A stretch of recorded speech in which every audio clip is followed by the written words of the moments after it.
Hey friends, what if Naruto was Ice Fox of Konoha, Naruto x Samui x Ayane movie?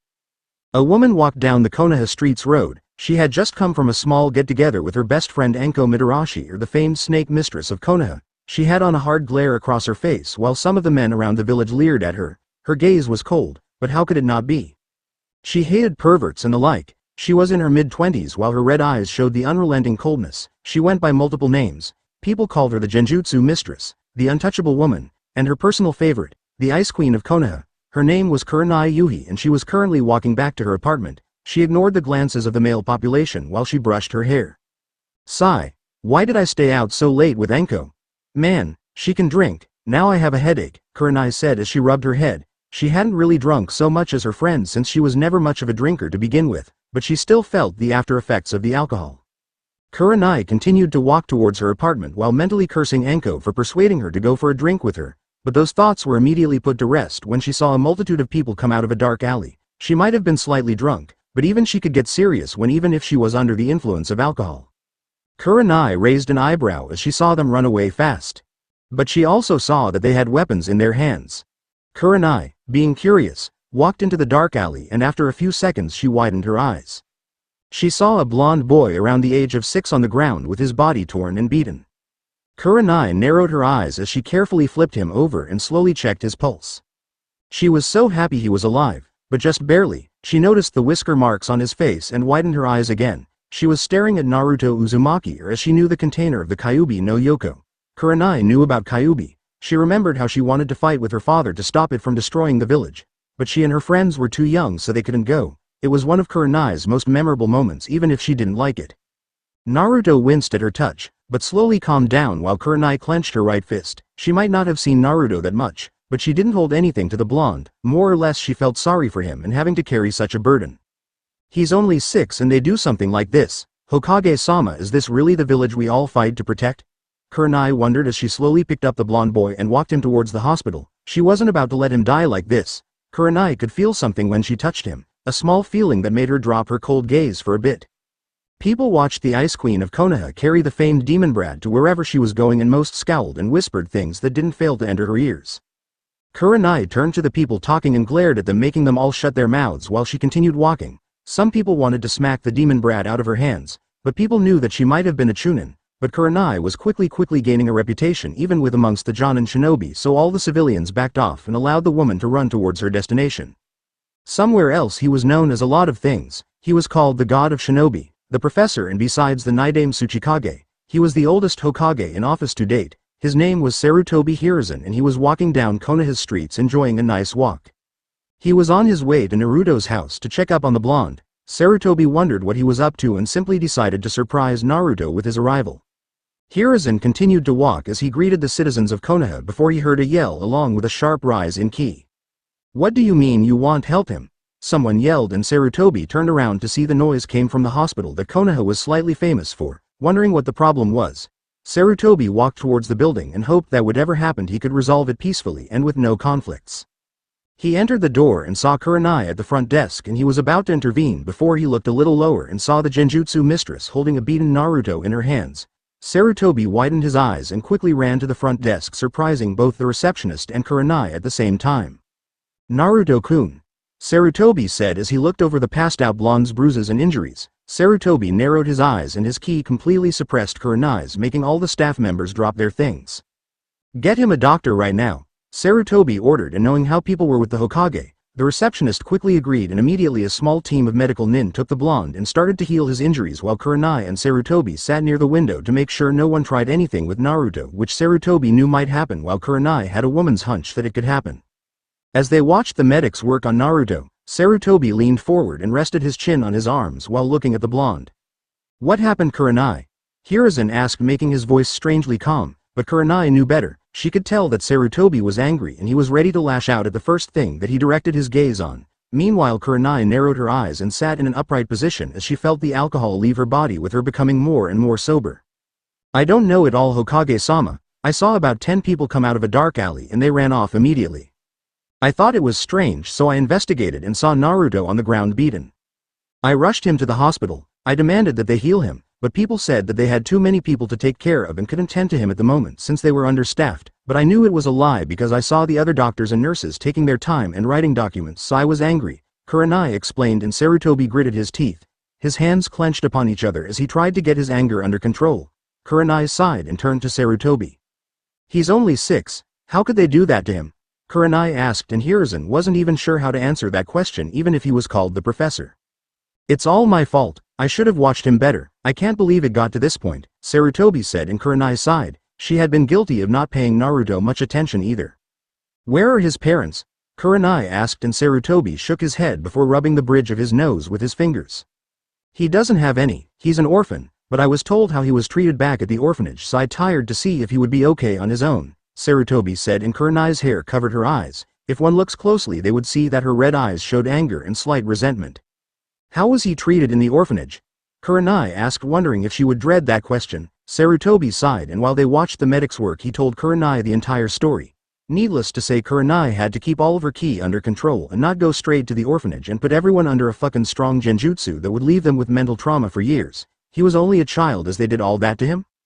They isolated him from other kids, they ignored his needs, he was given a pathetic excuse for a bed, and he was barely given any food. This was unacceptable. And you thought it was okay for him to live on his own? He's 6? Kurenai yelled out, shocking Sarutobi. Hiruzen narrowed his eyes and glared at the Chunin woman. There wasn't much I could do at the time, Sarutobi yelled back while Kurenai looked at Naruto. Why couldn't he be adopted by anyone? Kurenai asked, and Sarutobi sighed while looking at Naruto also. They saw the blonde's breathing ease. After a while they calmed down and Kurenai sat back down looking at the ground. I am sorry, Hokage-sama, she said, knowing she showed disrespect to her village's leader and her leader as well. Sarutobi gave a small smile and shook his head. No, you're right, Kurenai. The council breathed down my neck about Naruto and it was hard to come to a solution to it all. I know I probably made the wrong choice, Sarutobi said, and Kurenai mentally nodded in agreement with him, but she could tell he was regretting it. You're the Hokage. If you did something they couldn't stop you, don't you know that, Hokage-sama? Kurenai asked, and Sarutobi nodded. He did know that, but he knew that people's hatred was a dangerous thing and he didn't know what family would be put in that line of fire just for being Naruto's adoptive parents.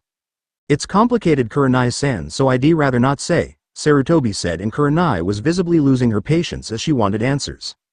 She wasn't sure why she cared so much about the blonde. But this whole thing left a bad taste in her mouth when she kept hearing about all the things that happened to Naruto. He didn't deserve this, none of this was his fault, and she knew it. She was mad at Konoha for being this was to a 4-year-old boy. Mad at her Hokage for allowing this to happen, and mad at herself for being a part of that group that ignored him. She should have realized it. Naruto was the male version of Anko. Her best friend had the same childhood. When she was betrayed by Orochimaru she was given almost the same treatment and still had to deal with most of it. Kurenai felt ashamed of herself for not seeing it all this time and looked at the ground. He's got no one taking care of him, right? Kurenai asked, and Sarutobi nodded. He turned to her and saw Kurenai look at Naruto with absolute conviction and resolve in her eyes. Then, I'll take care of him from now on. Hokage-sama, I would like to adopt Naruto. He needs parents and I refuse to see him like that again. It will be tough, but I'll do it, Kurenai said, and Sarutobi widened his eyes at the Genjutsu mistress. She wanted to adopt Naruto? Kurenai, think about this. You're a shinobi and I don't think it would be wise to. Sarutobi stopped when he saw Kurenai's eyes, the fire burning in them that showed no room for discussion even if he was her Hokage. Sarutobi widened his eyes as Kurenai gave him a pleading look. The Hokage sighed and thought it over. He knew things couldn't stay with Naruto and maybe the blonde would be better if he had someone capable to look after him. He couldn't really see anything wrong with Kurenai doing it, since even if few women her age had children when they were that young. Are you sure about this, Kurenai-san? You will have a lot to do, Sarutobi said, and Kurenai looked back at Naruto. She knew next to nothing about the blonde, but she felt her heart tighten when she heard of all the things that happened to him. In her mind it just wasn't fair for the blonde to have to experience that. I am sure, Hokage-sama, I'll manage with him. I always wanted company, Kurenai said, and Sarutobi chuckled, drawing the Ice Queen's attention to him. I never thought you would be so open, especially with how most of Konoha talks about you, Sarutobi said, and Kurenai gave a small smile. I suppose so, don't ask why though, Hokage-sama, Kurenai responded, and the Hokage laughed with a nod. He normally wouldn't pry into anything if it wasn't life-threatening, so he left it alone before sighing. Take care of him, Kurenai-san, he's been through a lot, Sarutobi said, and Kurenai nodded with a smile. She could honestly say that she was looking forward to having Naruto around. I know he has, Hokage-sama, but I'll raise him right, Kurenai said, and Sarutobi nodded. He was sure that Kurenai would do a good job for the blonde. A few hours later Naruto groaned as he woke up and looked at the ceiling. He didn't remember much of what happened, and or maybe he didn't want to remember. The blonde covered his eyes and cried at his misfortune. Why was he hated? What did he do that people hated him for? Naruto could only cry his distress away, but soon he felt a small side of his bed support something other than him, and the blonde opened his eyes to see Kurenai staring at him with a gentle smile on her face. "Hello Naruto-kun," Kurenai said, and the blonde looked at her for a bit. Kurenai could tell he was confused. She could understand that much, and she knew he had every right to be confused. "Who are you?" Naruto asked, and Kurenai continued to smile. "I am Kurenai Yuhi, or if you want you can call me Ka-san," Kurenai said, and Naruto seemed even more confused, but Kurenai didn't mind it at all. "Naruto-kun, I know what they did to you and I am sorry you had to go through that. You didn't deserve any of that. Hokage-sama allowed me to adopt you. It might be confusing now, but you'll understand someday. For now I want you to know that I am here for you," Kurenai said, and Naruto stared at her. He almost couldn't believe his ears when she said that. He almost hoped it wasn't a dream when she spoke to him like that. "Why would you want to help me?" the blonde asked, and Kurenai was more than happy to respond to his question. "Because I care about you. I promise I am not lying when I say this to you. Trust me Naruto-kun," Kurenai said as she grabbed Naruto into a gentle hug. The blonde seemed stunned by her offer and felt overwhelmed, but at the same time very happy. For some reason he could feel she was telling the truth and he believed her. It felt good to have someone say that to him after all he had been through. Naruto slowly raised his arms and hugged his new adoptive mother and cried like it was a dream. Kurenai smiled and let down her cold gaze since she had no need for it with her new son. "Is it really alright if I call you Ka-san? I mean, our hair color is so different and so are our eyes," and Kurenai placed a finger over Naruto's mouth and simply continued to smile. "Don't worry about those details Naruto-kun. You're my new son and I'll take care of you. I might not know a lot, but I know I can help you," Kurenai said, and Naruto smiled. The blonde crashed into Kurenai again and showed his smile to his mother. "Ka-san, thank you," Naruto said, and Kurenai smiled again. It warmed her heart to see Naruto so happy for a change. "Alright then, you get some more sleep. I'll be right in that chair if you need or want me," Kurenai said as she took a chair near the window. Naruto yawned and went back to sleep while Kurenai turned out the lights. She slowly drifted off to sleep also as she folded her arms around her body and plopped on leg over the other in her chair.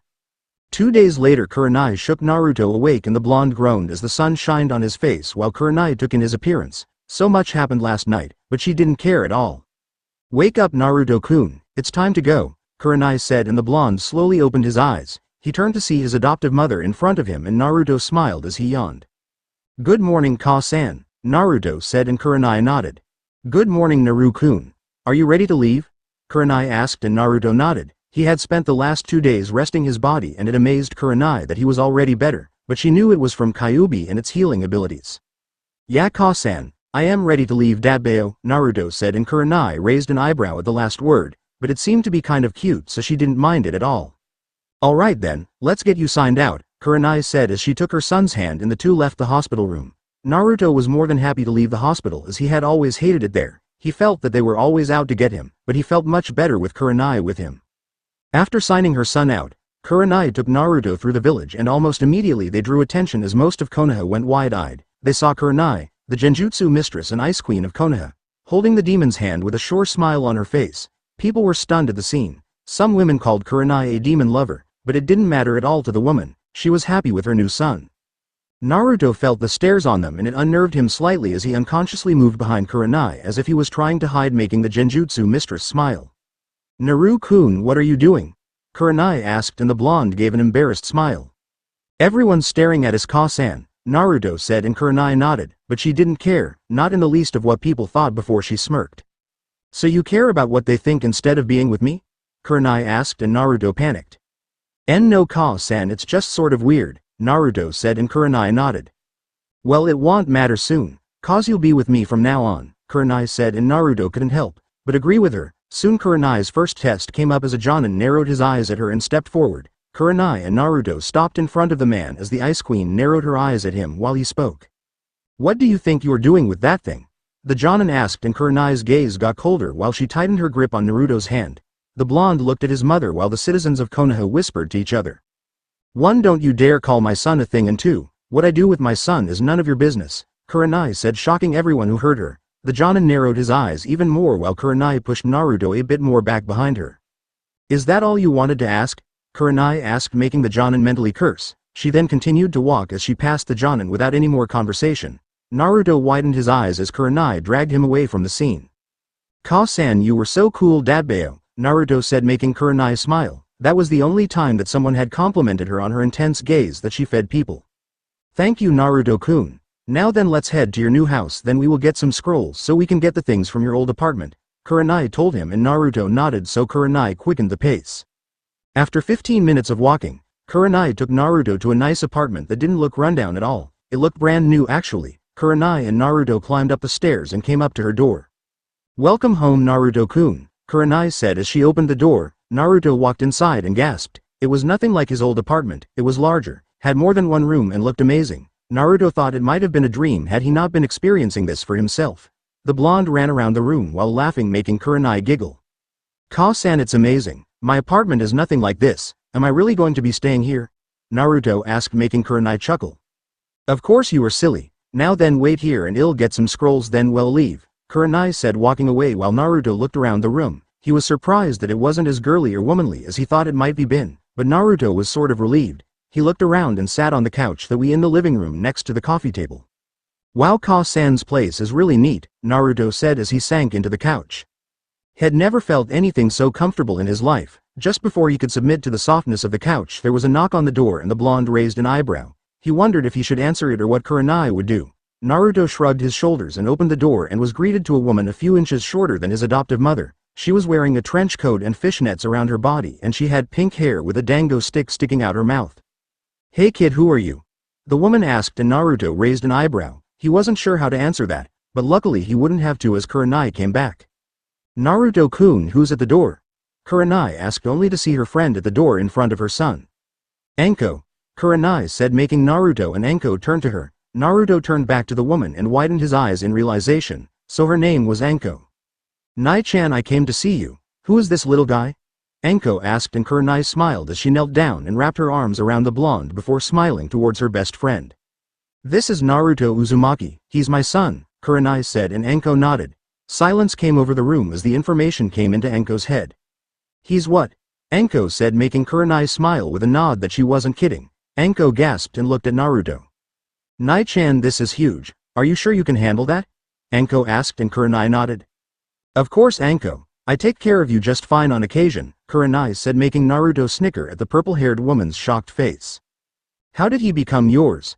Anko asked, and Kurenai told Anko the whole story of how she found Naruto and her talk with the Sandaime Hokage about adopting Naruto, and needless to say Anko was even more surprised. "Whoa, Nai-chan, I didn't know you had it in you," Anko said while Kurenai's eyebrow twitched. The Chunin huffed while Anko smiled at Naruto, making the blonde smile back at her. "So if he's your son, then can I be his sister?" Anko asked, making Kurenai raise an eyebrow. Anko's eyes gave a pleading look while Kurenai sighed. Somewhere in her head this was a horrible idea, but she relented. "Fine, Anko. You can be Naruto-kun's sister, I guess, though I don't see why," Kurenai said, and Anko's grin got bigger. "Are you kidding, Nai-chan?" Anko asked as she sped to Naruto and gave him a hug, making the blonde blush. "I've always wanted a little brother with whisker marks," Anko said, and Naruto's face turned blue. "Can't breathe, Nai-chan," Naruto said before Anko dropped him with a smile while Kurenai sighed. "So what are you two going to do?" Anko asked while Kurenai took out a scroll. She turned to see Naruto next to her and smiled. "We're going to start packing Naruto's clothes from his old apartment. I have an extra room near mine that I never use, though it was mainly used for you when you passed out drinking," Kurenai said, making Anko give a nervous laugh while she scratched her cheek.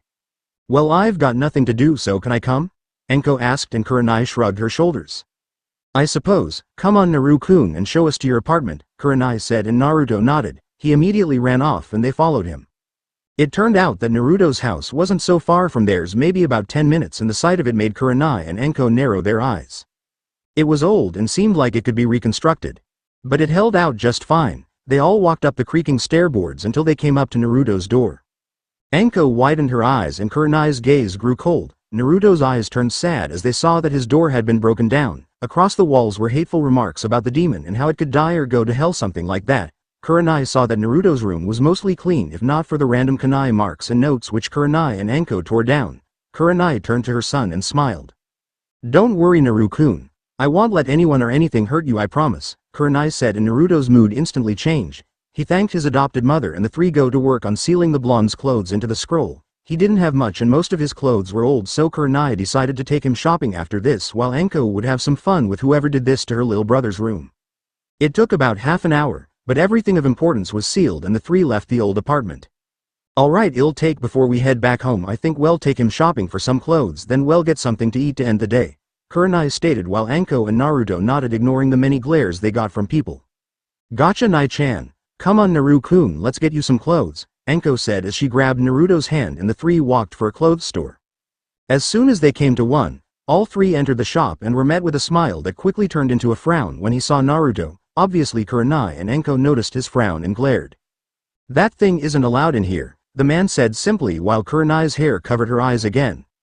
Anko, take Naruto-kun outside, I've got to teach this man a lesson, Kurenai said, and Anko nodded as she grabbed Naruto and took him outside while Kurenai smiled. Let me show you why I am called the Genjutsu Mistress of Konoha and why you never insult my son, Kurenai said as the man was about to find out that he made the worst mistake of his life. Anko and Naruto waited outside for a few minutes before Kurenai smiled and allowed them inside. Naruto and Anko smiled and walked inside while the man was smiling like he just saw death flash before his eyes. Take anything you want, it's on the H house, he said, and Kurenai nodded. She and Anko grabbed countless clothes and had Naruto try on a few of them for their amusement. After about an hour, the three left and Naruto's stomach began to rumble. It was the middle of the day, so that was understandable. Are you hungry, Naruto-kun? Kurenai asked, and her adoptive son nodded. Anko's stomach grumbled too, which made Kurenai sigh. Great, so are you. Well, I don't have my supplies, so I can't really cook, Kurenai said with a sigh while Naruto's eyes gleamed. Ka-san, can we get some ramen? Naruto asked, making Kurenai and Anko raise their eyebrows at him. Ramen would be a good change of pace, Nai-chan. Let's get some, Anko said, agreed with her new little brother. Kurenai looked from her son to her best friend inside. Well, alright, I don't mind, let's go then, Kurenai said as Naruto pointed his mother and sister towards his favorite. With Sarutobi's, the god of shinobi, was currently in the council room dealing with the ramblings of his council members, which irritated him to no end. Sarutobi sighed as he placed his chin on his elbows and his elbows on the table. Now that this matter is over, what should we do about that blonde brat? A civilian said, making the shinobi side narrow their eyes. They were comprised of all the clans of Konoha. There was the Yamanaka, Inuzuka, Hyuga, Uchiha, Nara, Aburame, and Akamichi. Of these clans were Inoichi, Sume, Hiyashi, Mikoto, Shikaku, Shibi, and Shuza. That brat has a name, just so you know, Sume said, growling at them all. I don't care what you call him, the brat is just a brat. Come on Sarutobi, you know about his problem, we should get rid of him now, a councilwoman said, making Sarutobi narrow his eyes. That's Hokage-sama to you, and you won't do anything to Naruto-kun, Sarutobi said, making Sume and Mikoto smile. Maybe I could adopt, Sume started, but was stopped by Sarutobi's old teammate, Kaharu Utatane. Absolutely not, he should be left alone as he always has been, Kaharu said, making Sume growl, but Hiruzen was smirking as he got a drop on the council. Besides Sume-san, it hardly matters now, Sarutobi said, turning everyone's attention to him, making Mikoto and Sume raise an eyebrow. What do you mean Hokage-sama? Mikoto asked, interested in hearing what their Hokage had to say, and so did everyone else. Even Konoha's old war hawk, Danzo Shimura, was interested in this one. Naruto-kun has already been adopted, Sarutobi said, making everyone widen their eyes, especially the civilian council members. Sume and Mikoto seemed more surprised than anyone else. What? Who would adopt that thing? A man said, making Sarutobi glare at him. He's not a thing, and I think the woman who adopted him as her son wouldn't like it if you called him a thing, Sarutobi said, making everyone tense. Hokage-sama who adopted Naruto Uzumaki. I believe we should know this information, Hiyashi said in a stoic form, making everyone nod in complete agreement with him. Alright Hiyashi, since you and the other want to know so badly, then I'll tell you. As of 2 days ago, Naruto Uzumaki was adopted by Kurenai Yuhi, our Genjutsu mistress. All of the paperwork has been finalized by me also, Sarutobi said, drawing gasps from everyone on the council. That woman adopted that brat? Someone said, making Sarutobi nod. We should stop her right now, another person said before Sume slammed the desk. I don't think so. If she adopted him, then it's fine with me. Kurenai has the support of the Inuzuka clan, Sume said while Mikoto stood to her feet. As well as the Uchiha clan, Mikoto said to everyone. Most people gulped and dropped the issue since the Uchihas were still quite influential, even if it was only Mikoto and her son, Sasuke Uchiha. But, someone started, no buts, unless you want to fight me then you'll leave Kurenai and Naruto alone, Mikoto said, and Sume backed her up, making Sarutobi chuckle with a nod. Well, if that's all, then this meeting is adjourned, he said and left while most were still stunned at the news. With Kurenai, Naruto, and Anko, all three were heading back home while Naruto and Anko rubbed their stomach. Naruto wasn't kidding. That Tuchi sure can cook some ramen, Anko said, and Naruto nodded along with Kurenai. It was delicious, wasn't it? Kurenai said, and Naruto tugged his mother's arm. Ka-san, do you think I can be like you and Ne-chan? Naruto asked, making Kurenai and Anko raise their eyebrows. What do you mean, Naruto-kun? Kurenai asked, and the blonde blushed slightly. I want to make you two proud. I want to be a shinobi. Please teach me, Ka-san. Ne-chan, Naruto said as Kurenai and Anko looked at each other. Anko grinned and shrugged her shoulders. It's your call, Ne-chan. He's your son, Anko said, making Kurenai smile. Alright, Naruto-kun. Well, train you, but you must work hard and no complaining, Kurenai said, and Naruto's eyes beamed as he hugged his mother. You got it, Ka-san. It'll make you and Ne-chan proud, Dadbeo. Naruto yelled as he grinned. Kurenai ruffled his hair while Anko smiled. Things are getting interesting, Anko said, and Kurenai nodded as the three walked off to their homes to prepare for the next day and Naruto's training. Naruto groggily woke up and yawned himself awake. The blonde rubbed his head before he took in his surroundings. The blonde widened his eyes when he remembered the events that happened yesterday. He had just gained a mother and he was more than happy about that. He also got an older sister, and while she was kind of weird, Naruto still liked her nonetheless. He also felt well rested in his new bed that Kurenai gave him. He hadn't had such a good sleep in such a long time, especially in such a comfortable bed like he had. I wonder if Ka-san's up, Naruto said before he smelled something cooking. His stomach grumbled and the blonde gulped as he stood to his feet. He quickly walked to the door and opened it to see Kurenai setting plates while humming a soft morning tone. Naruto smiled at his mother's singing and walked close, alerting the Genjutsu mistress to her adoptive son's presence. I see I didn't need to wake you up, Kurenai said, and Naruto sheepishly grinned as he sat at the table. Kurenai followed in suit and placed a glass of fresh milk in front of Naruto. The blonde looked at it, then back at his mother. I thought you might like some Western food for a change, Kurenai said, placing some toast, eggs on the table in front of him. Thank you, Ka-san, Naruto said as he took a fork and started to eat the delicious breakfast in front of him while Kurenai sipped some coffee. She smiled at her son's behavior and wondered how long it had been before he ever had a home-cooked meal. She only had herself and maybe Anko to go by when it came to cooking, but the look of joy on Naruto's face told her that she had done a good job with the breakfast. Naruto looked up from his food to see Kurenai smiling at him, and the blonde blushed as he took a bite of his toast. Ka-san, why aren't you eating anything?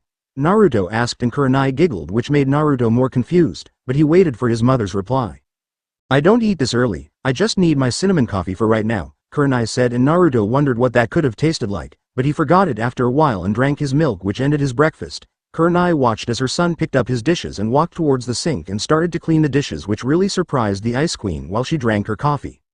Wow, Naru-kun, I didn't expect you to wash the dishes, Kurenai said, and Naruto allowed a smile to come across his face. He turned to his mother and gave her a thumbs up. I had to wash the little bit of dishes I had back in my old apartment, and I want to do what I can to make you happy, even if it's this, Naruto said, placing one clean dish on the counter, making Kurenai smile at her son for not acting like most 6-year-old boys. He knows how to be responsible. Normal boys his age would immediately go outside to play. That's my son, Kurenai thought before getting up and placing her coffee cup in the sink, and Naruto turned to that next. It was then that Kurenai grabbed Naruto into a small hug, which made the blonde pause from washing the dishes. Naruto-kun, when you're done, I want you to get dressed in some of your new clothes. We're going to see Hokage-sama today and tell him about your training. Anko will be coming with us also. After we leave the Hokage mansion, we're going to go to the library and start your training with us, alright? Kurenai asked, and Naruto nodded, understanding his mother's words. So on that note, Kurenai released her son and went into her room to go get dressed. Naruto finished the dishes and went into his room also. Naruto rummaged through his closet and looked at all the new clothes he had. He still couldn't believe this, his mother managed to get all this stuff for free yesterday. It really made him wonder what she did, but he didn't care. He was just happy that she cared that much about him to get him these clothes. The blonde put on a black short jeans and a red sleeveless shirt, which really reminded him of his mother's eyes. He also wore the black Anbu shoes that his mother got him and checked over his body. He went into the bathroom and brushed his teeth. Naruto came out of his room and waited for his mother to arrive as he sat on the couch. He didn't even have to wait long before saw Kurenai appear in a red mesh blouse armor, and over that was a white bandaged-looking dress that came down to her thighs. Looking very good, Naru-kun. Well, are you ready to go? Kurenai asked, and Naruto nodded with his mother. She grabbed his hand and walked towards the door, but immediately there was a knock coming, which made Kurenai and Naruto raise their eyebrows. The Genjutsu mistress opened the door and both smiled when they saw who it was. Looks like I am right on time, Anko said, making Kurenai and Naruto nod at her. Ka-san and I were about to leave. It's good to see you again, Anko-ni-chan, Naruto said, which caused Anko to give him a hug. It's good to see you too, Naruto-kun. So what are we waiting for? Let's go, Anko said, and Kurenai nodded in agreement with her best friend. Alright then, let's hit the streets, Anko said, grinning like mad, making Naruto chuckle and Kurenai sigh. She wondered how she was going to handle Naruto's growth with Anko being an influence like she was. As they walked through the trees, Anko and Kurenai could feel the glares more than usual, but they still didn't mind. Kurenai ignored them as usual since she was sort of used to being glared at, but for a different reason, while Anko glared right back at people as she twirled a kunai in her hands. Naruto shrunk under the stairs, making his mother and older sister worry about him and see that Anko grinned. Hey Naruto, wanna see a good prank? Anko asked, and Naruto instantly gave her the attention she wanted. Kurenai glared at Anko, wondering if she was about to do something that would give her a headache so early. Anko walked up to a civilian man who had been glaring at them and smiled. Hey sir, good morning to you, Anko said while the man narrowed his eyes at Anko's smirk. Naruto felt a prank coming while the man responded. What do you want, demon lover? The man asked, and Anko's smile slightly waved while she grew a tick mark on her head. She slowly patted the man on the back and continued to smile. Just wanted to say good morning to you is all, Anko said, walking off, confusing the man as he continued to glare at them. Meanwhile, Anko and the others walked away as she held up 3 fingers to Naruto. 3, 2, 1, Anko counted, and immediately the blonde and Chuchunin heard a yell and turned around to see a snake slithering around the mon's neck, making him yell his lungs out while the other civilians screamed and ran from him before they got bit, which caused Anko and Naruto to burst out laughing and Kurenai to slightly giggle. Anko, nay, that was awesome. I thought he was going to pass out from the shock, Naruto said, making Anko ruffled her little brother's hair.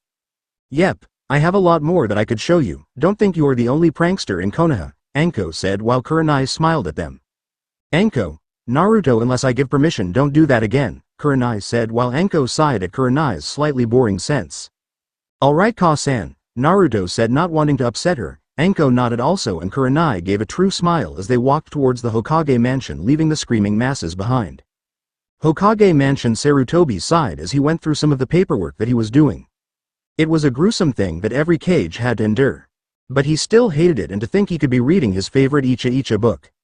He remembered how many of the council members came into his office yesterday about Naruto being adopted by Kurenai, but he told them that he had filled out the paperwork and made sure that it was safe simply because he always kept it near him. He knew that the group of people who actually liked Naruto was really small, and he had no idea who would tamper with the documents, so he always kept them with him, though where no one knew. It was then that he heard a knock at the door and stopped signing documents. Come in, he said, and was slightly relieved to have a break. The old Hokage was then surprised to see Anko, Kurenai and Naruto come through the door. His heart lightened when he saw Naruto smiling at Kurenai before everyone turned to him. Hey Gigi, how have you been? Naruto asked, making Kurenai raise an eyebrow and Anko to snicker at her little brother. Naru-kun, be respectful to Hokage-sama, Kurenai said, and Naruto apologized, but Sarutobi stopped Kurenai. No Kurenai-san, it's alright, he's always called me that and I hear enough Hokage-sama every day, so it's good to not hear it once in a while, Sarutobi said, and Kurenai nodded while Anko smiled. How about Sarutobi-sama? Anko asked, making a suggestion while Kurenai widened her eyes at how easy they were all talking with the Hokage. I don't see a problem with that. Now then, what can I help you three with? Sarutobi asked while Anko turned to Kurenai and gestured for her to proceed. Kurenai stepped forward and turned back to Naruto. Well, Sarutobi-sama, Naruto told us that he wants to be a shinobi, so Anko and I were considering training him, then I would enroll him in the academy when he was old enough, Kurenai stated, and Sarutobi turned to Naruto, who nodded in agreement with everything she said. The Sandaime took a puff of his smoke. Well, I certainly have no problem with him learning anything. Also, it's not like you had to come to me for confirmation. Since you are Naruto-kun's mother, you can train him at your leisure if you wanted, though knowing this is much better than not knowing. Well, is that it? Sarutobi asked, and Kurenai nodded. Well, that's good, but you really shocked everyone, Kurenai. If you saw how many people protested to you adopting Naruto-kun, I am not sure what you would have done, Sarutobi said, and Kurenai sighed. It doesn't matter, Sarutobi-sama. Naruto-kun is my son and I won't let anyone take him, Kurenai said, and the Sandaime nodded with a gentle smile. So let me guess, Anko, you wanted a part in this also, Hiruzen said, and Anko chuckled. Yep, he's my little whisker-faced brother, Anko said, making Sarutobi sigh. He then turned to Naruto and watched the blonde laugh with his family. At least he's happy, Sarutobi thought before he heard another knock on the door. The Hokage sighed while Kurenai, Anko and Naruto turned their attention to the door. Come in, Sarutobi said, and the door opened, to which Naruto saw a man in his mid-20s just like Kurenai, his gray-ish hair and his Konoha headband covering one of his eyes. "Hokage-sama, you wanted to see me?" the man asked with a lazy expression. Kurenai and Anko rolled their eyes at his lazy attitude while Naruto tugged Kurenai's arm. "Ka-san, who's that?" Naruto asked, pointing to the man, and Kurenai narrowed her eyes as the man looked at her son. "That man is the biggest pervert, Naruto-kun. He is Kakashi Hitaki and he reads weird books. It's best if you avoid him," Kurenai said, making Naruto glare at the man. Kakashi sighed as he rubbed the back of his head with an eye smile. "Come on Kurenai, don't say that, you'd enjoy it too if you read it," Kakashi said, to which Kurenai glared at him coldly, making the Jonin sweat drop. "Okay, I guess not," he said while Kurenai glared at Kakashi. Meanwhile, Naruto tugged Anko's trench coat, making the purple-haired woman kneel down to her brother as Naruto whispered into her ear. "Does Ka-san have something against Kakashi?" Naruto asked, and Anko smirked as she watched the exchange. "Not that I know of, but she just acts that way with all perverts. It's not just Kakashi though, you know Naruto, if you want to be like Kurenai then you should adopt her gaze also. Your blue eyes are the perfect form of coldness, just like Kurenai's," Anko whispered, making Naruto widen his eyes. He looked up at his mother's glare and mentally told himself that he would try to glare like that someday. The cough from Sarutobi stopped Kurenai's glare and Kakashi passed Kurenai. Naruto and Anko then bowed before his Hokage. "Kakashi, why did you fail another team?" Sarutobi asked, and Kakashi narrowed his eye. "It's because they weren't fit to be Shinobi Hokage-sama," Kakashi said, and Sarutobi sighed. He took a deep puff of his smoke and turned to look out the window. "Kakashi, that's the third team you failed. You said you wanted to teach the next generation, but you're making it difficult. Try and pass a team this time," Sarutobi said, and Kakashi nodded before walking towards the door, but then he stopped and turned to Kurenai. "Well Kurenai, congratulations on adopting Naruto. I guess despite your title as Konoha's Ice Queen you were quite soft," Kakashi said with a chuckle while Kurenai narrowed her eyes. "At least Ka-san isn't a pervert Jonin," Naruto suddenly said, making Kurenai widen her eyes and Anko snicker. Kakashi raised an eyebrow at the blonde while Naruto glared coldly at him. Kurenai giggled as she looked at her son's glare. "He's not bad, that glare would make any normal kid flinch," Kurenai thought before Naruto grabbed her hand. "Come on Ka-san, you and Anko said you'd train me, so let's go," Naruto said, running out the door while holding Kurenai and Anko's hand. "I think you just made him hate you," Sarutobi said, and Kakashi sighed with a nod. He honestly didn't mean anything by it, but he knew that he shouldn't have said it like that. Kurenai already tolerated him and his pervert tendencies as it was. He probably just made it worse. "I never thought that Kurenai would adopt Naruto of all people," Kakashi said, and Sarutobi nodded. "Yeah, it's a shocker, but I am happy for him," Sarutobi said, and Kakashi shrugged his shoulder while he took out an orange book and walked off, leaving Sarutobi to his work. With Kurenai, Anko and Naruto having left the Hokage mansion, the group left the area and Kurenai grabbed Naruto's hand. She took him in the direction of the library while she turned to Anko. "Anko, prepare our regular training ground for Naruto-kun. We'll be there later," Kurenai said, and Anko nodded as she gave Naruto a goodbye and hopped along the rooftops while Kurenai and her son walked into the library. They were both met with a bit of hostility, but there was nothing the civilians could do, so Naruto entered the library for the first time. He looked at the mountains of books in the shelves while Kurenai took him to the shinobi section of the library. "Alright Naruto, what do you want to learn?" "Well, get the books," Kurenai said, and Naruto thought it over. He rubbed his head for a few minutes while Kurenai slowly waited for her son's response to her question. "Well Ka-san, I'd like to learn everything. I want to be a well-balanced shinobi. I heard lots of people calling you the genjutsu mistress, so I want that to be my primary art. I'd like to have taijutsu and ninjutsu just so I don't focus on one thing," Naruto said, and Kurenai chuckled, but she remembered Kyuubi's large chakra reserves, which gave Naruto nearly cage-level chakra just at the age he was. Genjutsu would be a bit of a struggle for him, but this was her son and the least she could do was believe it was possible and teach him. "Well Naru-kun, I am glad you want to be well-rounded and you have two perfect teachers. Anko leans more to taijutsu and ninjutsu while I lean towards genjutsu and tactics. With your Ka-san and Ne-chan you will be a very well-balanced shinobi. Now then, we will get to work on your chakra control. Do you know what chakra is?" Kurenai asked, and Naruto racked his brain. No Ka-san, I am sorry," Naruto said, and Kurenai patted his head. "No problem Naru-kun. For now I'll tell you and later I'll show it to you. Basically, chakra is the energy within our bodies. It's the thing that allows us to perform amazing techniques. In essence, chakra is a shinobi's best friend. Now then, let's get you some books.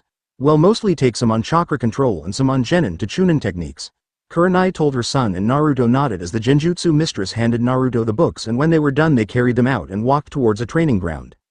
Ka-san, when did you start genjutsu? Naruto asked out of nowhere as they walked for a few minutes. Kurenai smiled and looked up at the sky. Maybe since I started the academy, there weren't many genjutsu users during that time and I had a peculiar knack for it so I went with it. Mostly I wanted to prove that genjutsu was just as good as taijutsu or ninjutsu, Kurenai said and Naruto nodded. That's a cool dream Ka-san, Naruto said and Kurenai giggled with a bit of thanks to her son. While they walked, Kurenai raised an eyebrow when she saw two other people walking. She knew the oldest right away while the younger she had a vague memory about. Of course she couldn't really forget them. They were the last of their clan after all. It was Makoto and her son Sasuke Uchiha. Naruto looked at Sasuke and the brunette looked at Naruto. They both shared a glance at each other as the two mothers stopped to talk. Kurenai-san, it's good to see you, Makoto said and Kurenai nodded. She had seen Makoto around multiple times. There was a few other times that Anko and Yugo would invite herself and Makoto to a woman's night out. It's good to see you too. It was quite a shock when I learned what you did, Makoto said taking a glance at Naruto which Kurenai did notice. Well, that's life, isn't it? My son is quite responsible for his age, Kurenai said smiling and Makoto chuckled. Sasuke-chan's no slouch either though I wish he wouldn't mop all the time, Makoto said and Kurenai raised an eyebrow as to what she meant. Meanwhile Naruto was staring at Sasuke and Sasuke was staring at Naruto. The two young boys glared at each other before the Uchiha spoke. What are you looking at? He asked while Naruto narrowed his eyes. Well, I am looking at your mopey face. You need to lighten up, Naruto said and Sasuke gritted his teeth at the blonde. HMPH, maybe you should mind your business. Sasuke returned and Naruto's eyebrow twitched. This guy was seriously pissing the blonde off. Whatever, broody, Naruto said and Sasuke gritted his teeth. He noticed the books in Naruto's hands and chuckled. So you want to be a shinobi? Please, I already know a jutsu, maybe you just suck, Sasuke said and Naruto grabbed his collar. He scowled at the Uchiha while the brunette was sort of surprised by the action a little. Wanna say that to my face, emo? Naruto asked and Sasuke grabbed Naruto's collar in return. Makoto and Kurenai watched the exchange inside. Boys would always be boys. Who you callin' an emo loser?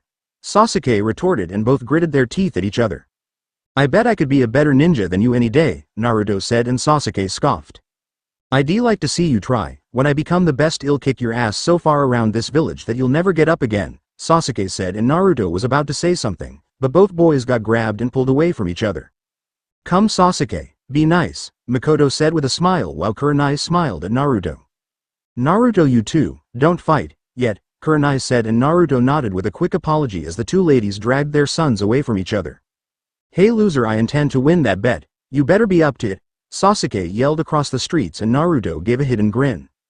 Just be prepared to lose when I beat you to a pulp datbeo, Naruto yelled and he could have sworn that he saw Sasuke smirk.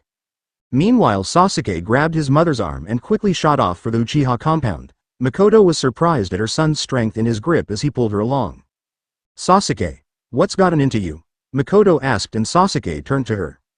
Come on Ka-san, we're training. I am not letting that loser pass me, Sasuke said as he continued to drag his mother back to the compound and Makoto saw a smile across his face. I'll have to thank Naruto-kun for that someday, Makoto said in thought as she ran with Sasuke to give him the training he wanted from her. While that was going on, Kurenai and Naruto entered the required training ground as they walked through the trees. Ka-san, train me hard or I'll never beat that Teme, Naruto said and Kurenai giggled with a simple nod. That's fine and all Naruto-kun, but don't forget that you must also train for yourself, to improve and exceed your limits as a shinobi, Kurenai told him and Naruto nodded. I understand Ka-san, Naruto said and Kurenai nodded. They soon entered a lush field with a pond in the center of it. They saw Anko sitting on a tree branch waiting for them as they came into the field. Anko-ne, we're here, Naruto yelled and the snake mistress smiled with a somersault to the ground. Alright, I was almost tired of waiting. Now then Nai-chan, what shall we do to help him with first? Anko asked and Kurenai put the library books on the ground.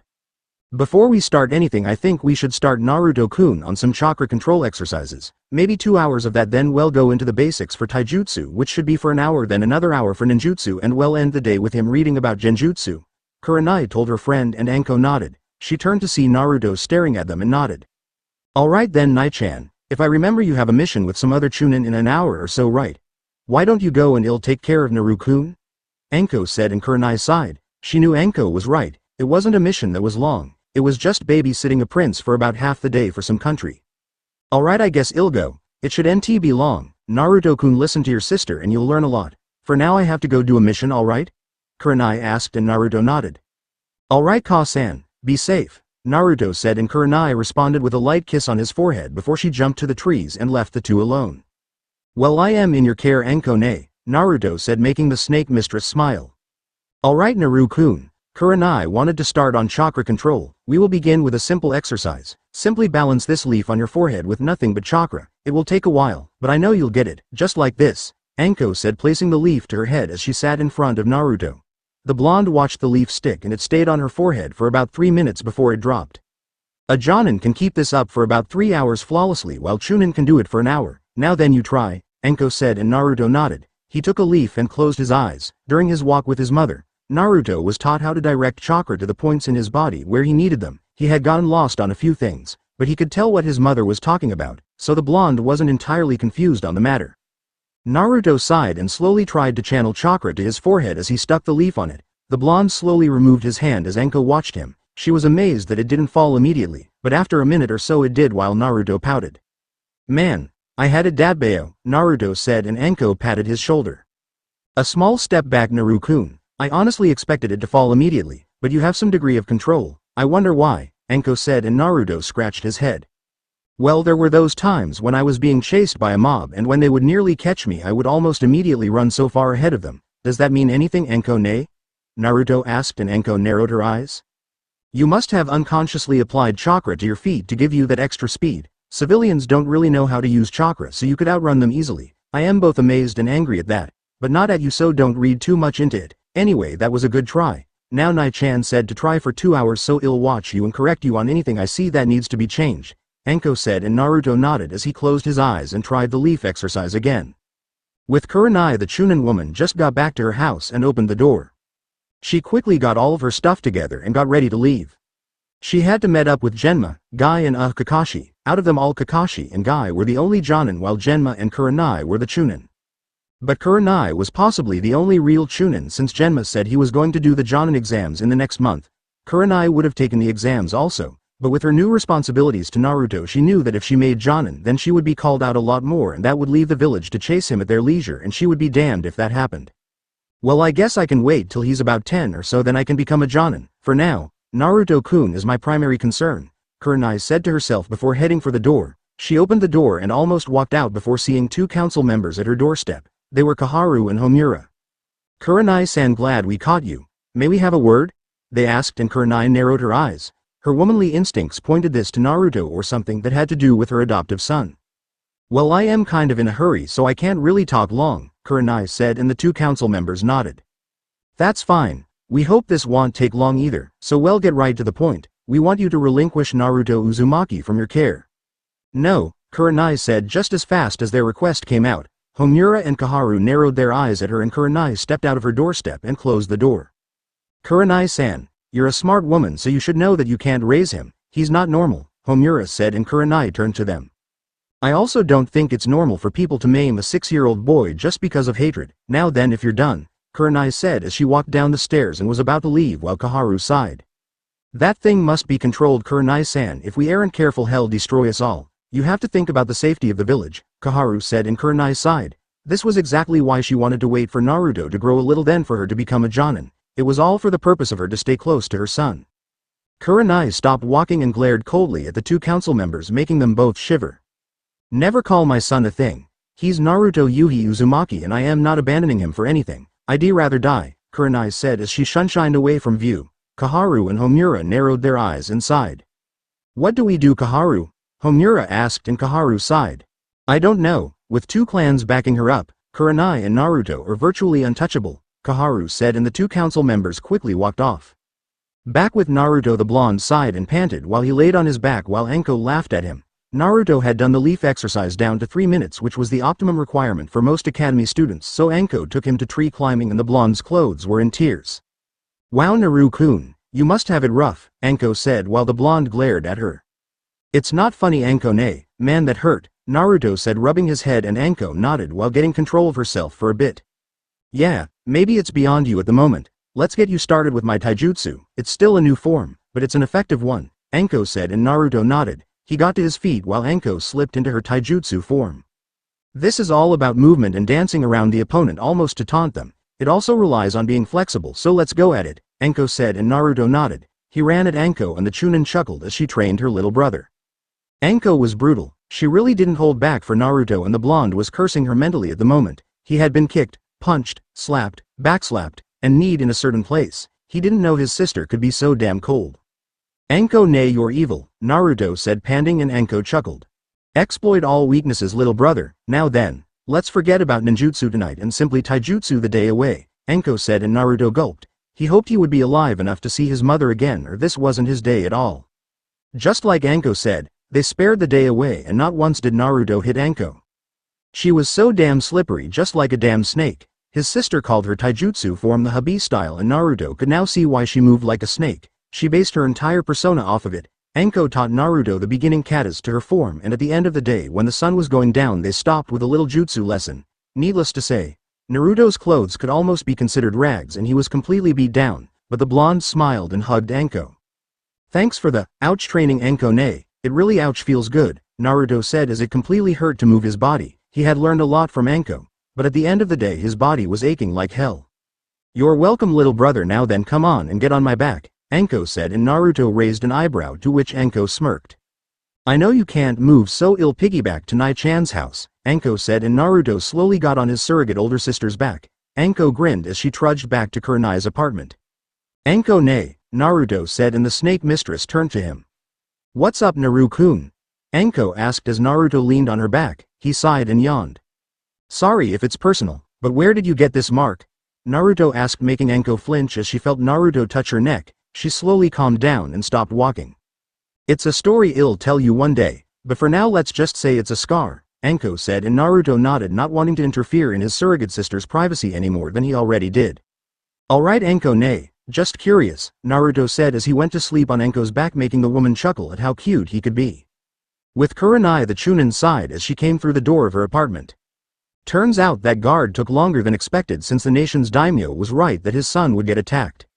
They were mostly bandits scattered from the neighboring countries. But there was quite a bit and it took all of them to hold the bandits back. They were only adequate fighters, so it didn't take that long to take them out. Kurenai had received her mission's payment and just wanted to relax on her couch, but she knew she couldn't just yet since Naruto wasn't back. She was about to get up again and go to the training area, but the door opened and Anko brought in Naruto on her back, and Kurenai immediately got worried when she saw how terrible the blonde looked. Anko, you didn't have to go that far, Kurenai said as she rested Naruto on the bed. Sorry about that, Nai-chan, but he's really persistent. He's gonna really be something in the future, Anko said, and Kurenai nodded in agreement. I guess now would be a good time for me to go to a new rank, Anko said, and Kurenai raised an eyebrow. I am gonna help you take care of him. He's my family too, Nai-chan, Anko said, and Kurenai sighed. Well, that's all nice and good, Anko, but he needs to be alive for you to help him, Kurenai said, sending her friend a glare while Anko sheepishly chuckled. Kurenai shook Naruto awake and the blonde yawned. Ka-san, you're back, Naruto said, and Kurenai nodded. The mission wasn't as long as I thought. Well, go to bed, Naruto-kun. You look exhausted. Well, do your genjutsu training tomorrow, Kurenai told him, and the blonde nodded. He quickly got up and walked to his room. The blonde took off his clothes and took a quick shower, then went to bed just as easy while Kurenai and Anko sat at the table in the kitchen. Nai-chan, I think I should give him the contract, Anko said, and Kurenai narrowed her eyes. Anko, I don't think he's ready for that. Maybe after a few years of training, but not right now, Kurenai said as she sipped some water. Anko sighed and tapped the table with her finger. I am not saying it has to be now, I am just saying that I would want to, Anko returned, and Kurenai sighed while holding her glass. I suppose that's a good idea, Kurenai said, and Anko nodded with a grin. I never would have thought that you would become a mother, even an adopted one, the snake mistress said, and Kurenai snorted. I know that's right, but it's fulfilling, Kurenai stated, and Anko nodded while laying her head on the table before looking at Naruto's door. She walked over to the door and slowly opened it to see Naruto sleeping soundly and closed the door. Well, our lives just got that much more exciting, so when are we going to tell Yugo about this? She'll have a fit, Anko said, and Kurenai knew that, despite being the most composed one of the group, Yugo did tend to overreact to some things, but that's what made her fun. I don't know, but that's a situation for another time, Kurenai said, and Anko nodded in agreement with her. She could wait for now. Well, I guess I can go home now, Anko said, and Kurenai waved goodbye. Anko, thanks for being Naruto's sister, Kurenai said, making the snake mistress chuckle as she opened the door. As I told you, Nai-chan, I've always wanted a brother with whisker marks, Anko said as she left while Kurenai sighed. She began to wonder if this was something to worry about, but decided to let it go as she got up from her seat and walked towards her bedroom to go to sleep. She stopped to take a peek into Naruto's room and smile when she saw her son sleeping peacefully. Naruto Yuhi Uzumaki, I think that has a nice ring to it, Kurenai said with a nod as she closed the door and went to sleep. She couldn't wait to get Naruto's training done so she could be certain that he could protect himself. 1 year later, Naruto Yuhi Uzumaki, it's time to get up and go to the academy. Kurenai yelled and heard a crash from her son's room. She sighed as Naruto came out of the room and chuckled. Sorry about that, Ka-san, I am still a heavy sleeper, Naruto said, and Kurenai rolled her eyes. What am I going to do with you? Kurenai asked, and Naruto shrugged his shoulders. He quickly ate his breakfast and put on his clothes. Naruto had gotten taller over the year. His blonde hair was more wild looking and his body just a bit more developed thanks to Kurenai and Anko's training. He had also learned a lot much more than the average genin did. Thanks to his sister, Naruto developed completely in the Hobby-style taijutsu. His moves were more fluid and he could spar with Anko a lot longer than he could a year ago. The blonde also gained a few jutsus underneath his belt, and while they weren't his nature, he still learned them for the sake of being well balanced. Much to Kurenai's happiness and relief, Naruto, with time and chakra control, was able to use genjutsu. She could only be happy that the whole year wouldn't have to be repeated anymore. That was one of the hardest times she had tried to teach someone genjutsu, and the chakra control Naruto needed was quite large for his age, but as expected of her son, he did it all without fail. Kurenai also instilled in Naruto her dislike for perverts, and the blonde had the same cold gaze that his mother had. Aside from Sarutobi, Kakashi, Anko, and a few other people, no one knew that Naruto was adopted by Kurenai. She didn't feel the need to keep it a secret, but she thought that it might be best for Naruto if she didn't come completely out with it, not that Naruto minded at all. To everyone else, Kurenai was still the cold, untouchable woman that she always was, but in front of Naruto she was the nicest woman around. Kurenai was still a chunin and wanted to stay that way for about another year or so just to be sure for Naruto's safety. Anko had been promoted to Tokubetsu Jonin and started to work in the interrogation department with Ibiki, or who Naruto called Uncle Ibiki. Naruto only had a small group of friends, but they were still good friends nonetheless. Sasuke was more of a rival than a friend, but he appreciated having the Uchiha around. He also made friends with the Nara heir, Shikamaru Nara, the Inuzuka heir, Kiba Inuzuka. He was sort of acquaintances with the Aburame heir, Shino, and the Akamichi heir, Choji. He tried to be friends with the Hyuga heir, but she always ended up fainting, so Naruto sort of stopped going at her. Alright, Ka-san, I am leaving, Naruto said, and Kurenai nodded. She gave him his lunch and the blonde left. Have a good day, Naruto-kun, Kurenai said as she looked out the window and saw Naruto running for the school. I guess I can take the Jonin exam soon. I heard Makoto would be a Jonin sensei.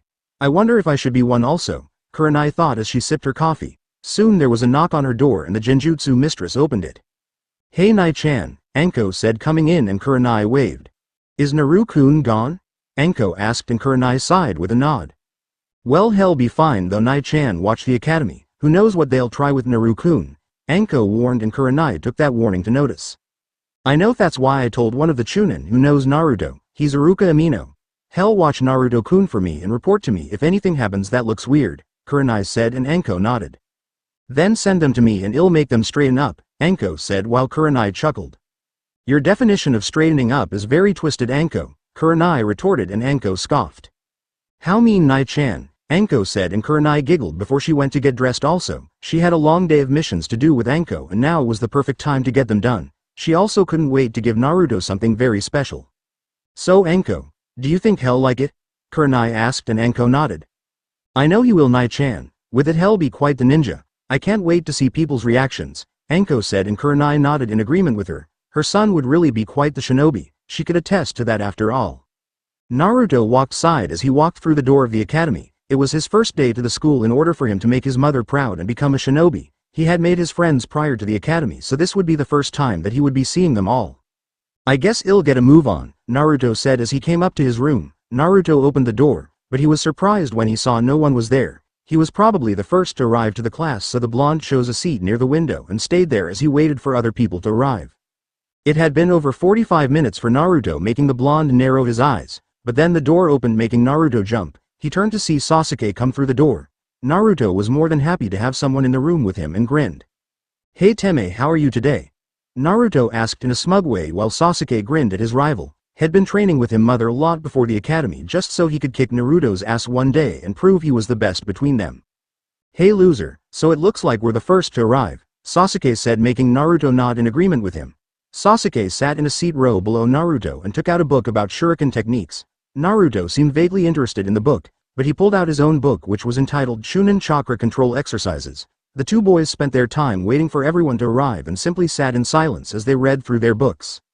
With Kurenai inside the mission room was Kurenai, Asuma and Genma. The three were standing in front of their Hokage waiting for their mission to be given to them. Kurenai had taken a small leave to watch Naruto the past year, so now she wanted to earn more experience so she could start becoming a Jonin.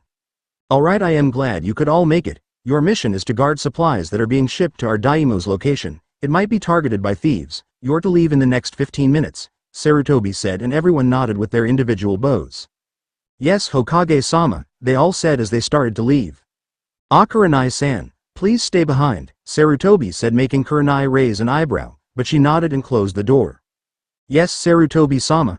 Kurenai asked, making it known that she would only say that when they were alone, which Sarutobi didn't mind at all. He really rather welcomed it, to say the least.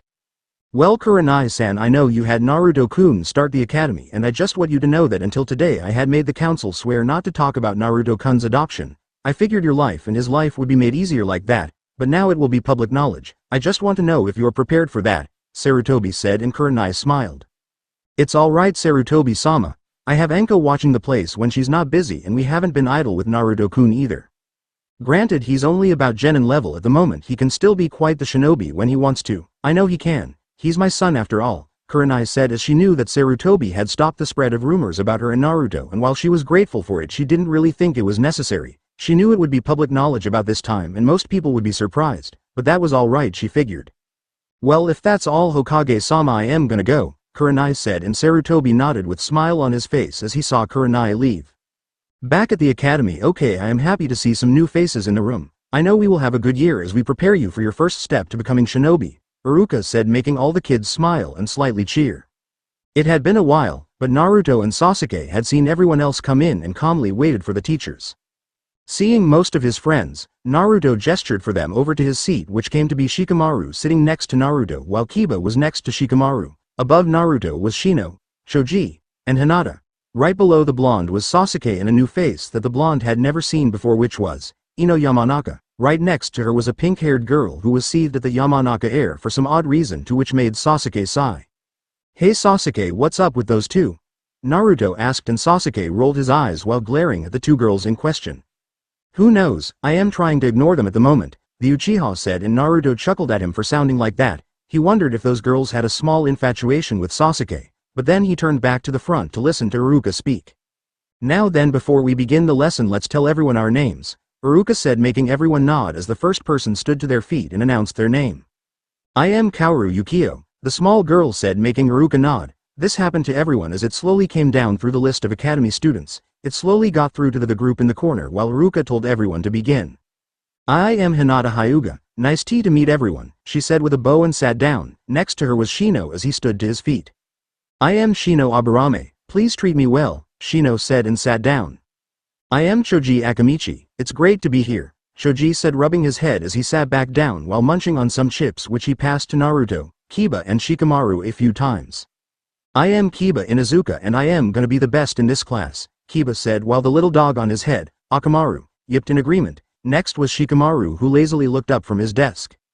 I am Shikamaru Nara. This is such a drag, but since I am here I guess I'll just deal with it, Shikamaru said before closing his eyes for a bit. Naruto chuckled at his friend and shook his head, as expected of the Naras, great geniuses, but terribly lazy. It also dawned on Naruto that all Nara had some type of hot-headed woman. It must be been a Nara preference, Naruto figured. Realizing it was his turn, the blonde sighed and stood to his feet. He saw most of the kids glaring at him, but Naruto knew why. He knew that parents told their children to stay away from him since he was a bad influence, but it was amazing that all the clan heirs found no problem with, and neither did their parents. He wondered why that was, but he could think it over later. I am Naruto Yuhi Uzumaki. I hope to learn a lot from all of you, Dabbeo, Naruto said, making most of the children widen their eyes. Yuhi? By any chance are you related to the famous Genjutsu mistress, Kurenai Yuhi-sama? A girl said, and Naruto nodded his head. Yeah, I am her son, Naruto said, making the entire class except for those who knew Naruto gasp out loud. Wait a minute, you're blonde and she isn't. You have blue eyes and hers are red, plus the last part of your name, she's not an Uzumaki. Why don't you stop lying? one of the boys said while the other children nodded. Naruto rolled his eyes while the others came to his aid. It's true. We've heard Kurenai call him her son and he called her Ka-san. You guys should get your facts straight before you accuse someone, Shikamaru said while Naruto shrugged his shoulders. I said what I wanted to, that's all, Naruto said sitting down while Iruka rubbed his temples and told for the next person to announce their name. I am Sakura Haruno. Nice to meet everyone, she said smiling, and next to her was Ino. I am Ino Yamanaka, hello, she said with her quick introduction and sat back down. Next was the person who made most of the girls giggle and smile. I am Sasuke Uchiha, the brunette said simply and sat down. He just wanted to get things over with, so he didn't both with the pleasant greeting. Iruka nodded with the last person announcing his name and smiled. Alright, now that we have all announced ourselves, we will start learning about the history of the village, Iruka said, effectively making all the students groan while Iruka chuckled before he started writing on the board. It was a long time, but the bell rang and Iruka stopped talking. Alright everyone, we will now have lunch, and after that I will be teaching you what a kunai and shuriken is, then we will try a little target practice, Iruka said, and everyone nodded while getting up from their seats. Naruto had left the room and out into the yard. He sat on a simple bench and leaned back. He had never been so bored in his life with that little lecture. Sure, history was important, but damn, it could be boring. The blonde sighed one more time and pulled out his lunch, which consisted of some rice balls, chicken and some cooked rice. Thank you for the food, Ka-san, Naruto said, and started eating his mother's cooking, which was always good to him. Hey Naruto, so this is where you ran off to, Kiba said, interrupting the blonde as he swallowed his food. Naruto also saw Shino, Shikamaru, and Choji coming along with him. Hey guys, just wanted some quiet I guess, Naruto said as he placed some chicken in his mouth. Where are Hinata, Sakura, and Ino? The blonde asked, and Shino slightly adjusted his glasses. They went to have lunch together. We offered for them to join us, but Ino said that girls should spend time together, so they took off, Shino said while Naruto wondered what that was all about, but he didn't care. By then he noticed Kiba looking around. Where's Sasuke? Kiba asked, and Naruto pointed up, making the 4C Sasuke eating his lunch while he leaned on a tree. He's been there for about 5 minutes I guess, Naruto said as he continued eating. Kiba and Shikamaru sweat dropped, but they all stopped talking and continued on with their lunch break, which was relatively quiet. Behind the academy, it had been 5 minutes since everyone had finished their lunch break, and they were all in the back with a new face alongside Iruka. Alright everyone, this is my partner, Mizuki. Now then, we'll begin the lesson. Can any of you tell me what a kunai is? Iruka asked, and someone raised their hand. A tiny knife that shinobi used to pull off awesome attacks? Someone asked, making Iruka and Mizuki chuckle. That's the generally idea. A kunai is a shinobi's main weapon of choice. There are many things you can learn to do with kunai. You can throw them, use them for traps, and fight with them. The possibilities for kunai are endless. Now then, we will practice throwing them. Who would like to go first? Iruka asked. No one seemed that eager since they never held a kunai before in their life, but someone had to go, so Iruka sighed. Alright then, I'll pick. Naruto, why don't you give it a try? Iruka asked, and the blonde stood to his feet. Sasuke paid special attention to this one as a small grin appeared on his face. Iruka gave Naruto the kunai and pointed towards a target. Naruto nodded, but also didn't miss the small glare he was getting from Mizuki. It made Naruto sigh that even the teachers hated him. Hit the target as best you can, Naruto, Iruka told him. Naruto nodded and mentally thanked Anko for teaching him about kunai and what you could do with them. Of course, she taught him to be creative with them also, which earned her a small smack on the head from Kurenai at the time. Naruto threw the kunai at the dummy target, and it amazed Iruka and even Mizuki that the blonde had such a good execution. The kunai embedded itself in the exact center of the target while Naruto smiled. How is that, Iruka-sensei? Naruto asked, and Iruka nodded. Everyone widened their eyes at Naruto's accomplishment as the blonde sat back down. Kiba leaned next to him and whispered. Where do you learn to do that? Kiba asked, and Naruto grinned. I learned how to throw them a year ago, Naruto said, and Kiba pouted, which followed a small mutter of show-off, making Naruto smirk. Sasuke then rose his hand that he would like to try, and Iruka allowed it. You can do it, Sasuke-kun. Sakura yelled before Iruka shushed her so that Sasuke could concentrate. The Uchiha thanked his sensei before looking back at the target. He had been training with his mother and he knew he had improved. He wouldn't fall behind Naruto at all. Sasuke threw the kunai at the target and it came to the center also. Most of the girls cheered for the Uchiha as he sat down. The entire period went on like this as Sasuke and Naruto tried to one-up each in just about everything. They were rather amusing to watch for everyone else. Before anyone knew it, the day at the academy was over for everyone, with Mizuki asking one last question. So does everyone know what today is? Mizuki asked, and all the students raised their eyebrows before someone stood to their feet. It's the festival day, right? when the Yondaime took down the Kyuubi and saved the village. One of the kids said, making Naruto narrow his eyes. He had known about Kyuubi as when he asked Kurenai and Anko had told him the entire thing. Naruto had been quite depressed that last year, but Kurenai kept telling him that he was nothing like Kyuubi and that he would always be her son, so Naruto eventually got out of it. Today was his birthday, and while no one really appreciated it, there was something good about it. That's right, so enjoy the festival for all it's worth, Mizuki said as he left laughing, but Iruka could hear the disdain in that talk. He sighed and rubbed his head. He'd have to have a talk with Mizuki when he had the chance. Well, on that note, class is over everyone, enjoy the festival and someone's birthday, Iruka said, making all the kids nod as they ran out the door as they couldn't wait to wear their kimonos and go to the festival. Meanwhile, Naruto got up to his feet and turned to Kiba. Hey guys, wanna get something to eat? Naruto asked, but Kiba shook his head. Sorry Naruto, I've got practice today, Kiba said as he walked out. Everyone followed him, leaving Naruto in the room. The blonde sighed and rubbed the back of his head.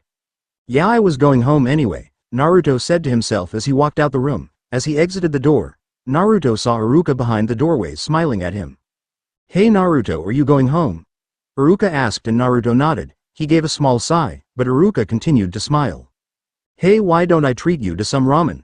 I'd like to get to know some of my students, Iruka said, mainly because he was afraid of Naruto getting attacked on his way home while Kurenai was gone, but the blonde didn't seem to pick up on that.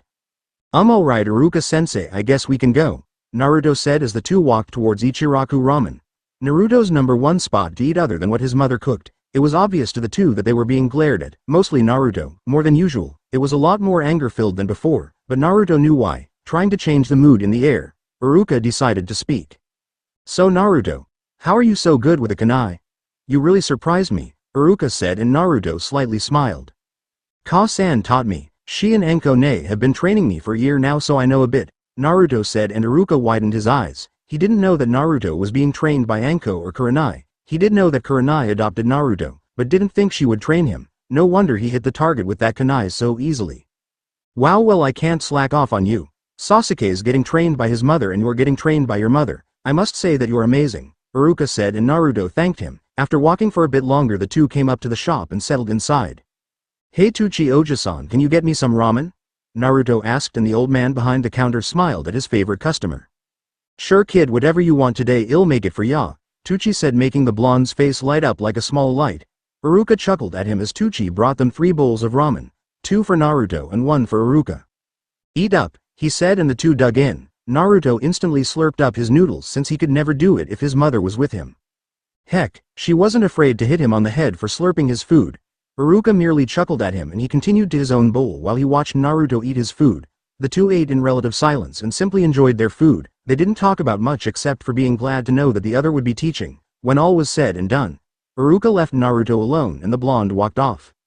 He had nothing to do since his mother was gone, so he decided to head home and get some rest before Anko came home. The walk was sort of short, for Naruto walked up the stairs and came up to his mother's apartment. He had been given a key and the blonde was about to open the door, but then he felt a hand wrap over his shoulder. Hey Oto, how are you doing? Anko asked, surprising him. Hey Anko, I was just finished with my first day at the academy, so I thought I'd get some rest before practicing, Naruto said, and Anko grinned like she always did. Well, sorry, but you're practicing now with Ne-chan. You can rest all day, but training is forever, Anko said as she dragged Naruto away. The blonde sighed as he couldn't go home, but he knew Anko was right. What he didn't know was that he saw Anko wipe her brow as she took him to the training field. Training field. Anko plopped Naruto on the ground and grinned while the blonde rubbed his head. Anko, don't you have anything to do with Ibiki Oji? Naruto asked, and Anko's smirk only widened. He's not in today, so I got the day off, unless you don't want to learn a new jutsu from your Oni-chan, Anko said, and immediately Naruto shot up and grabbed Anko into a hug. Anko-chan, have I told you how much I love you, Dadbeo? Naruto said, and Anko rolled her eyes while she ruffled the blonde's hair. She could always get his attention with something like this any time of the day.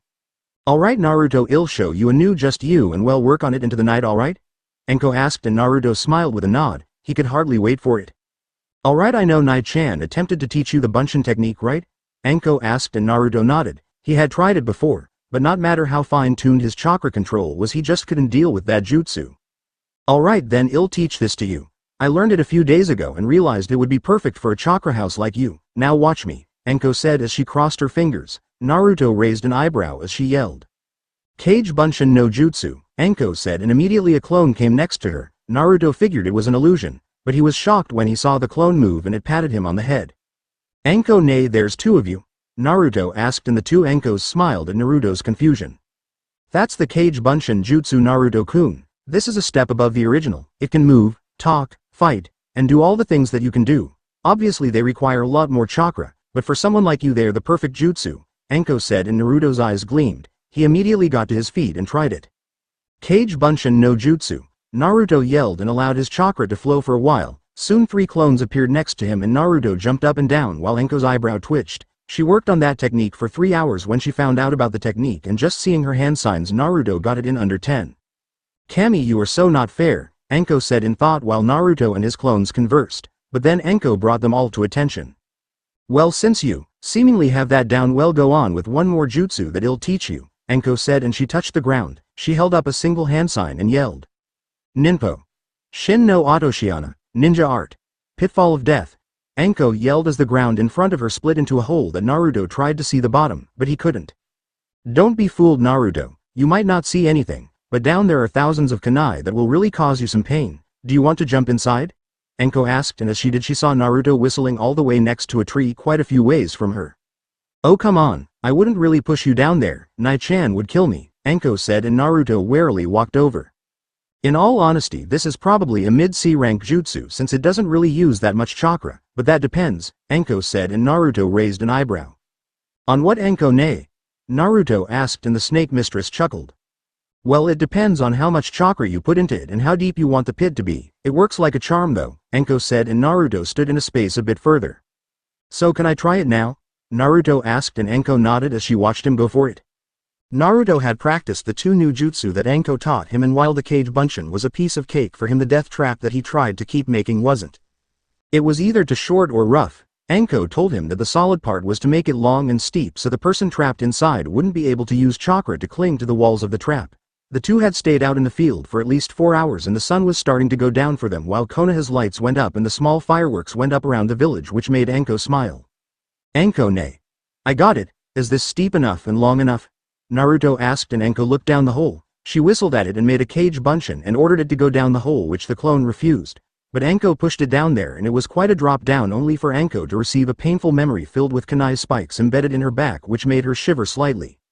Nice job, Naruto. That's the ideal pit. Now keep practicing it and I'll teach you the next step to it, Anko said, and Naruto nodded. By the time the blonde noticed it was dark inside, he really didn't have anything planned for his birthday, but that was alright. Well, Naruto, shall we go home? I am sure Nai-chan is back and wondering where you are. Anko snickered, which made Naruto nod, though he glared at her wondering what was so funny, but Anko didn't say anything as they almost left the field. Naruto suddenly stopped as he looked at the ground for a second. It seems to move for a bit as he looked down. Anko followed his eyes and saw an injured snake on the ground. Anko raised an eyebrow while Naruto gazed at it. It was probably a mild wound, but he still felt a bit of sympathy for it. Don't get too close, Naruto-kun, it's poisonous, Anko said, and Naruto chuckled. He knew she didn't mean that, but he saw the small irony in it. The snake turned to Naruto and forked its tongue at him as a warning. The blonde didn't seem intimidated by it and let out his hand, which made the snake hiss. He waved his hand left and right while the snake watched him, but Naruto could see it was still injured as it hissed to him. Anko simply continued to watch the blonde do whatever he was doing and watched as he snaked his other hand around the snake's head and gently petted it. Anko was about to warn Naruto, but she was amazed when the snake didn't strike the blonde and simply took in his scent with its tongue. The snake slowly stopped hissing as Naruto rubbed the back of its head. On a closer inspection, Naruto could see that the snake had black, scaly skin with a red diamond pattern going down its back. It really looked beautiful when brought to the light. It was rather an average-sized snake, Anko figured, and it was about the entire length of Naruto's arm. Anko, nay. Think you can heal a snake? Naruto asked, and Anko narrowed her eyes at the blonde. You think that just cause I am called the snake mistress I can heal a snake? Anko asked, and Naruto gulped. She smiled as she looked through her trench coat for a bandage and some disinfectant. The snake watched Anko cautiously as she sprayed the disinfectant over the snake's wound. The snake hissed a bit and forked its tongue at her. Anko stuck her tongue back at it and placed a bandage over the snake's wound. There, he should be fine. Snakes can regenerate fast when they want to, Anko said, and Naruto nodded. It was then that the snake slid up Naruto's arm, surprising the blonde and Anko as it snaked around his neck. It didn't try to strangle him, but just kept firm on it. It seems he likes you, Anko said, and Naruto turned to the snake. The snake forked its tongue at him as it started to slither around his arm for a bit. I think so too. What should call him? Naruto asked and Anko chuckled, but remembered to take Naruto home. As they walked home, both Naruto and Anko tried to come up with a name for the snake that had taken a small liking to Naruto as they appeared in front of Kurenai's apartment. I think Kurai is a good name, Naruto said as he opened the door with his key. Anko was grinning like mad when he opened the door. It was completely dark as Naruto walked inside as Anko closed the door. Surprise and happy birthday, Naruto. People yelled, shocking Naruto, who really jumped out of his skin. Kiba, Shino, Shikamaru, Choji, Sasuke and Hinata in the room along with Kurenai, Sarutobi, Teuchi, Ayame, Ibiki, and Makoto.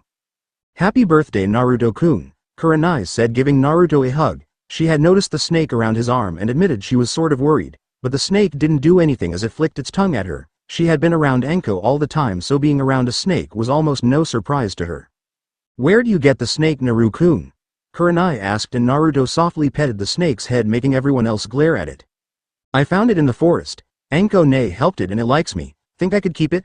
Naruto asked and Kurenai raised an eyebrow. Sasuke, Shino and Shikamaru gazed at the snake for a bit longer. Well, it is your birthday, so I guess you can, Kurenai said and Naruto thanked his mother. It was then that Naruto turned to his friends. When did you guys get here? Naruto asked while Sasuke rolled his eyes. Please, loser, Ka-san made me come. She said rivals go to each other's birthday for some reason, Sasuke said and Naruto grinned when he saw Makoto wink at him. She, of course, knew about Sasuke's rivalry to Naruto and thought that her son could use the good competition. It would be great for Sasuke to forget that night. We got here about half an hour ago. Kurenai-san had us put up these decorations. Kiba had been a little obvious back at the academy, but we pulled it off, Shikamaru said, rubbing the back of his head. Naruto smiled with a nod as Ayame and Teuchi brought a chocolate cake in front of the blonde. It might have been the day of the festival for Kyuubi's defeat and that was good reason to celebrate, but for everyone else a birthday was just as good to them. Happy birthday, Naruto-kun, Ayame said and everyone gathered around Naruto. There were 8 candles and the blonde smiled again. Blow them out, Naruto, so I can have some of that cake, Choji said, drooling, and just as easily the blonde blew the candles out and everyone clapped for him. Now that he's 8, I think I'll start with my present, Anko said as she bit her thumb. Everyone watched as she went through her hand signs and hit the ground. Immediately there was a poof on the ground which brought out a large scroll in front of Naruto. Naru-kun, this is a big gift that Nai-chan and I talked about it a year and a half ago. I told her that you should sign this like your Nai-chan. So Naruto-kun want to be a snake summoner? Anko asked while Sarutobi grinned. He could only imagine if Minato and Kushina could see Naruto now. Anko-ne, are you sure I can? Naruto asked and Anko turned to the snake that was still wrapped around his arm while it forked its tongue out. Oh, I am sure. You seem to have a real gift with snakes. I think your friend there can agree, Anko said, making everyone smile while Kurenai patted Naruto's shoulder. Go on, Naruto, it would also mean much to Anko if you did, Kurenai said to her son, and the blonde saw Anko stutter while she insisted that it wasn't true, but to her it'd be nice if she wasn't the only one who had this contract with them besides her and him. Alright, where do I sign, Anko-ne? Naruto asked and Anko unfurled the scroll. Right here, just bite your thumb then trace your name into the paper, Anko said and Naruto nodded. He knelt down and bit his thumb then wrote his name over the scroll. It glowed for a bit then faded. Soon a snake came out in a dark green hexagonal pattern. SSSO, you're our newest SSS summoner, right? How nice, the female-sounding snake said and Naruto blinked. Nice to meet you. I hope to do good with the snakes, Naruto said and the snake smiled while she looked at the snake around Naruto's arm. Well, the girl on your arm like SSSSS you enough. SSS, she says that wants to thank you for helping her, the snake said and Naruto widened his eyes. So this was a girl he had on his arm. How cool was that? Well, thank you. Anything I should know? Naruto asked and the snake woman shook her head. No, not really, just be kind to you SSSS and well be kind to you, the snake said as she bowed and disappeared. Naruto then looked back at the snake on his arm and smiled. I got it, your name will be Makata, Naruto said and the snake forked her tongue at him. Everyone thought over the word and found that it meant alien kanji. Makoto giggled at the idea while Makata slithered into Naruto's jacket and the blonde giggled when he felt her ball up and rest near his body. Well, that's my gift, Naruto-kun. Now then, anyone else? Anko asked and soon everyone stepped forward. Kiba gave Naruto a scroll about taijutsu while Sasuke gave Naruto a demon wind shuriken that was special to his clan. It was made of a special metal that made it almost unbreakable to any type of attack. There were only 10 in the whole clan, so Sasuke gave one away to Naruto. Enjoy, if loser, I'll be sure to fight you with one, so don't hold back, Sasuke said with a small grin, and Naruto nodded at him. Hinata and Shino had gotten Naruto a book and some ointment which both were said to be bestsellers. Choji and Shikamaru gave Naruto, with their parents' help, an exclusive kunai and shuriken set with some high-grade metals. Hope you like them, it's not hard to know what you like, Shikamaru said, rubbing the back of his head with a yawn while Naruto shook his head. Next was Ibiki, who had given Naruto some Jonin wire. It was used mainly for trapping someone, but it was still a great gift from the head of interrogation. After him was Teuchi and Ayame, who gave Naruto a small coupon for a month of free ramen to which Naruto would take extreme advantage of. Second to last was Sarutobi, and the old Hokage smiled as he gave Naruto a single kunai. It was three-pronged, making everyone look at the kunai funny, but Makoto widened her eyes and simply turned to Sarutobi. "Are you sure about this?" Makoto asked, and Sarutobi nodded. "One piece of his heritage, Makoto-san. A few years at a time," Sarutobi said, and Makoto shrugged. She wouldn't tell her Hokage what to do. When Naruto was done with his gifts, Kurenai came up to the blonde and gently smiled. She gave him a piece of cloth and the blonde unfurled it. He widened his eyes at what was inside. They were two short blades, each about half the length of his arm. They were Kodachi, and Naruto loved them. Lots of genjutsu users and ninjutsu users have these. Most prefer kunai to these, but this is the standard, Kurenai said, and Naruto hugged his mother. "Thank you, Ka-san, I love them," Naruto said, and soon enough the blonde and everyone else saw a small fire in the village. Everyone looked while Sarutobi, Naruto, Anko and Kurenai widened their eyes. It was Naruto's old apartment that was on fire, and Naruto frowned. "You don't live there, you live with me, Naruto. I promise they won't hurt you." "Not that they could," Kurenai said, and Naruto's face brightened. "Well, we're going to go now. Enjoy your birthday, Naruto," Shikamaru said, and people started to leave. Anko also left, leaving Naruto, Kurenai and Mikata in the room. "Never imagined this, Ka-san," Naruto said, and Kurenai nodded with she drank some water. Naruto was drinking some juice. He could feel Mikata's coils against his body and chuckled. He really did like snakes after all. "So Ka-san, are you going to be a Jonin now?" Naruto asked, and Kurenai set her cup down. "That's right, Naruto-kun. I am going to be a Jonin. It'll be busy a lot more, but Anko stays pretty close to the village, so you'll be fine with her, right?" Kurenai asked, and Naruto nodded. "That's right, Ka-san. Now then, I am going to take Mikata to bed. See you tomorrow," Naruto said, and Kurenai nodded. She smiled at seeing her son leave the room. While she looked out the window, she gazed and saw the village in an uproar for the celebration, while Kurenai's gaze turned cold. "I am gonna have to find out who did that. Even if he doesn't live there, no one does that to my son," Kurenai said in thought as she finished her drink. She turned out the lights and went to sleep also. With Naruto sighed as he placed all his things down. He had a really good birthday. It was probably the first real one he had to himself. Naruto unzipped his jacket and watched Mikata slither to the bed. She then proceeded to slither around the room like she was getting a feel for it. Naruto took his jacket and curled it into a small bed for her. "Alright, Mikata-chan, let's go to bed," Naruto said, and Mikata slunk into Naruto's arms, and the blonde put her in the center of the jacket.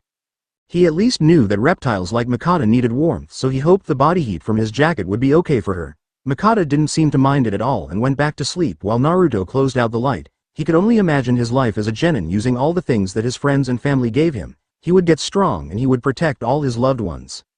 4 years later. "Naruto-kun, come on. It's time for your genin exams. If you don't do these, you'll be held back for another year," Kurenai yelled, and Naruto was up and about. The blonde grinned as he came through the door. He was taller than 4 years ago. Naruto had been taking the academy course for 4 years, and now would be the time that he could graduate. He would be a genin and he would love it.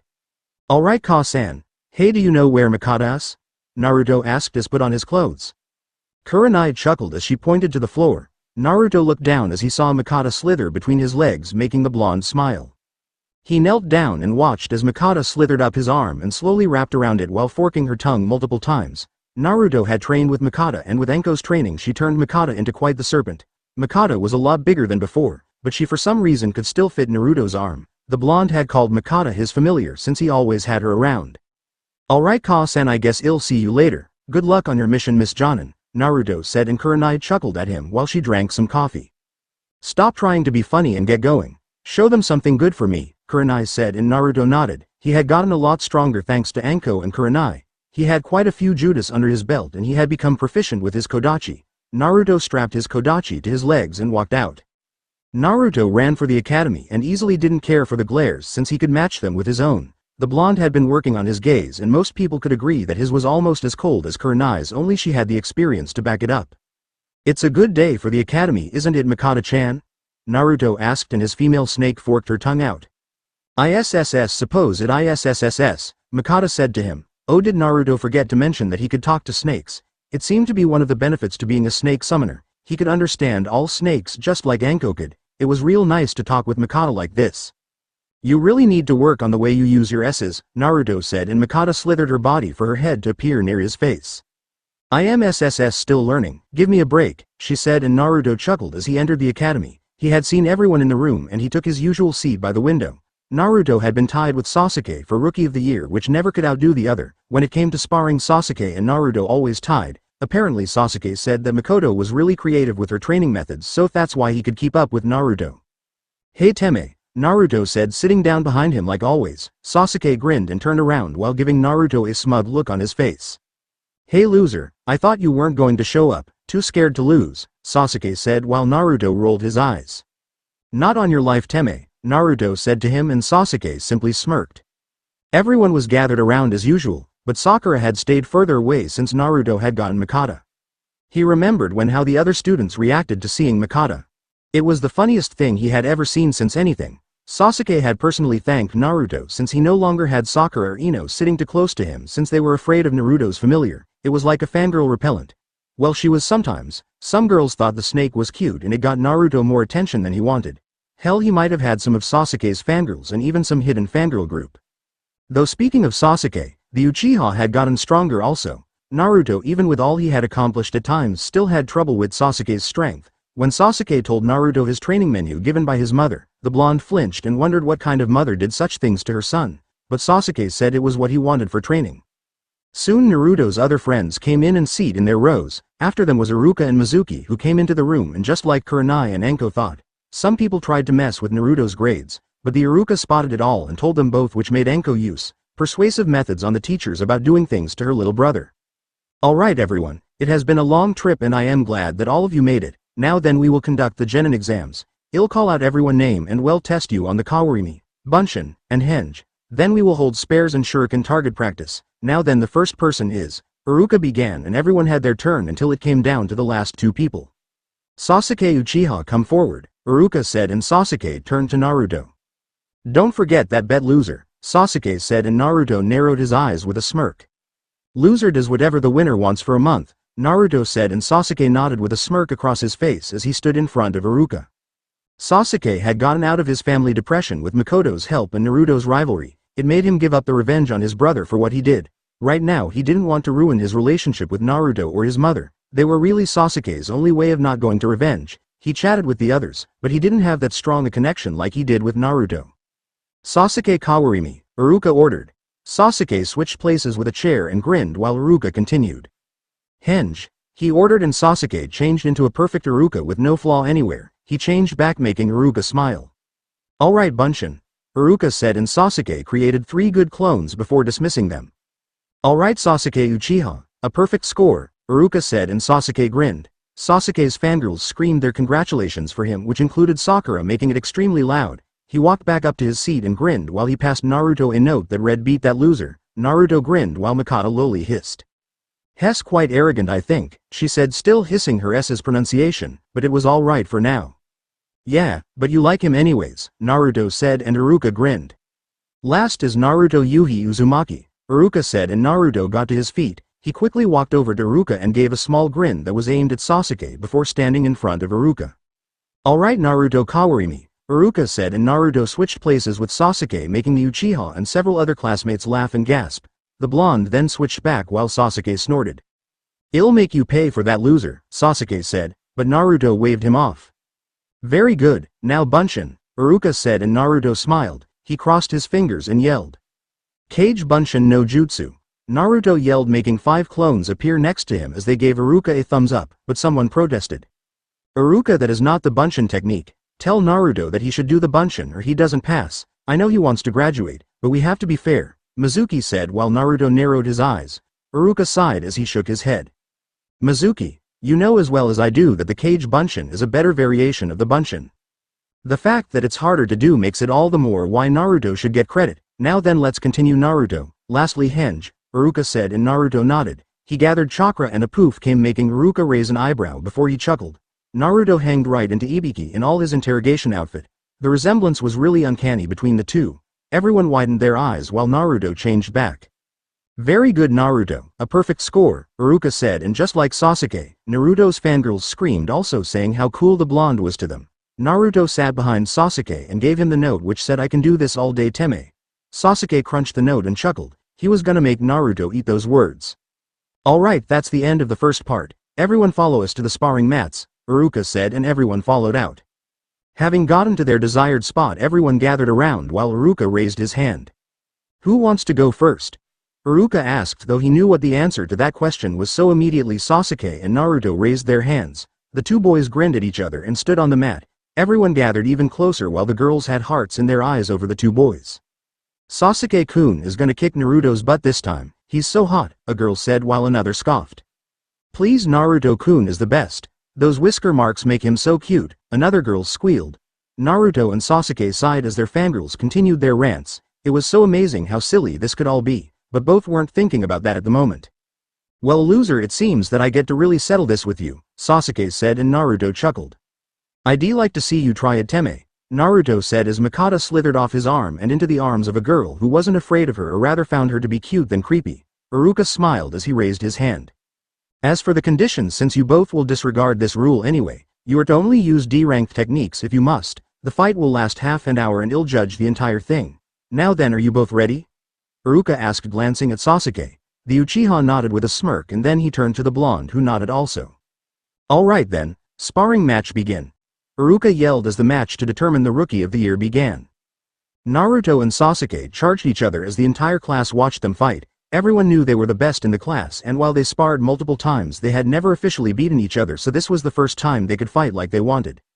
All the girls screamed for the two boys to do their best. Sasuke threw out a punch to Naruto, but the blonde blocked it and sent a kick to Sasuke's side. The Uchiha quickly countered as he grabbed Naruto's foot, but not before giving a small grin.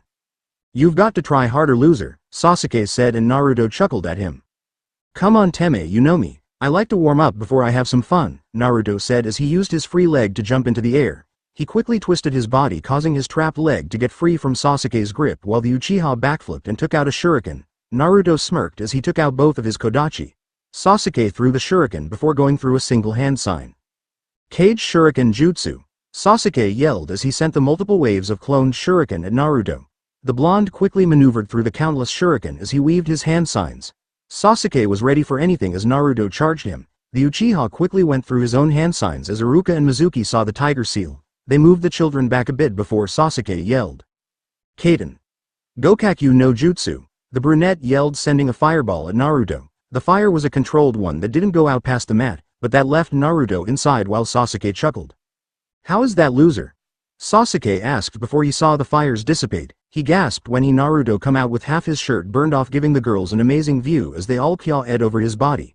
Naruto wiped his brow from his sweat and chuckled. Not bad Sasuke-chan, but I think you underestimated me, Naruto said as he finished his hand signs and slammed the ground. Ninpo. Shin no Otoshiana. Naruto yelled as the ground beneath Sasuke crumbled. The Uchiha gasped as he felt down a sudden hole in the ground. Naruto chuckled as he heard Sasuke curse as he clung to the outer reaches of the hole. He looked down and saw multiple kunai at the bottom and narrowed his eyes.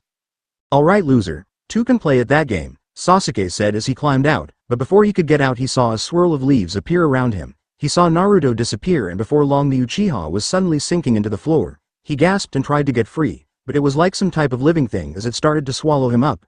Sasuke cursed before he saw Naruto slowly come out of the floor with one of his kodachi in his hands. Say your praise Teme, Naruto told him as he lunged forward. Sasuke closed his eyes, but nothing ever came. He opened his eyes to see himself on the floor with Naruto smiling at him.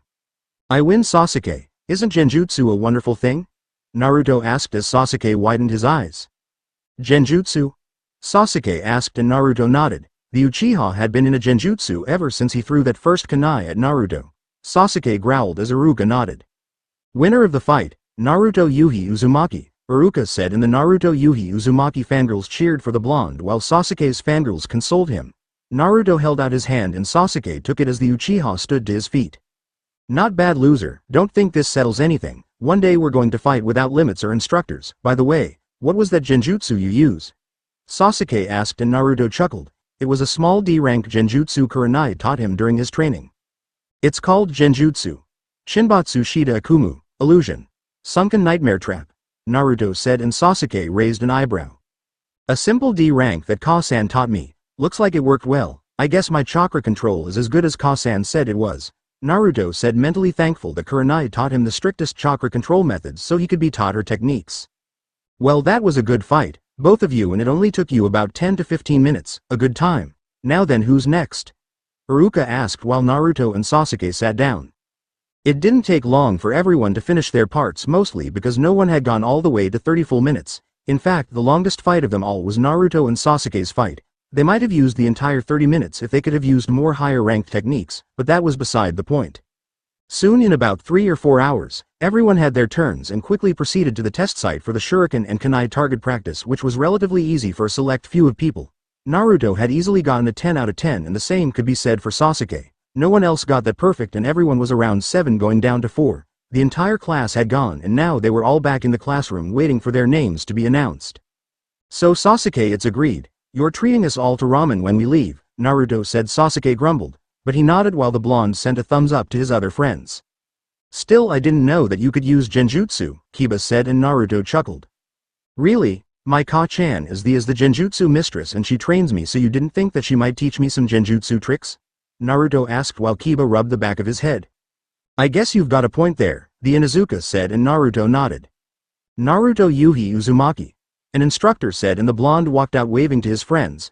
Everyone waved back as Naruto walked through the halls. He came up to the room Iruka and Mizuki were in the room together. Congratulations, Naruto, you've passed with a perfect score, and as such you are the Rookie of the Year. Here is your headband, Iruka said, handing the blonde a black Konoha headband instead of the standard blue that most came in. The Konoha symbol was engraved in a fine metal over the headband, showing the exquisite metal. Naruto bowed with a small smile on his face. Thank you, Iruka-sense. Mizuki-sensei, I am gonna make you proud, Dabayo, Naruto said, leaving the room. Iruka chuckled along with Mizuki, but the latter mentally growled at Naruto for passing his exams. Damn it, now I can get him to get the scroll of sealing. Oh, whatever, I'll just get it myself, Mizuki said in thought as a small smile came across his face, which confused Iruka slightly. Nonetheless, he was happy that Naruto had passed. The blonde came a long way from being a child.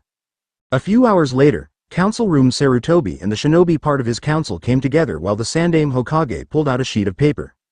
I've received this year's Genin hopefuls from Iruka. It seems we have a good pick this time, Sarutobi said, and everyone nodded. They all waited for Sarutobi to announce the names, and the old Hokage did just that.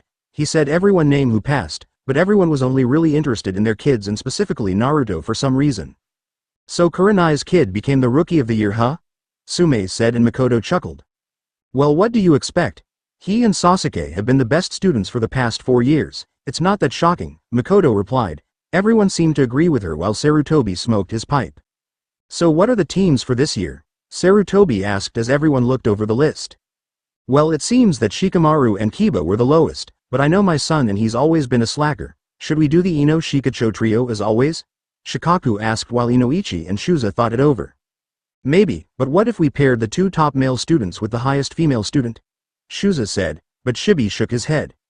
That is an illogical choice. That team would be too strong, and we always want balance between our genin. So we always paired the highest scorer with the lowest scorer along with the highest female scorer, and it should stay that way, Shibi said, and everyone nodded in agreement with him. So what are we going to do? Sume asked before Hiyashi stood to his feet and looked at the paper. After looking at for a few minutes, the Hyuga gave everyone else a stern look. I suggest that we go with this plan, Hiyashi said as everyone widened their eyes. It was a strange plan, but everyone didn't seem to mind it at all. With Naruto, everyone sighed as they patted their stomach while Sasuke's sweat dropped at his wallet. He just lost like a month's worth of allowance treating everyone. That was so good, Shoji said while Kiba grinned. Food always tastes better when someone else is paying for it, the Inuzuka said, making everyone else nod in agreement with him. Naruto sighed in contempt before walking off. Well guys, I am going to go. Ka-chan wants me to clean up the place while she's gone. I'll see you all tomorrow for team placement, the blonde said, and everyone nodded waving goodbye before running off in their separate directions. Naruto opened his jacket as he saw Mikata curled into the usual ball near his stomach. The blonde grinned as he walked up the stairs to his home and fished in his pocket for his keys. He managed to find them and quickly opened the door. Naruto got inside and saw that the place was vacant. He also saw the note on the wall reminding him of his chores, so the blonde quickly got out of his clothes and laid them on his bedroom. It was then that Mikata slithered out of his jacket and onto the floor. She leaned up in an upright position. Got chores SSSS. she asked, and Naruto nodded, walking around the room while Mikata followed him. Yeah, but it won't take long, you can take a nap if you want. Naruto said as he dispelled Mikata's henge. The snake poofed and quickly grew another 4 inches. Naruto had used the henge technique for Mikata since she said that she would continue to get bigger throughout her life. When Naruto asked her why many other snakes weren't big, she simply said there isn't enough food for that and they simply don't wish to be that big, but she said that she would grow at least 4 or 5 inches every month, which made Naruto wonder how large she would actually get, but that was for later. Naruto quickly summoned 2 clones to help him with his chores. He quickly washed the dishes, swept the floor, and wiped off the counters. He also dusted off the table and some of the shelves. It was a slightly taxing job, but the blonde didn't seem to mind in the least. It took Naruto about an hour or 2, but he was finished with everything and was currently in his room looking over a scroll that Kurenai had given him to read while she was gone. She said she had a mission to do, so she wouldn't be back till later. Naruto looked over the scroll and saw it was for some C-rank genjutsu tricks that Kurenai had come up with and perfected during her life. The scroll was categorized from D ranks up to A ranks. Naruto decided to start on the D ranks and C ranks so as not to get overwhelmed by anything. He read through the scroll for a bit before he saw something creeping on the ground. Naruto narrowed his eyes and saw a small rat on the floor. He knew his mother hated rats and the sort, so she was happy that Mikata was around. The place didn't actually have rats and mice as a problem, but on the occasion that it did, then Mikata was more than happy to have her dinner. Naruto sighed while he didn't even look from his scroll, but gave a hidden smirk. Mikata. Dinner. Naruto yelled and immediately Mikata slithered into the room. One thing about her is that she was a relatively fast snake. She was probably the second fastest snake of her kind. Mikata noticed the rat and forked her tongue. She then proceeded to slither under the bed where it was dark so it would camouflage her black skin. Mikata snickered while she forked her tongue out again. Thank you, Naruto-sama, Mikata said while Naruto continued to read his scroll. Out of the corner of his eye he watched Mikata lunge for the snake and bit it, sinking her venomous fangs into its skin. She slowly devoured the rat while Naruto chuckled, making her turn around. You really do love rats and that stuff, don't you? Naruto asked, and Mikata simply settled for staring at her blonde partner. What? I am a snake. I love these things, Mikata said with her mouth slightly full. Naruto shook his head at her and simply continued to read while Mikata began the slow process of eating the rat. Later Kurenai sighed as she came through the door. Her latest mission was a big pain in the ass. Damn stupid daimyo and his complaining. But there was nothing she could do about it. She was a jonin and so there were things like this. She was about to complain. But then she saw the room and smiled when she saw how neat it looked. She was glad that Naruto followed her instructions on his chores. He was her son after all, so why wouldn't he listen to them? Speaking of her blonde son, Kurenai looked around for Naruto and opened the door to his room. She lightly smiled when she saw Naruto sleeping while her scroll was next to him and Mikata was coiled up on his stomach. Kurenai closed the door to let him sleep, but she didn't know she closed it a little hard, waking up the blonde. Naruto yawned and opened his eyes. He had taken a rather long nap after going through his mother's scroll. He had been practicing them for a while before taking a break which went into the night. Naruto got to his feet and gently placed Mikata on the bed. He opened the door to his room and saw his mother on the couch. Hey Ka-chan, you're home, Naruto said, making Kurenai turn around. Hey Naruto-kun, did I wake you up? Kurenai asked, and Naruto shook his head even though she kind of did, but he had to wake up anyway. No, I just came to get some water and go back to bed. Oh Ka-chan, I passed the genin exams and I was named the Rookie of the Year, Naruto said, and Kurenai stood to her feet. She patted her son's head before giving him a hug. That's great, Naruto-kun. I knew you could do it. I also know that tomorrow is when your senseis are assigned to you. I also took up the job even though I am a little new to it. So did anything happen today? Kurenai asked, taking a small sip of some tea she brewed. Nothing really. I was just studying the day away. Well, I am gonna go to bed, Ka-san. See you tomorrow, Naruto said to her. Kurenai nodded as she watched her son leave the room with a cup of water and go back into his room. I still wonder about this idea that Sarutobi-sama has for them. I hope Naruto's up for it, Kurenai said to herself before she got up and was ready to go to bed also. Next morning Kurenai and Naruto were currently walking towards the academy. They were going there for Naruto's team placement and Kurenai's team selection. Both walked into the academy with Kurenai telling Naruto to go inside and she would be with the other jonin in another room. Naruto understood her and walked inside. He saw all his friends and he saw the other kids chatting amongst themselves before the girls laid their eyes on the blonde and blushed while Naruto sighed. He sat in his original seat behind Sasuke. So who do you guys think will be on your team? Naruto asked, resting his head on the table. Everyone wasn't sure how to answer him since no one really had anything in mind. They all simply shrugged their shoulders while Naruto glared at Sasuke. Well, I hope you aren't on my team. How would I know that I can kick your ass if I stay near you the whole time? Naruto wondered while Sasuke merely snickered and leaned back in his chair. Whatever, loser, if I was with you then I would leave you in the dust, Sasuke said, and Naruto rolled his eyes before chuckling softly as everyone saw Iruka come into the room. Sorry I am late everyone, I have some grave news. It seems that Mizuki tried to steal the scroll of sealing and leave the village with it. I just want to remind you all about the pressures of being shinobi. Learn from your success and your failures. This will make you fine shinobi. Iruka started while making a little speech which Naruto slightly missed. Now then, it's time for everyone to be given their Jonin sensei. Team 1 will consist of. Iruka began while Naruto talked with Mikata about some things just along the line of techniques they could use together. Team 7 will consist of Kiba Inuzuka, Sakura Haruno and Sasuke Uchiha. Your sensei will be Kakashi Hitaki, Iruka said, and Sasuke smirked. He didn't mind it at all. He rather welcomed it. It would give him the chance to see how good he could do without his mother or Naruto around. Next, Team 8 will consist of Shikamaru Nara, Hinata Hyuga, and Naruto Yuhi Uzumaki. Your team is a bit of a special case, so your sensei will be Anko Midarashi, Iruka said, and Naruto raised an eyebrow. Anko was supposed to be a Tokubetsu Jonin. She should be able to do this. Team 9 is still in circulation, so I will move on to Team 10, which will consist of Ino Yamanaka, Shoji Akamichi and Shino Aburame. Your sensei will be Kurenai Yuhi, Asuma said, while Sakura cheered for getting to be with Sasuke, making some of the girls scowl at her. Having assigned everyone their teams, everyone waited for their respective sensei to come in, but Naruto and his friends watched the other kids leave with their sensei, but their senseis were at least 1 hour late. Man, what's taking them so long? Kiba asked, gritting his teeth, making everyone nod. Maybe some trouble came up, Hinata said while the 9 waited for their senseis to arrive. It was then that the door opened to show Makoto in the room. Ka-san, why are you here? Sasuke asked, a little confused before Makoto smiled. She leaned on the wall, leaving Sasuke's question hanging in the air, and before long everyone's senseis came into the room. Alright, hello everyone, we're your Jonin sensei and we'll be looking after you, but before we begin we have a special order from Hokage-sama. You see, he believes that there is a condition for you 9. From now on you aren't separate teams, but all one big team, Makoto said, and making Naruto and his friends raise their eyebrows. What do you mean we're all one big team? What about the other kids? Kiba asked, and Makoto explained. Well, recently Hokage-sama has started a small plan of action. It was announced to all Jonin sensei yesterday. It's called a Genin Scramble. We take the clan heirs and the people who scored the highest on the exams to be selected. Now then, what is the Genin Scramble, you ask? Makoto said as she was about to answer their questions.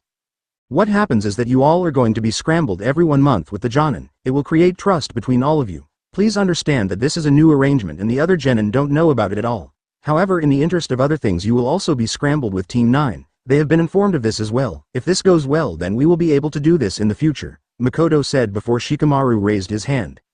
So what you're saying is that Hokage-sama made a new plan for the academy and it's called a Genin Scramble to emphasize more trust and teamwork between ourselves. Man, what a drag, Shikamaru said, making some people chuckle. Well, in any case, the end result is that we hope more missions will be successful as you grow with each other.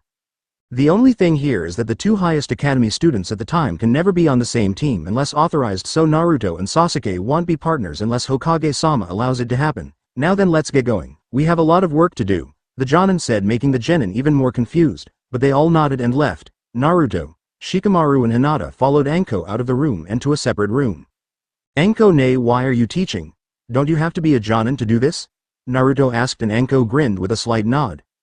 That's right, Naru-kun. But I was given some special permission to do this. As it turns out, Asuma was supposed to do it, but he suddenly got called away and won't be back for quite a while. Makoto is going to serve as a sub-Jonin instructor to any of us who need her around. Alright, I understand, Naruto said, and Anko nodded. She quickly took them into a room since Kakashi claimed that he wanted the rooftops. Everyone sat down while Anko leaned on the wall. Alright, we will have introductions now, so let's begin with our names, hobbies, likes, dislikes and our dreams for the future. I guess I'll go first, Anko said, making everyone nod. Alright, I am Anko Midarashi. I like dango, teasing others. My snakes, Nai-chan, and my little brother right there. I dislike those who hate dango, a certain pedo snake man, and anyone who dares to look down on me or my little brother. My hobby is training with my snakes, hanging with my fellow Jonin and playing a few pranks. I don't have any dreams other than to make you all outstanding shinobi who know how to straighten up and grab the world by the balls, Anko said with a cheeky grin on her face. Naruto shook his head at his sister, but he found her funny nonetheless. Anko turned to Shikamaru and pointed. Your turn, mister. I copied my sensei's hairstyle, Anko said, making Shikamaru roll his eyes before he gave a small yawn. I am Shikamaru Nara. I like taking naps and watching the clouds. My dislikes are too troublesome to mention. My hobby is the same thing as my likes, so I won't waste my breath. My dream is to simply be a good clan head for my family and make my father proud, the Nara said as he saw Hinata gently smile while Naruto nodded. Anko grinned before turning to Hinata. Alright, your turn, Anko said and Hinata nodded. I am Hinata H. Hyuga. I like tea ceremonies, my family and a few other things. I dislike those who look down on me and who don't work hard. I also dislike that my family is divided into branches. I don't really have any hobbies. My dream is to unite the main branch and the side branch of my family, Hinata said and Anko nodded grinning like mad. Alright, that's good. I am gonna have to work on that confidence though, Anko said keeping the last part to herself. She then turned to her little brother and smiled. Your turn, Foxy-kun, Anko said making Naruto slightly smile. I am Naruto Yuhi Uzumaki. I like Makata, my snake familiar, Ramen, Anko ne, Ka-chan, and my snake summons. I dislike those who abuse others, those who don't train or work hard. My hobby is practicing my genjutsu that my Ka-san teaches me along with practicing collaboration techniques with Makata, Naruto said as his snake familiar grazed his cheek before slipping onto the table. My dream is to show everyone the awesome power of genjutsu just like Ka-san wants also. Naruto finished and Anko nodded with a small clap of her hands. Alright everyone, that was great, now then we can begin. Unlike the others, I don't think those damn D-rank missions are enough to get any kind of experience, so when we do missions we will be doing them on the real deal or none at all. Now then we will head to my personal training ground for some training. Naru-kun knows how I train so well, just do this as we go along. I know Naru-kun's training style, so I'll be working with Hinata and Shikamaru the most, but don't think I won't give you something to do either. Now then let's get going to the Forest of Death, Anko said making Shikamaru and Hinata gulp. Isn't that place like the most dangerous training ground? Shikamaru asked, but Anko waved him off. Hey, when I was your age I had been through the entire forest as did most of the other genin. Just because we have peace right now doesn't mean we can be relaxed even for a second or it will come back to kick us in our ass, Anko said as she left the room while Naruto, Hinata and Shikamaru followed her. Forest of Death. Anko brought her group to training ground 44 and they all passed the fence. Anko brought them to the safe part of the training ground while they all sat down. Alright, no, normally I would test you with this stupid bell thing to see if you had good teamwork or not, but having teamwork on the spot in complete bull to me, so well be working on your teamwork throughout the month that you're in my possession. Now then Shikamaru, Hinata, how good is your chakra control? Anko asked and the two looked at each other for a second while Naruto watched them.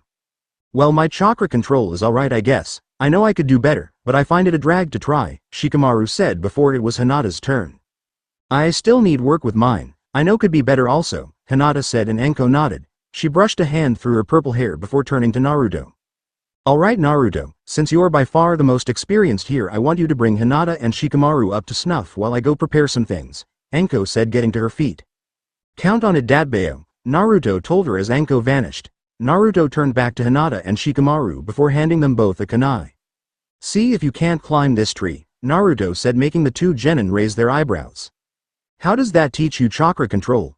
Shikamaru asked while Naruto glared at him. The Nara widened his eyes and nodded.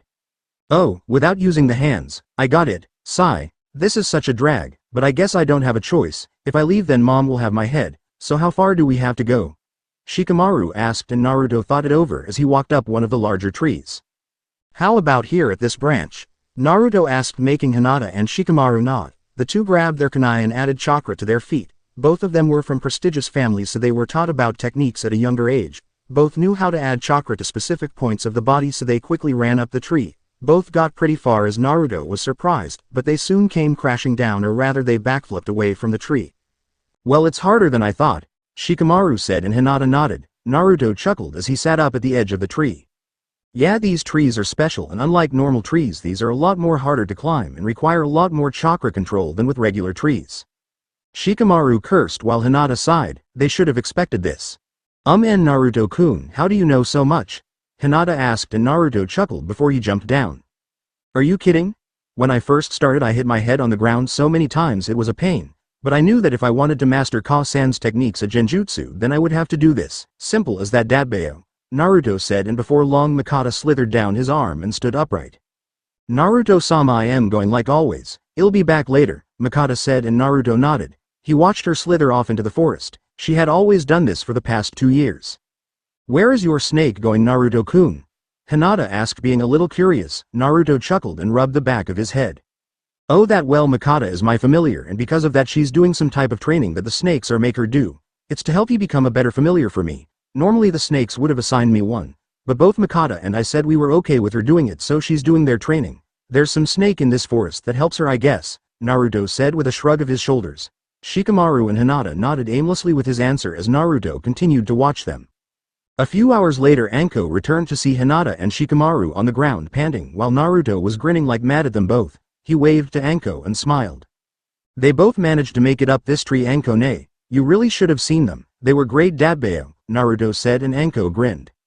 Alright, that's good. Now we're going to have a small exercise. You three are going to go into the forest and retrieve 3 kunai that have been embedded at specific points in the forest. It will give you the chance to familiarize yourself with the territory. For your safety, I've placed them at easier locations to reach for all of you, so I expect a success from all of you, Anko said, and the three nodded. Naruto, Shikamaru and Hinata ran off into the woods and were ready to begin. They had been resting for a while, so it was a good enough break for everyone. Naruto hadn't been idle either. He had taken Kurenai's scroll with him for a small lesson to teach himself, but that was for later. Currently, Naruto was ahead of Shikamaru and Hinata. He stopped on a branch and turned to Hinata. Hinata-chan, would you mind? Naruto asked, and Hinata closed her eyes with a nod. Byakugan, Hinata yelled as she scanned the entire area. She found all the kunai, but like Anko said, they weren't exactly in easy places to get. Alright, there is one on top of that tree, another one in a nest full of big insects, and the other is on the ground right there, Hinata said, pointing to it. Naruto narrowed his eyes since he knew Anko quite well. Alright, it's not that obvious, and Anko-ne isn't that nice to just offer us the kunai. Hang on, Naruto said as he summoned a cage bunshin and sent it to retrieve the kunai. It did as it was told and grabbed the kunai. But as Naruto thought, the clone was starting to sink as it passed the kunai to Naruto before the blonde dismissed it. Quicksand, that's just like Anko-ne, Naruto said as he gave Hinata the kunai. The Hyuga took it into her pouch as they headed for the second one. Naruto looked up and grabbed Shikamaru's arm, startling the Nara. What are you doing? Shikamaru asked, and Naruto's eyes gleamed. Hey, I am using teamwork. Hinata-chan searches for them while you and I get them. Simple, right? Now get up that tree, Naruto yelled as he flung Shikamaru, making the Nara scream. Man, this is such a drag, Shikamaru said as he grabbed the kunai and came down the tree while he smacked Naruto over the head. Did you think that was funny? It wasn't, man, Shikamaru said, and Naruto chuckled at him. Shikamaru sighed as he handed Hinata the kunai. The Hyuga girl stored it in her pouch and the three quickly made it towards the insect nest. Naruto had to admit that his sister was really mean at times. The place she sent them was in one of the more aggressive insect nests. Some of them, if close enough to you, could suck away your chakra, and their sheer numbers made for a quick death to anyone who wasn't ready for them. Alright, we're here, so what do we do now? Shikamaru asked while Hinata gulped. The blonde thought it over for a second and smiled. Alright, follow my idea. We're only going to have one good shot at this, so we have to make it count since they're not expecting us. Do you two see that small mark on the tree? Naruto asked, making Shikamaru and Hinata looked at the small cut made on the tree by Anko. Yeah, what about it, Naruto-kun? Hinata asked, not seeing what this had to do with anything. Naturally, Naruto was mad at either of them since they didn't know how dangerous this forest could be when it wanted. Anko-ne told me one time that these insects have a large chakra sensory, so if you pass this scratch mark then they will know where you are immediately. So we only get one shot at a plan. Too bad I don't really have one at the moment, Naruto said, making Hinata and Shikamaru sigh. The Nara then took his thinking pose and closed his eyes while he brought the tips of his fingers together. Shikamaru sat in silence for a few minutes before smiling and opening his eyes. Alright, I have an idea. Naruto, do you have a Kaiden jutsu? Shikamaru asked, and the blonde nodded. Yeah, genjutsu is my main thing, but I've got quite a few ninjutsu skills. You got something for me? Naruto asked, and Shikamaru rubbed the back of his head while he yawned. He immediately took out 3 kunai and attached them to some wire as he told Naruto and Hinata his idea. The three stood a few feet from the insect nest and nodded as Shikamaru threw the kunai at 3 precise points on the trees around them. Go, Naruto, Shikamaru said as Naruto did multiple hand signs. Kaiden. Gokakyu no Jutsu, Naruto yelled, sending the small fire at the wires. It traveled along said wires and slammed around the trees, causing a small fire to brew around the place of the insect nest. The insects swarmed in a frenzy around the fire as Naruto, Shikamaru, and Hinata ran inside. Naruto's Kaiden jutsu wouldn't last long, so they had to move fast. Hinata used her Byakugan to find and capture the kunai in her hands as everyone quickly ran away, not wanting to wait around for the insects to learn of their presence. The three continued running for a bit longer and sighed as Hinata held the kunai in her hands. Did we get away? Shikamaru asked, and Naruto nodded. Alright then, let's get this kunai back to Anko immediately, Naruto told them. Shikamaru and Hinata nodded as they ran back to Anko. Kumogakure, he was known for a lot of things. He was called the fastest man alive throughout the entire elemental nations, and he was called the strongest of any Kumo nin. He was the Raikage of Kumo, or A as some people called him, and he was currently in his council room thinking over some things. Is that Hyuga incident still hanging over us? A asked, and some of his council nodded that it was, contrary to popular belief, even though Kumo at the time had known that Konoha had killed one of their shinobi and asked for compensation or reward. They also knew that it was mainly their fault in the entire thing. Raikage-sama, Konoha knows we were the ones who tried something first, and as such we are at odds with each other. You know as well as anyone that the Hyuga clan resents us for what we did. In fact, we should be thankful that Konoha hasn't asked for some compensation also, but you know that they think about it all the time, a councilwoman said, making the others nod, aside, and pinch the bridge of his nose. So if they never bring it up, what are we going to do about it? A asked, not seeing much of a big deal in anything. Raikage-sama, you know that Konoha has taken a few of our normal missions and clients. They are rumored to be the strongest of the elemental nations. After all, they do contain the largest and strongest Jinchuriki, a man said, and found this to be true. He leaned back in his chair and thought it over for a few seconds. He sighed and leaned back up before pounding his right arm on the table. So what? You want to have some good relations to Konoha? How do we even know that they will agree to meet with us? A asked, and some of the others weren't sure. Soon someone stood to their feet and raised their hand. I propose a political marriage, the person said, making a narrow his eyes and growl. He hated political marriages with a passion. He didn't like anyone being forced to marry someone else. There's no way I can agree to that. You all know how I feel about those, I told them all, making his voice quake throughout the room while most people gulped. Raikage-sama, please keep this in perspective of the situation. They wouldn't deal with this if we didn't do this. Raikage-sama, your predecessor, the Sandaime Raikage, was the person who wanted the Byakugan and went so far as to do this. Do you really want to start a war with Konoha, Raikage-sama? The man said, and he gritted his teeth. He hated having to see the perspective in it all, but he knew his council members were right. He sighed and calmed down enough to listen to everyone else. So who would we send? In the interest, maybe it should be one of our civilians or top shinobi, he said, still not liking the idea, but he didn't see much of a choice. He sighed again while his council thought it over. What about our top genin? If I am not mistaken, then she will be perfect for this, a woman said, and raised an eyebrow.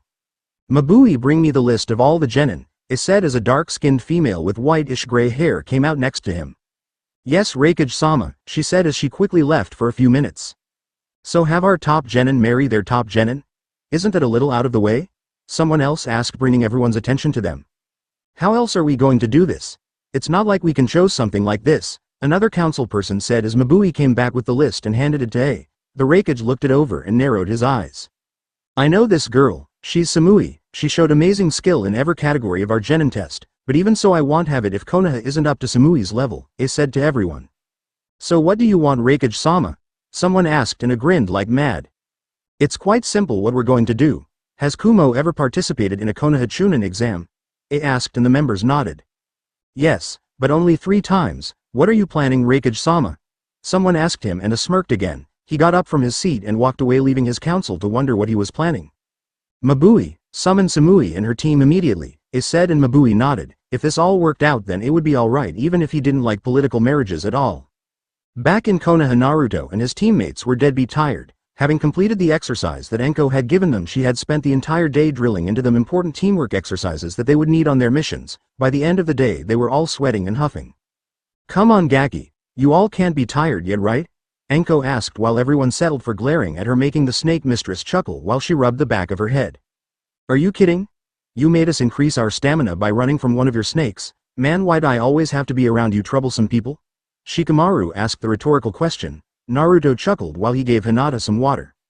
Oh, come on now. How about tomorrow I teach you all something good, then the day after that we'll go on our first mission. Would that put you in a good mood? Anko asked, eating some dango with her team. Naruto nodded with a grin on his face while Hinata seemed to smile, but Shikamaru just sighed. Alright, time to go home everyone. See you tomorrow and be sure to eat your breakfast. You're going to need it, Anko cooed as she shunshined away. Well guys, I can't wait for our first mission. Aren't you glad we don't get D ranks? Naruto asked while Hinata slowly nodded and Shikamaru chuckled. I guess, it would be a drag to handle that labor that civilians are too lazy to do themselves, Shikamaru answered until Naruto got a gleam in his eyes. So your family must make a majority of all the D rank missions, right? Naruto asked and Shikamaru rolled his eyes. Very funny, Naruto. Well, I got to go home. I'll see you guys tomorrow, Shikamaru said to them. Everyone nodded and watched him leave. See you later, Hinata-chan, Naruto told her. Hinata waved goodbye to the blonde and she watched him leave. 2 days later, Team 8 was currently in front of the Hokage and Iruka, who had been handing out missions to people. Imagine their shock when Anko came up to them and said that they would be taking a C-rank mission. Needless to say, but both of them were surprised. Anko, are you crazy? They're just genin. They can't take a C rank. You know they have to take D rank missions to familiarize themselves with each other, Iruka said while Anko pouted. Are you kidding me? Those do nothing for no one except give the civilians a day off of work. Besides, teaching them teamwork out in the field is a much better job in my opinion. As for getting to know each other, the both of you know that Naruto was good friends with these two for the past 4 years. He was also friends with the others also. I don't think I need to test them on something they've had for 4 years. Besides, I know how good they are. Hinata is good for close combat. Shikamaru is good for long range, and Naruto is the best wildcard as he can fulfill long range, close range and mid range. Hey, are perfectly balanced along with me. Tell you what, give us a C rank mission, and if we fail we take the D rank missions like you said. But if we succeed we continue with the C ranks until we're good for the higher stuff. Anko suggested, making Iruka drop his job. Sarutobi sighed and turned to see the 3 genin kids. Naruto-kun, what do you think of Hinata and Shikamaru? Sarutobi asked, making everyone turn to him. What's there to say, Gigi? Hinata-chan and Shikamaru are good friends of mine. Back in the academy I tried with them. Kiba, Choji, Sasuke, Shino, Ino and Sakura. I know them and they know me. I trust them with my life, Dabeo, Naruto said, making Shikamaru smile while Hinata gave a small blush. Anko grinned like mad and patted Naruto's head. There you have it. So do we get one? Anko asked, making Sarutobi sigh. Alright, fine Anko. The success of this C-rank mission will determine if you take D ranks or not. The other Jonin seem to think that their teams are better off doing D ranks.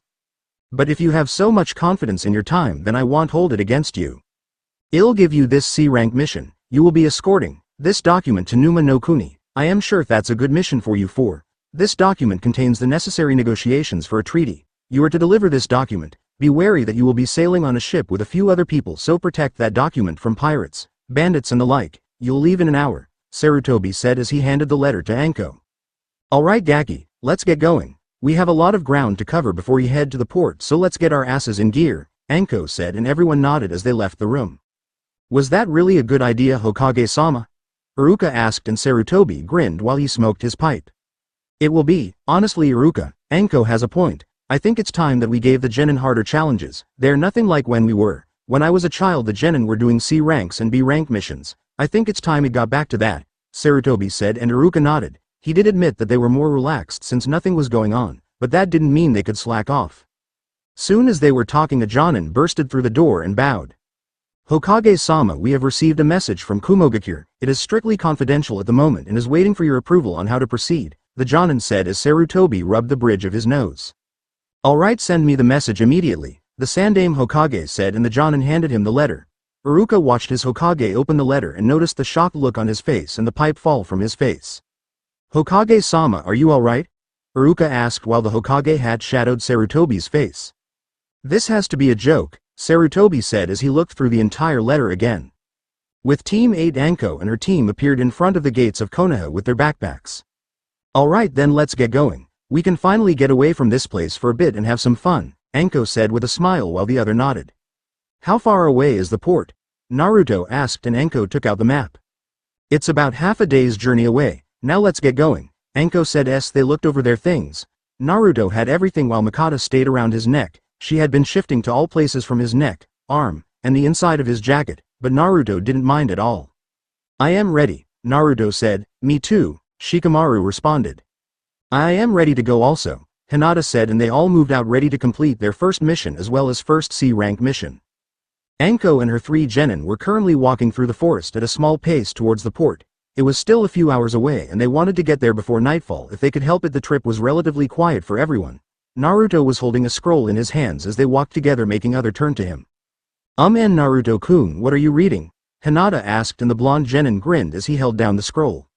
This is one of my Ka-chan's scrolls. She gave it to me to memorize, so figured I'd read this while we walk, Naruto said, and Hinata nodded while Shikamaru rubbed his head with a small sigh. You couldn't get me to do genjutsu, it's too troublesome, though I wonder if I should be surprised that you can. You seem more like the type that would go for the ninjutsu and taijutsu aspects. Shikamaru told him and Naruto nodded with him.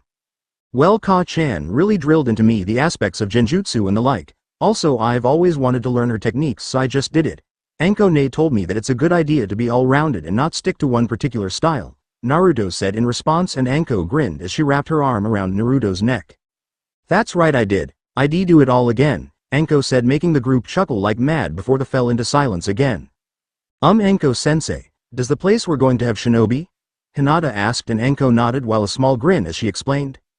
That's right, little Hina-chan, it sure does. It's not one of the 5 great nations which hold the most shinobi and political power in the world, but it's considered a country with military power. The odds of us meeting shinobi is rather a gamble, but bandits and the other stuff is almost a certainty. Now then, let's get moving, Team Anko, or we'll keep our guides waiting, Anko said, and everyone increased their pace towards the docks. A bit later, Anko and her team made it to the docks in about 3 hours and looked around. They saw plenty of sailors carrying supplies onto boats, and they quickly looked around. Alright, the scroll says that the ship is around this general area, Anko said, and everyone nodded as they watched people work. Soon there was a man who came up to them and got their immediate attention. Hey, are you the group of Konoha shinobi? The sailor asked in a gruff voice. Everyone of Team 8 nodded as the sailor sighed in relief. Finally, we're about to ship off to Numa no Kuni and we thought you wouldn't make it. Please, we should hurry before they cast off, he said as everyone followed him to the ship. It wasn't a very big ship. More or less it was a merchant ship deal for fast travel, a little durable, but not the same quality as others. Naruto and his teammates got on the boat quickly, then watched as Anko talked with the captain about some things. She handed him some papers before walking over to them. Alright, we are to guard this ship from any bandits or pirates that happen to try and sink us. Don't worry, is well planned in case they do get here. A lot of people want to get their hands on this scroll, so make sure we get this done right. Now in the meantime, I'll be teaching you all a little trick of mine, Anko told them, which made everyone gulp for a little bit. So what are we doing? Shikamaru asked, and Anko took out a small smoke bomb. Everyone raised their eyebrow as she stood to her feet. She walked a few ways to the edge of the ship and smiled. This is one of my specially made smoke bombs that will explode on impact. Use your chakra to layer your hands, keeping the bomb from exploding. It's my own personal chakra exercise, Anko said as she threw the ball to Naruto. The blonde gulped and quickly layered his hands with chakra as he caught the blonde. On instinct, Naruto held it for a second to make sure it wouldn't explode inside. He threw the ball to Hinata and the Hyuga caught it, or rather fumbled with it for a little while before handing it to Shikamaru. The Nara simply caught it and threw it back to Anko, and the same process went on throughout the ship. Back in Konoha, Sarutobi had quickly arranged a council meeting after he had received the letter from Kumo. It was quite a major thing that was happening, and everyone was gathered around in little to no time at all. Sarutobi sighed as he sat in his seat while everyone looked confused as to the reason for the presences. Hokage-sama, what's the problem? Shikaku asked as Sarutobi looked to be in a daze while he was thinking over his words. Everyone started to mutter to themselves over what could possibly be the problem. Sarutobi looked up and reached into his clothes. Early today I received a note from Kumo. It's about the arrangement of a political marriage, Sarutobi said, making everyone gasp. Some unconsciously turned to the Hyuga head, Hiyashi, and saw he still had his apathetic face and usual. A political marriage? But isn't that a little out of the blue? Sume asked, and everyone seemed to agree with her while Shikaku stood to his feet. Hokage-sama, may I see that note? The Nara head asked, and Sarutobi handed the note to him. Shikaku looked it over and narrowed his eyes as he read the note out loud.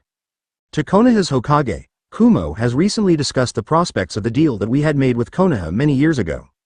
We have recognized our mistake in asking for compensation for the kill of one of our Jonin and realized that we were at fault for trying to disregard the treaty. In offer of not creating war in the future, we'd like to set up a treaty now in the form of a political marriage of our best genin student with yours.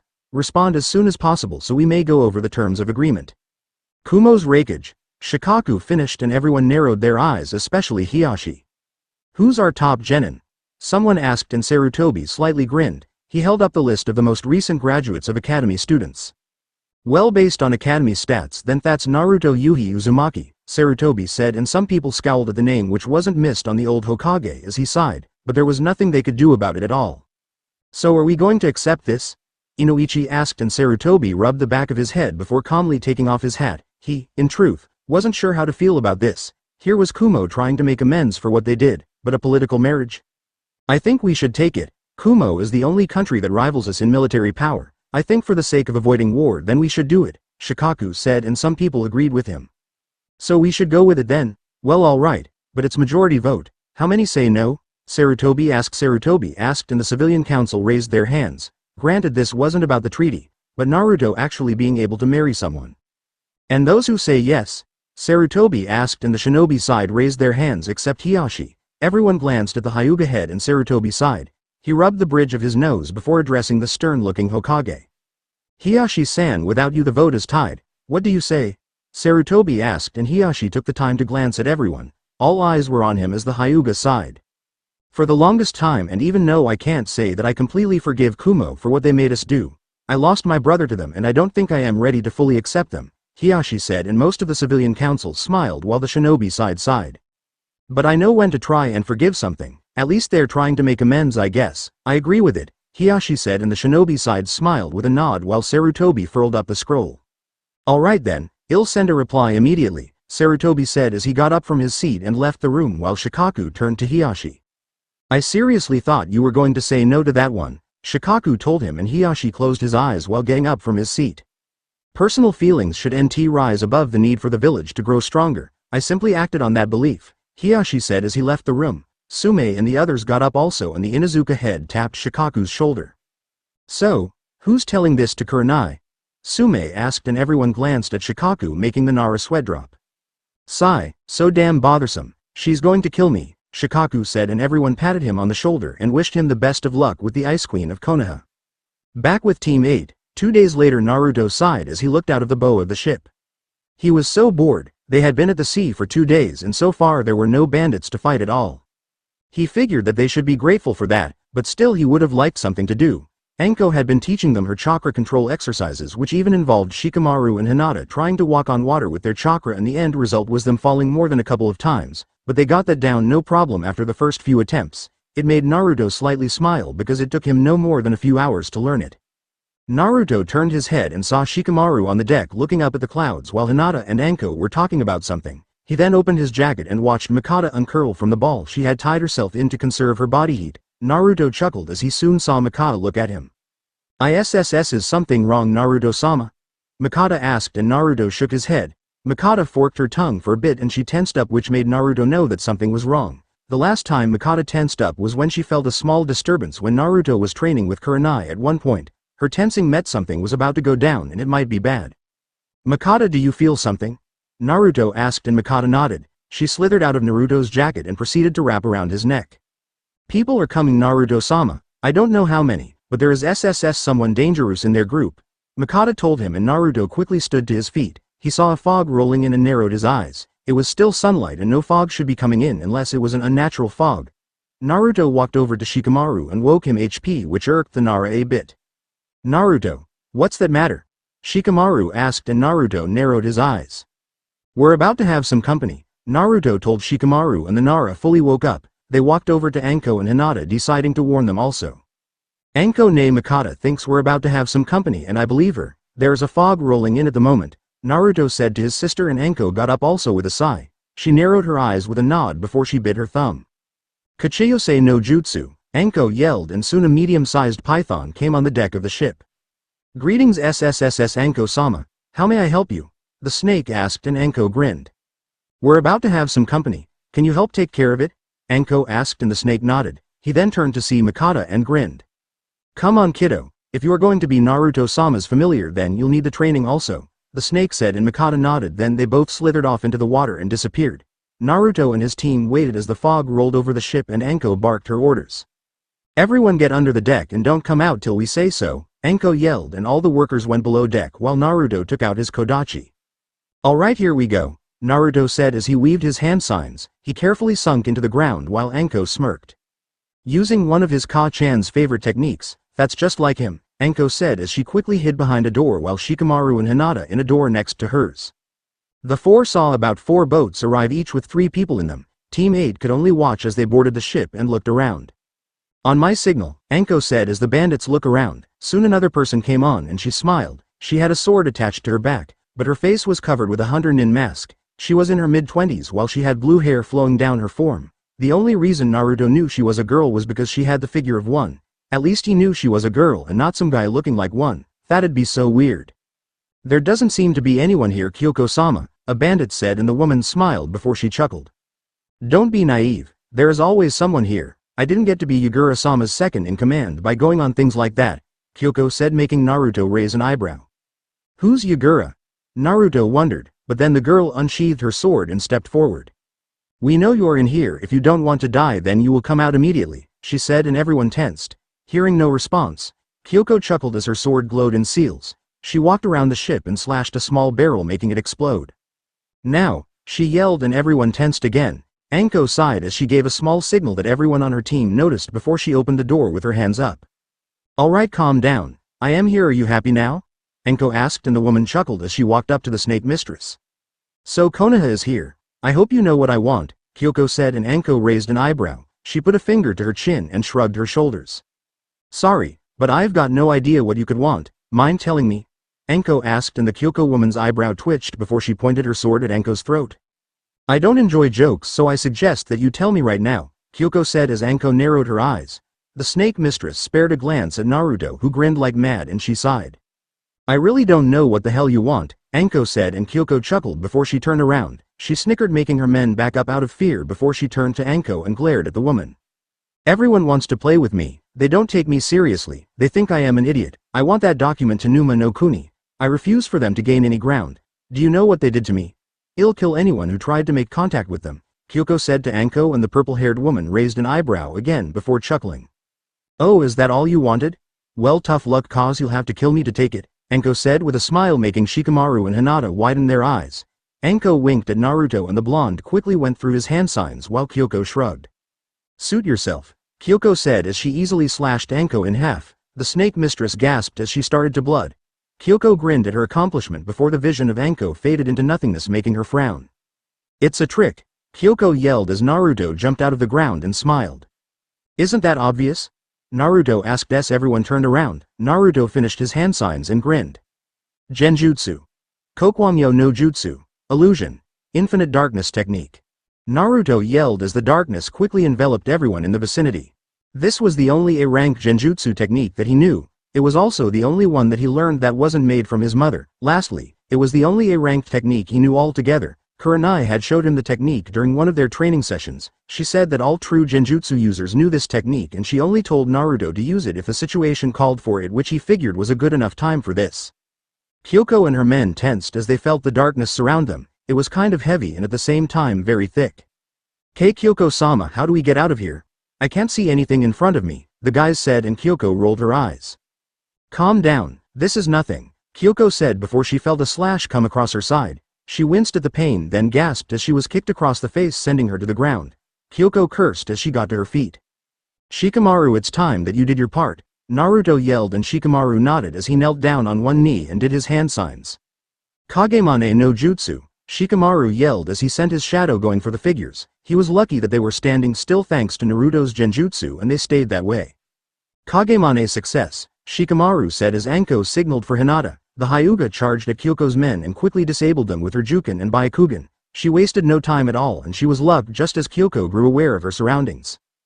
Damn brat, I am gonna get you for that, Kyoko said as she charged at Naruto. The blonde widened his eyes as she slashed her sword at him, but Naruto dodged her and grinned as he took out his Kodachi. He quickly went through a hand sign while Kyoko looked at the ground. Kai, Naruto said as a seal tag exploded, but Kyoko easily dodged it and turned to Anko. Not bad for the snake mistress of Konoha. You have some good genin, Kyoko said as she turned around to Anko.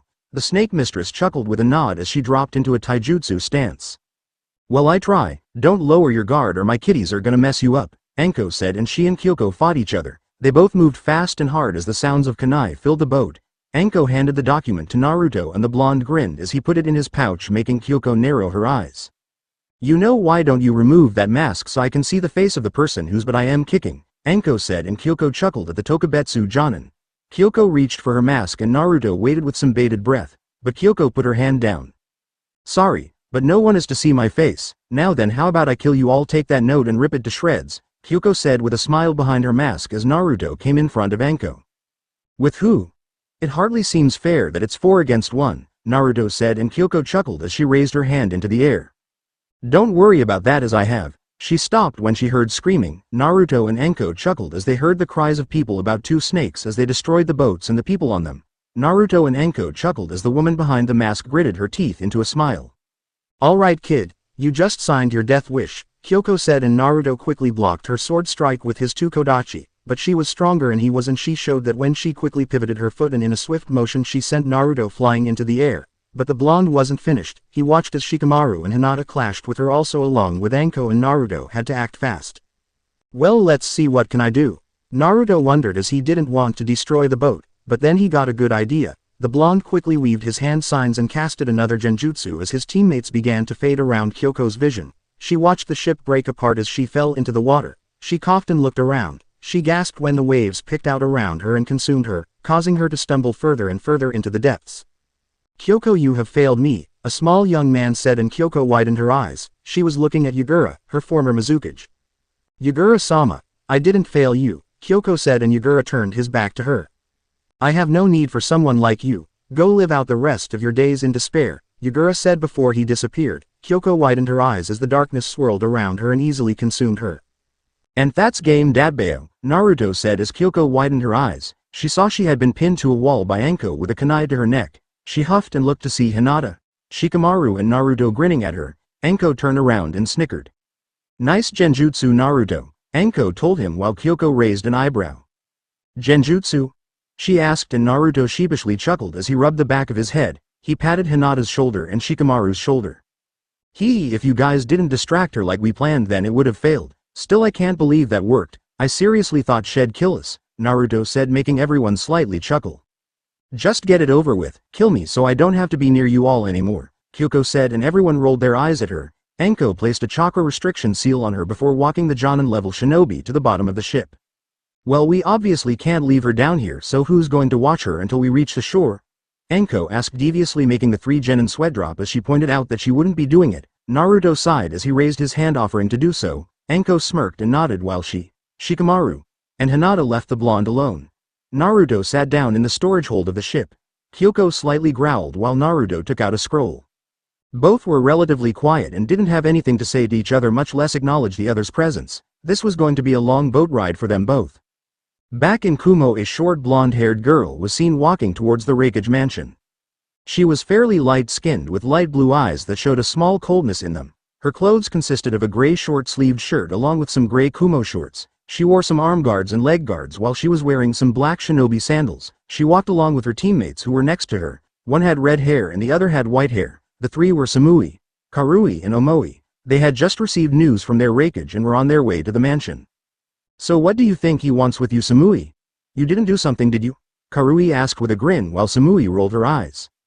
Very funny, let's get going, Samui said, and her teammates followed her up the stairs of the Raikage mansion. They had all just completed a mission with their sensei. They wanted to rest for a bit, but when Raikage called for them they didn't mind walking for a little longer. Samui knocked on the door and waited for a reply from their Raikage. Come in, it said, and Samui opened the door. She walked inside along with her team and everyone bowed to their Raikage, who made them raise their heads. Everyone did so and stood before A and waited for him to speak. Alright everyone, the reason I've called you here is because of a treaty we have made with Konoha, A said, making the 3 genin narrow their eyes. They sat down in some chair available to them and allowed their Raikage to continue. Is that a good thing though? Omoi asked and nodded before continuing. That's right, it is. A few hours ago we received a message from Konoha saying that they would like to enter the treaty with us and we'll be meeting them soon, A said to them, and Samui placed on leg over the other. So what does this have to do with us? Samui asked while Karui and Omoi tensed and the Raikage noticed. It's not really all of you, but you, Samui, you are going to have a political marriage with their best male genin, A said, making Samui narrow her eyes. Karui dropped her jaw and Omoi widened his eyes. You're kidding. Why does Samui have to get married to someone she doesn't know? And why are we even making this treaty at all? Did we do something wrong? Karui asked before Samui calmed her down along with Omoi. A sighed and tapped the desk of his table. You 3 weren't old enough at the time to know about it, but there was a certain incident that happened between us and Konoha. I wasn't the Raikage at the time, but my father the Sandame was the Raikage, and he was known for being power-hungry on more than one occasion. We had a treaty with Konoha before, but our Sandame did something. He tried to kidnap the Hyuga clan heiress when she was a child, A said, making Samui, Karui and Omoi gasp, but it continued on. Anyway, the Hyuga killed our Jonin and rescued their heiress back. But learning of it, Kumo warned Konoha that if we didn't receive some compensation that we'd go to war, and so they offered one of their Hyuga members in return for the life of our own shinobi. Only then did we realize the mistake in what we did, but it was too late. Konoha hasn't tried anything with us, but we know that they secretly wanted compensation and rather go through another war. We both agreed to a political marriage, finished, and Samui looked at the ground. Karui and Omoi remained silent and let the news sink in. I see, so who am I marrying? Samui asked and Karui widened her eyes. Samui, you're not really going through with this, are you? Karui asked and Samui nodded. She stood to her feet and simply gazed out the window. It's all right, Karui, Samui said, but Karui shook her head. No, it's not. You could have a total bastard for a husband and you wouldn't mind. Karui asked and Samui sighed. She closed her eyes and folded her arms underneath her rather impressive assets. I said it's all right. So Raikage-sama, who am I marrying? Samui asked with a cold glare and stood to his feet. We just know it's their top genin. We'll be leaving for Konoha in a day, but don't worry just yet. Before this marriage can be fully agreeable, I'll have something to prove this boy's worth, and if I don't like it, then the marriage might be off or you'll get another mate. It said to her, and Samui merely nodded while Karui seemed somewhat satisfied with that answer. Well, I guess that's great, so what are you going to do? Karui asked and grinned. We're going to. In Konoha. Kurenai widened her eyes at what Shikaku just told her. The Nara head gulped as Kurenai narrowed her eyes into a cold glare, making people around them slightly back away. She quickly got to her feet and walked towards the Hokage mansion. I am getting an explanation and I am getting it now, Kurenai said to herself, leaving Shikaku mentally screaming for his Hokage to find someplace safe. But it was too late. He followed Kurenai as they walked up the stairs, and while Kurenai was mad, she wasn't mad enough that she would burst into the Hokage's office, but she really had to suppress the urge. She knocked on the door waiting for the Hokage to answer. Sarutobi heard the door get knocked on and gulped. He could feel the key radiating through the door and he really didn't want to open it, but he did nonetheless. Come in, he said with a slight shudder in his voice as Kurenai opened the door. She quickly erased the distance between herself and the Hokage before she had her hands on the desk. Sarutobi-sama, please explain to me about the news I just heard. What's this about my son being used in a political marriage to Kumo? Kurenai asked and Sarutobi gulped again. He could feel the lump in his throat and swallowed it down. Well, Kurenai-san, let's talk about this calmly, all right? Sarutobi asked and Kurenai glared at her Hokage for a minute before stepping back and sitting in a chair. Doing that, Sarutobi explained to her about the entire thing with Kumo, making Kurenai understand the situation. She sighed when she calmed down. It was just like her Naruto to be in this situation because he was the strongest genin. That made things difficult. And that's all, Kurenai-san. I have told you everything, Sarutobi said, and Kurenai leaned her arms on her legs. She looked at the ground and sighed. She closed her eyes for a few minutes and leaned back up. Sigh, I suppose I can see that. But that doesn't mean I approve of this course of action, Sarutobi-sama. I am Naruto's mother and you should have told me. Kurenai told him, and here's and apologized for it. Kurenai rubbed her temples and sighed. I can only wonder how Naruto-kun is going to take this, Kurenai said to herself, but Sarutobi nodded also as he wondered how the blonde would take it also. Kurenai got up from her seat fast and headed for the door. I am going to go think. Oh, and Sarutobi-sama, when I am done thinking about this, I want to know why you sent my Naruto-kun on a C-rank mission, Kurenai said as she closed the door with a glare while Sarutobi slammed his head on the desk. This day just wasn't going well for him at all. Back with Naruto, the blonde sighed as he read through his scroll. He noticed out of the corner of his eyes that Mikata had slithered down the stairs. The Kyoko woman seemed to notice also, but it confused her when she saw Naruto open his jacket and she watched as the snake slithered into the jacket, then nothing else happened. Naruto sighed as he found it to be late. He got up from where he was sitting and walked upstairs. Kyoko watched him leave, but he quickly came back 2 minutes later with a tray of food. He walked up to her and sighed. Here, you should eat something, Naruto said, but Kyoko just stayed silent and ignored him. Naruto's eyebrow twitched as he glared at the woman in the white mask. He sighed and knelt down. He grabbed her mask, which certainly got a rise out of her at the moment. What the hell are you doing, brat? Let go of my mask, she yelled as Naruto stopped his hand. Oh, so you can talk? I thought a snake had your tongue for a second. Now then eat. You need your strength, Naruto told her, and the swordswoman glared at her captor. I am fine now, leave me alone, Kyoko said, and Naruto sighed as he left the tray in front of her. He then sat back down in his spot and continued to read his scroll before he muttered something. Don't be mad at me cause you fell for a C-rank genjutsu, Naruto said with a snicker, and the woman gritted her teeth at behind her mask. Who was this guy that could piss her off so much? I was simply distracted, plus I wasn't even serious. That's why you won. Don't get cocky, she muttered, and Naruto chuckled. And that's why you're tied up and hungry, but too damn stubborn to eat the food I want to give you, the blonde told her, and Kyoko growled. It was also embarrassing when he stomach growled, making Naruto give a hidden smirk. Told ya dadbeo, Naruto said, and Kyoko growled again. Maybe you need food, but I don't just go back to reading your worthless scroll right there, Kyoko told him, and Naruto turned to her. He stood up and walked over to her and reached for her mask. "Don't you dare touch me!" Kyoko yelled, and Naruto didn't stop. He took off her mask and watched her remaining hair fall to the sides of her face. Naruto raised an eyebrow at her before he had one word to say. "Beautiful," the blonde said in slight awe, and Kyoko raised an eyebrow before slightly blushing. "Shut up and put my mask back on," she said to him, and Naruto shook his head. "Why should you hide your face? If you weren't the enemy, I might say you were something nice," Naruto told her, and Kyoko snorted.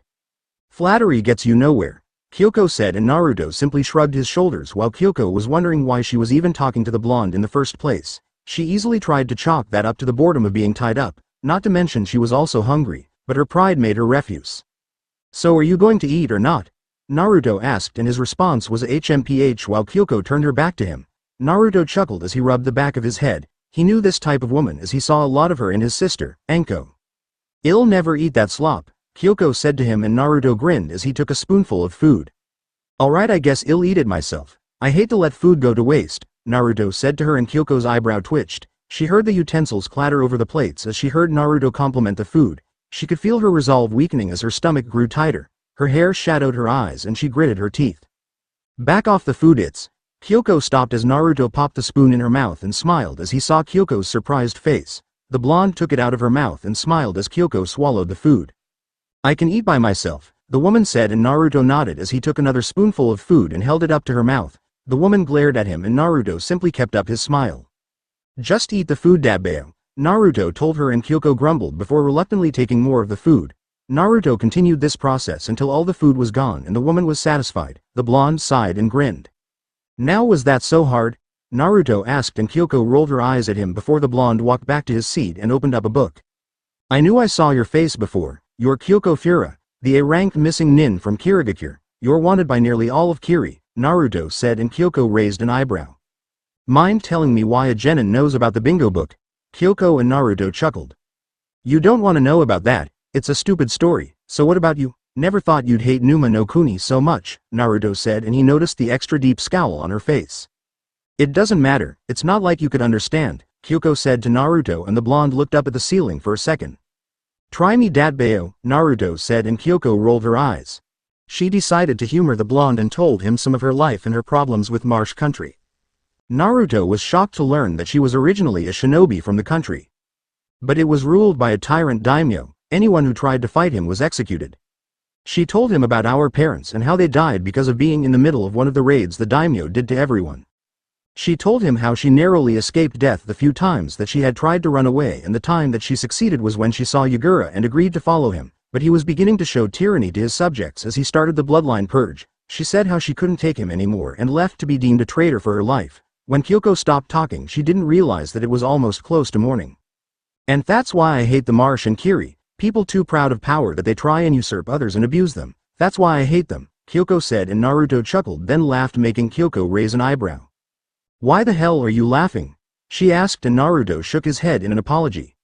Sorry, I didn't mean to laugh, it's just that I can sort of relate to those like you," Naruto told her, and Kyoko narrowed her eyes at him before Naruto explained. It was now his turn as he told Kyoko about his life. He told her about being hated by his village and how he was beaten nearly every single day for reasons that he didn't know. He also told her about how his village's council would try to make his life even more miserable than it was. Needless to say, Kyoko had to ask her own question to the blonde. "So why do you stay there?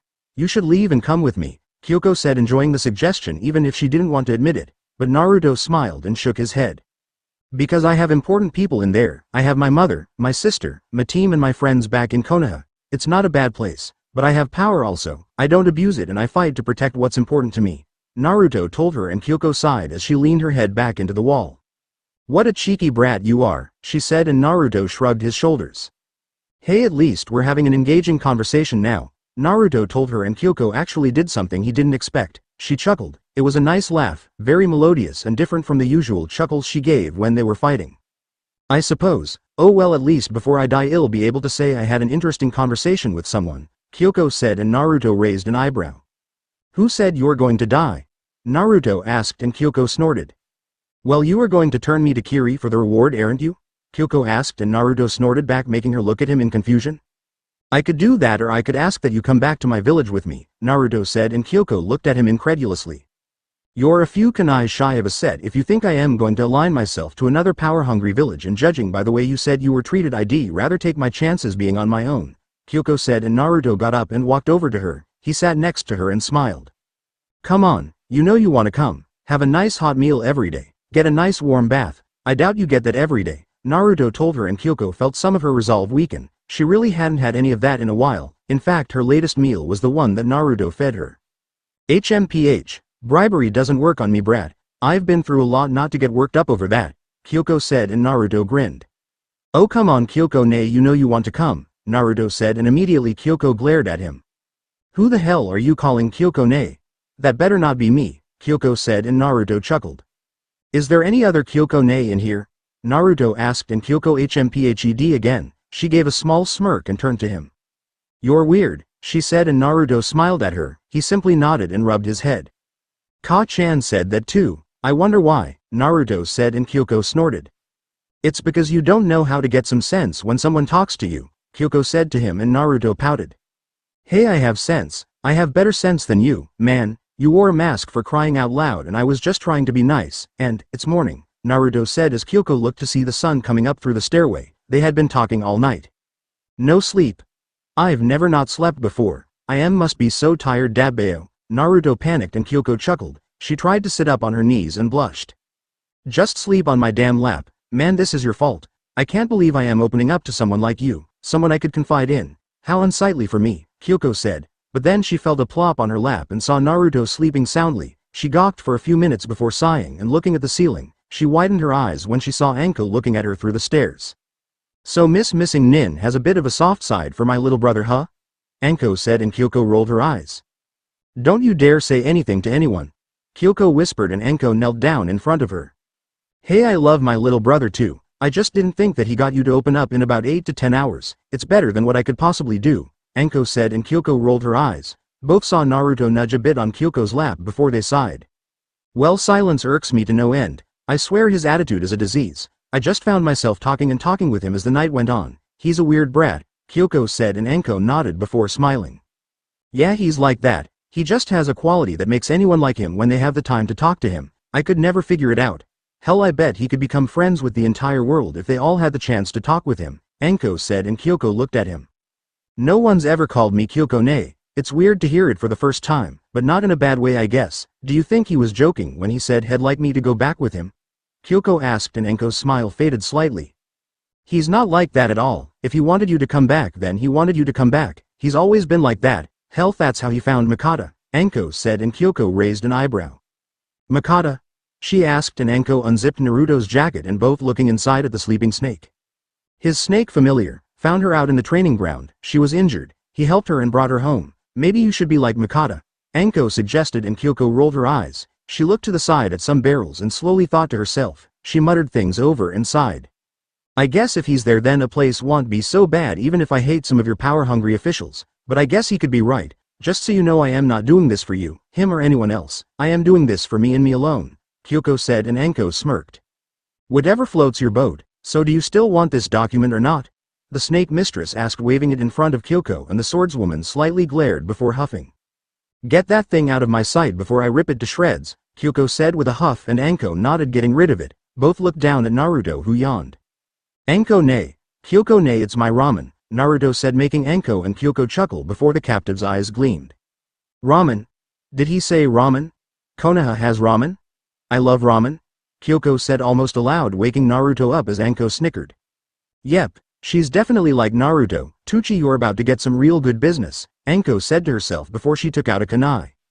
I still wonder about your intentions, but hey, if someone's right to me, then I have no reason to keep them tied up. But one wrong move and it'll show you why I am the second best at the interrogation department of Konoha, Anko said as she untied Kyoko's ropes. The blue-haired woman sighed as she raised her hand. Anko almost tensed before Kyoko lowered it and ruffled Naruto's hair before smiling.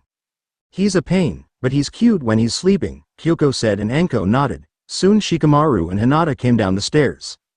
Anko-sensei, we found land? Shikamaru paused as he saw their captive stroking Naruto's blonde hair. He turned to see Anko grinning while Hinata seemed confused. Did I miss something? Shikamaru asked as Kyoko glared at the Nara. Quiet, if you wake him up then by Kami, I'll cut you in half, Kyoko said as Shikamaru quickly backed away. Troublesome woman, the Nara said next to the stairs, but they had to wake the blonde up even if he wasn't sleeping long. Naruto, we have a mission to do, so let's go. It won't take long so you can go to sleep on the ride back, Anko said, and Naruto quickly got up. He rubbed his eyes and everyone walked out of the boat. The walk to the palace was relatively short for everyone as the mansion wasn't far. They entered the mansion and came up to the man in charge. "Ah, so I guess you made it. How nice, I was hoping you would," the man said as Anko handed him the note. He looked over its contents and nodded before giving them the Marsh country's reply.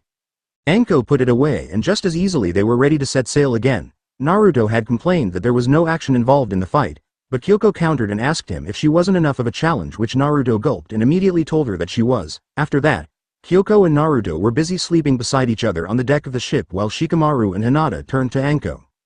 "Even I have to find that weird. She was our enemy just a day ago. How did Naruto change her in that time?" Shikamaru asked, and Anko grinned.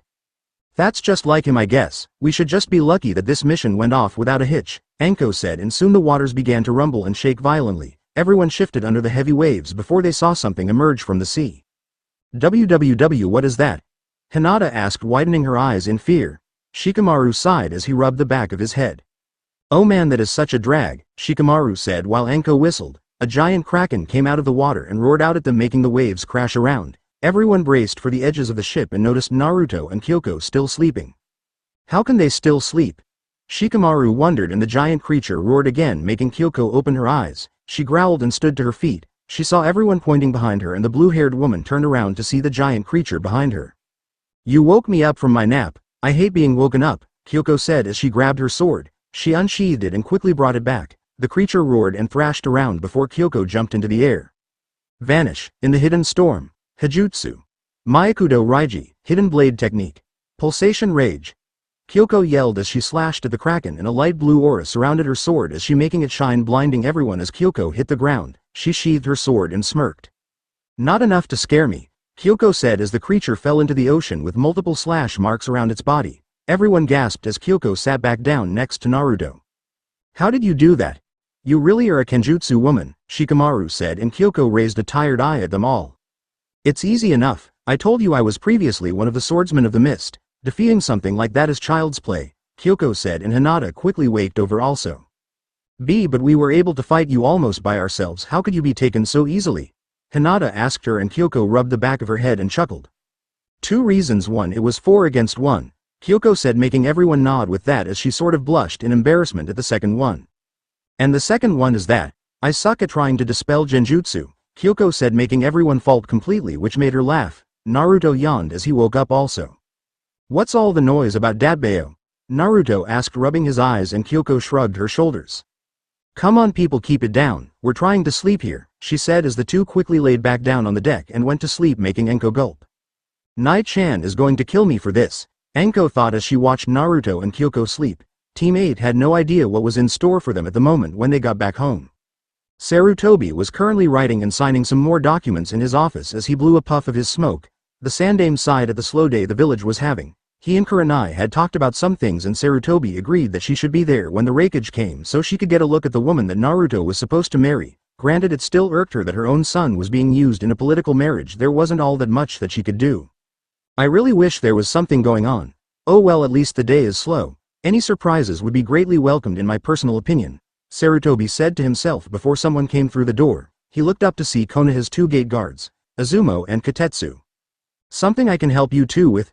Sarutobi asked while Izumo and Kotetsu gulped and stepped to the side. Soon the Raikage came through the door with a grin while Sarutobi widened his eyes.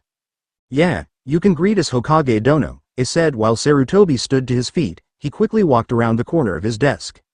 "Raikage Dono, when did you arrive?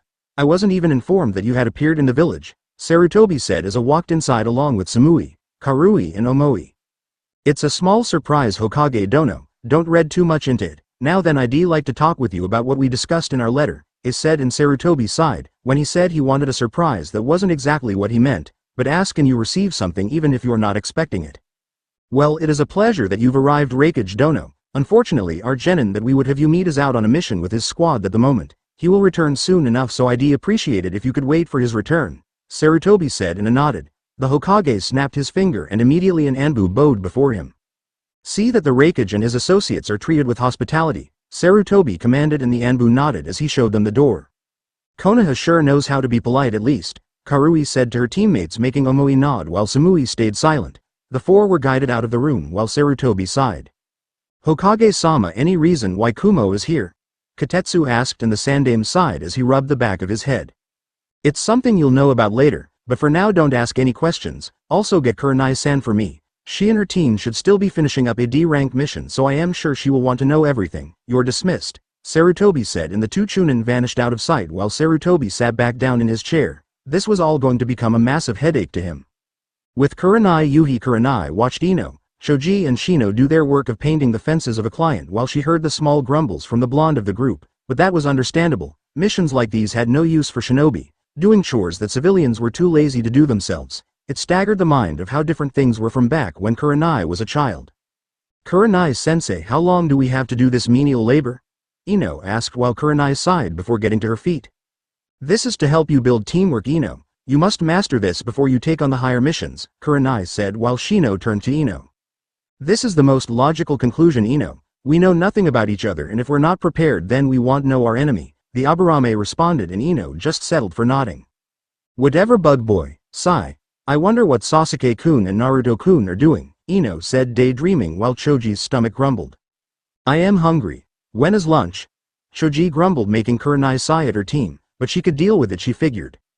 Soon the Genjutsu mistress turned around to see Izumo walking up to her. She raised an eyebrow while Ino, Shino, and Choji glanced at the two.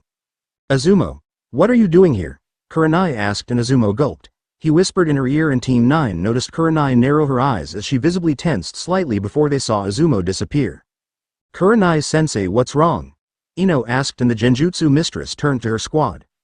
After we're done with this mission you three will have the day off. We were scheduled for training exercises, but something came up and I'll have to do it later. We'll probably do this tomorrow. Now come on and get this work done, Kurenai said, clapping her hands as the three continued. None of them saw Kurenai's cold glare as she looked at the sky for a bit. So he's here, huh? Well, that's not going to be good, Kurenai thought as she wondered where her son was at the moment. With Team 8, Anko and her squad currently left the port with their newest accessory and were traveling back on the road into Konoha. Everyone was currently conversing amongst themselves about how everything went down. So Kyoko-chan defeated a giant sea monster with one technique of her sword? That's awesome, Naruto exclaimed, and Kyoko rubbed the back of her head with a small blush. I told you guys it was no big deal. I was one of Kiri's top swordsmen. It was no big deal to me at all. So when are we supposed to be arriving in Konoha anyway? Kyoko asked, and Anko took out the map. In about 2 hours, maybe less. For now we'll have to hurry, Anko said, and everyone rushed through the trees. They all couldn't wait to tell their Hokage about the success of their mission and who they even got for a friend out of it. So you suck at dispelling genjutsu? What's up with that? Naruto asked with a laugh while Kyoko smacked him over the head. Hey, I am still a good shinobi without learning how to do that. Show some respect, she said to him, and Naruto rubbed the back of his head.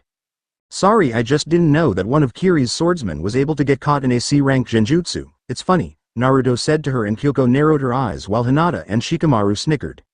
HMPH, whatever, I could still kick your butt if I wanted, she said, and Naruto raised an eyebrow. Anko face-palmed herself while Hinata and Shikamaru wondered if this was about to become something very weird.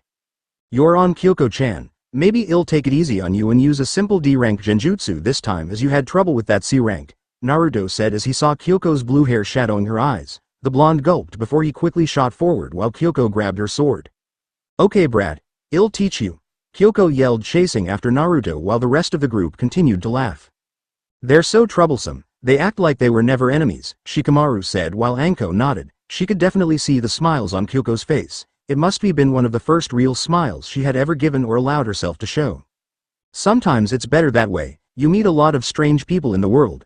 It seems she was just lucky to meet Naruto, or who knows what she would become. Remember this rule, you two, as both Naruto and Kyoko know this all too well. Yesterday's enemy might be tomorrow's friend. Never forget that and you'll strengthen your bonds a lot of times, Anko instructed, making Shikamaru and Hinata nod while they saw Kyoko still chasing Naruto. Naruto-kun's formation of bonds must be a strange thing, Hinata said, making Anko nod while Shikamaru sighed. Sigh, the only bond I want to make right now is one with my pillow. Man, I am tired, Shikamaru muttered while Anko rolled her eyes. Gaki, you're always tired. Don't worry, I'll beat that laziness out of you, Anko said with a cheeky grin while Shikamaru effortlessly nodded. Troublesome, the Nara said to himself as everyone continued to run towards their village. 2 hours later Naruto and the group were coming up to the Konoha gates and sighed in relief.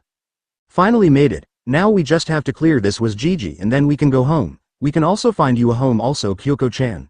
Naruto told her and the blue-haired Kenjutsu woman settled for simply nodding as they approached the gates. They all saw Izumo and Kotetsu watching them as usual until they saw Anko's group. Hey Anko, back already? Izumo asked and the Tokubetsu Jonin nodded with a slight grin on her face.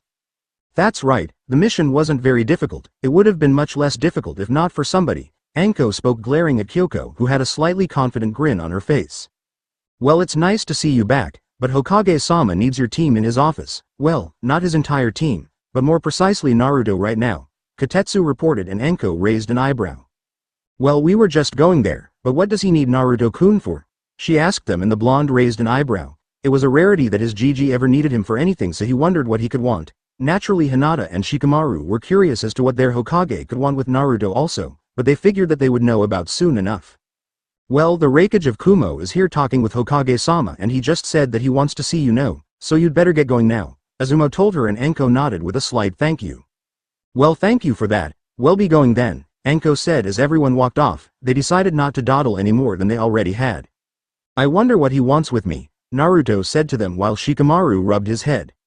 Maybe you did your usual pranks. I still remember when you unleashed so many snakes on the academy as a joke and everyone was screaming out at the top of their heads. Sheesh, you get that from our sensei I bet. Shikamaru answered while Kyoko raised an eyebrow. He did what? She asked and Hinata explained the incident while Naruto and Anko were laughing at the past prank that they did together. Naruto-kun had told us about the prank before it actually happened. We were more prepared for it, but soon there was giant ball of cloth that came from the ceiling. It showed a bag of hungry snakes that went for the first thing they could find. Which was this? All the students were screaming like mad and they closed the academy for 3 days, and the weird part was that no one figured out who started the entire thing. But we all knew, since the only ones who were associated with snakes were Naruto-kun and Anko-sensei, it was the only time that the academy had been closed. Hinata finished and Kyoko glared at Naruto and Anko. Both were ready to get scolded by the Kenjutsu woman while Kyoko sighed. You guys couldn't do better than that? Kyoko asked, making Naruto and Anko widen their eyes while Hinata and Shikamaru turned to her like she was insane. What did you say? Anko asked and Kyoko rolled her eyes. She wrapped her arm around Naruto's neck and grinned. I said you couldn't do better than that. Come on, I did better than that during my academy days, Kyoko said and Naruto raised an eyebrow. Oh, and how did the great Kyoko-sama do her pranks? Naruto asked and Kyoko chuckled evilly, making Hinata and Shikamaru back away slightly. Are you kidding? I was able to close our academy for 2 months all with a pencil, some glue and 12 sets of kunai, Kyoko said while Naruto gasped and so did Anko. Kyoko-chan, you have to tell us how you did it, Naruto said as they walked up the stairs while Kyoko visibly smirked with a hidden gleam in her eye. Well alright, it all started when, Hokage office. Sarutobi, Kurenai along with the Raikage and Team Samui were all waiting for Naruto's group to arrive. While they were waiting, Karui snuck behind Samui and decided to whisper in her ear. Are you sure about this, Samui? You've never met this guy before. How can you live with something like this? Karui asked and Samui closed her eyes. Karui, just be cool and don't let it bother you. I told you it was alright. Whoever I marry won't matter to me. Samui responded and Karui sighed. She hated that impassive side of her teammate, but knew she couldn't do anything to stop her. Omoi sighed and rubbed his head. At least with Raikage-sama plan you might not have to marry him if he doesn't pass Raikage-sama's requirement, Omoi said and Karui nodded with a slight snicker, but then Samui glared at them both. It's not cool to wish for someone's demise. You don't even know him, so don't talk trash about someone, understand? Samui asked and Karui nodded along with Omoi. The two apologized to the blonde girl as they heard a knock at the door. Come in, Sarutobi said and immediately the door opened. Both he and Kurenai smiled as they saw Naruto, Hinata, Shikamaru and Anko come through the door. They were surprised at the mysterious woman who appeared with them also, but that could be dealt with later. Hello Anko. How was the mission? Sarutobi asked and Anko gave him a thumbs up as she handed him the mission report. It was a complete success, Hokage-sama. I believe you remember our deal? Anko asked and Sarutobi nodded, but then she noticed Kurenai glaring at her and Anko sheepishly chuckled while rubbing the back of her head. Hey Nai-chan, I can explain, Anko said while Kurenai rubbed the bridge of her nose and waved Anko off. She had more important things to worry about than that at the moment, so she let it go, for now. Don't bother Anko. Congratulations on your mission, Naruto-kun, Kurenai said with a smile and Naruto chuckled as he rubbed the back of his head. Thank you Ka-chan, but Gigi, why did you call us? Naruto asked as before he saw the Raikage, Samui, Karui and Omoi staring at them. Hinata and Shikamaru looked at them also with confused expressions on their faces. Well Naruto-kun, before we get to that, I'd like you to meet the Raikage of Kumo along with his associate Samui, Omoi and Karui, Sarutobi said, and Naruto bowed to them all before paying some attention to Samui personally. The two glared at each other and Samui did her best cold glare at the blonde and Naruto narrowed his eyes. He glared at Samui coldly, also making everyone wonder what the two were thinking staring at each other. Soon they both broke their glares from each other and unknown to the other they both mentally smirked. He might not be so bad, he's kind of cool, Samui thought while Naruto rubbed his head while he went back to that glare. She's good, she definitely has Ka-chan's glare if nothing else, Naruto thought, but then he was brought out of his stupor while Sarutobi and A clapped their hands. Raikage dono I'd like you to meet Naruto Yuhi Uzumaki, our top graduating genin, Hiruzen told him and raised an eyebrow. Uzumaki? He wondered for a split second, but quickly grinned as he looked over the blonde. He eyed him from head to toe and could tell that he looked talented for his age. Nice to meet you Yuhi Uzumaki-san, please meet our top genin Samui, A said as the next blonde bowed to him also. Naruto bowed to her before he turned to his Hokage in confusion. Gigi, what's this all about? Is something going on? Naruto asked and the Hokage took a puff of his smoke. He sighed while Kurenai looked at the ground. Samui and the rest were confused. Naruto should have known about already, it was a wonder that he didn't. But Sarutobi was about to explain so they all stayed quiet. Naruto-kun, a few days ago Konoha received a note from Kumo. They had agreed to a treaty with Konoha after an incident that happened with the Hyuga compound. Sarutobi paused as he looked at Hinata slightly and the Hyuga slightly lowered her gaze before the Hokage continued. Anyways, Konoha agreed to the treaty, but it was only by political marriage of our top genin with their top genin, Naruto. As of now you are engaged to Samui-san. Sarutobi paused while Naruto widened his eyes. Hinata gasped while Shikamaru widened his eyes also. Anko narrowed her eyes and looked between Naruto and Samui. Wait, why weren't we told about this? Anko asked and Sarutobi rubbed the top of his head. It's because you and your squad left before we could get to you, so I decided to wait before telling you. Hiruzen replied and Naruto remained silent. Kyoko watched the exchange between everyone and even she was surprised. She'd never seen a political marriage, only heard about them. This was quite a shock to her. She looked at Naruto's shocked fast and could tell that this was one of those things that really surprised him as he didn't seem like the type who was surprised by much. I understand that this must be a shock for you Uzumaki-san, but please accept our offer, A said to him and Naruto's hair shadowed his eyes. He looked at the ground and Kurenai wanted to say something, but she felt the words leave her mouth. She, as his mother, wanted to tell him it was his choice, but her shinobi side said that doing so wasn't the best of ideas. Everyone in the room stayed silent for a bit and before Samui walked forward and placed her hand on his shoulder. Uzumaki-san, I don't know what I can say to you, but I am fine with it. I really don't know anything about you, but I believe it's cool to meet you and get to know you. I hope you'll feel the same, Samui said and Naruto stayed silent for a minute. After what seemed like an eternity to everyone else, Naruto finally sighed and scratched the back of his head. Never thought this could happen to me, but alright, Naruto said, which confused everyone before the blonde turned around and faced his fiancée. The blonde rubbed the back of his head before he gave a sheepish grin. Well Samui-chan, I don't know how this is going to go either, but if you're alright with me then I don't mind.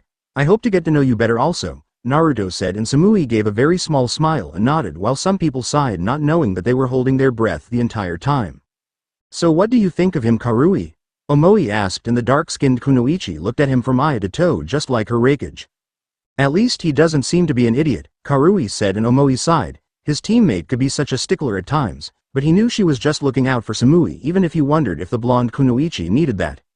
Seeing everyone calm down, Kurenai approached her son and patted him on the shoulder. She always trusted Naruto's judgment at times and just wanted his confirmation. Naruto-kun, are you sure? This is a big step you're taking, Kurenai warned him, but Naruto gave her a simple look and smile as he hugged her, surprising the genjutsu mistress. It's alright Ka-chan, I can handle it, Naruto said and Kurenai merely nodded and got back to her feet. Sarutobi smiled and so did A, but now it was time to get back to some business. Well, it's good that they both agree so that we have no problems, but now onto my conditions, A said and Sarutobi nodded while Naruto, Shikamaru, Hinata and Anko wondered what he meant by conditions. Kyoko raised an eyebrow, but stayed silent. She'd speak when she had the opportunity to do so. Conditions? What conditions? Anko asked and A folded his arms. He could tell he was going to make someone unhappy, but he needed his own confirmation as well. It's only one condition actually, but that's beside the point, said, and everyone paid attention. Karui snickered and wondered what Naruto's reaction would be to the condition.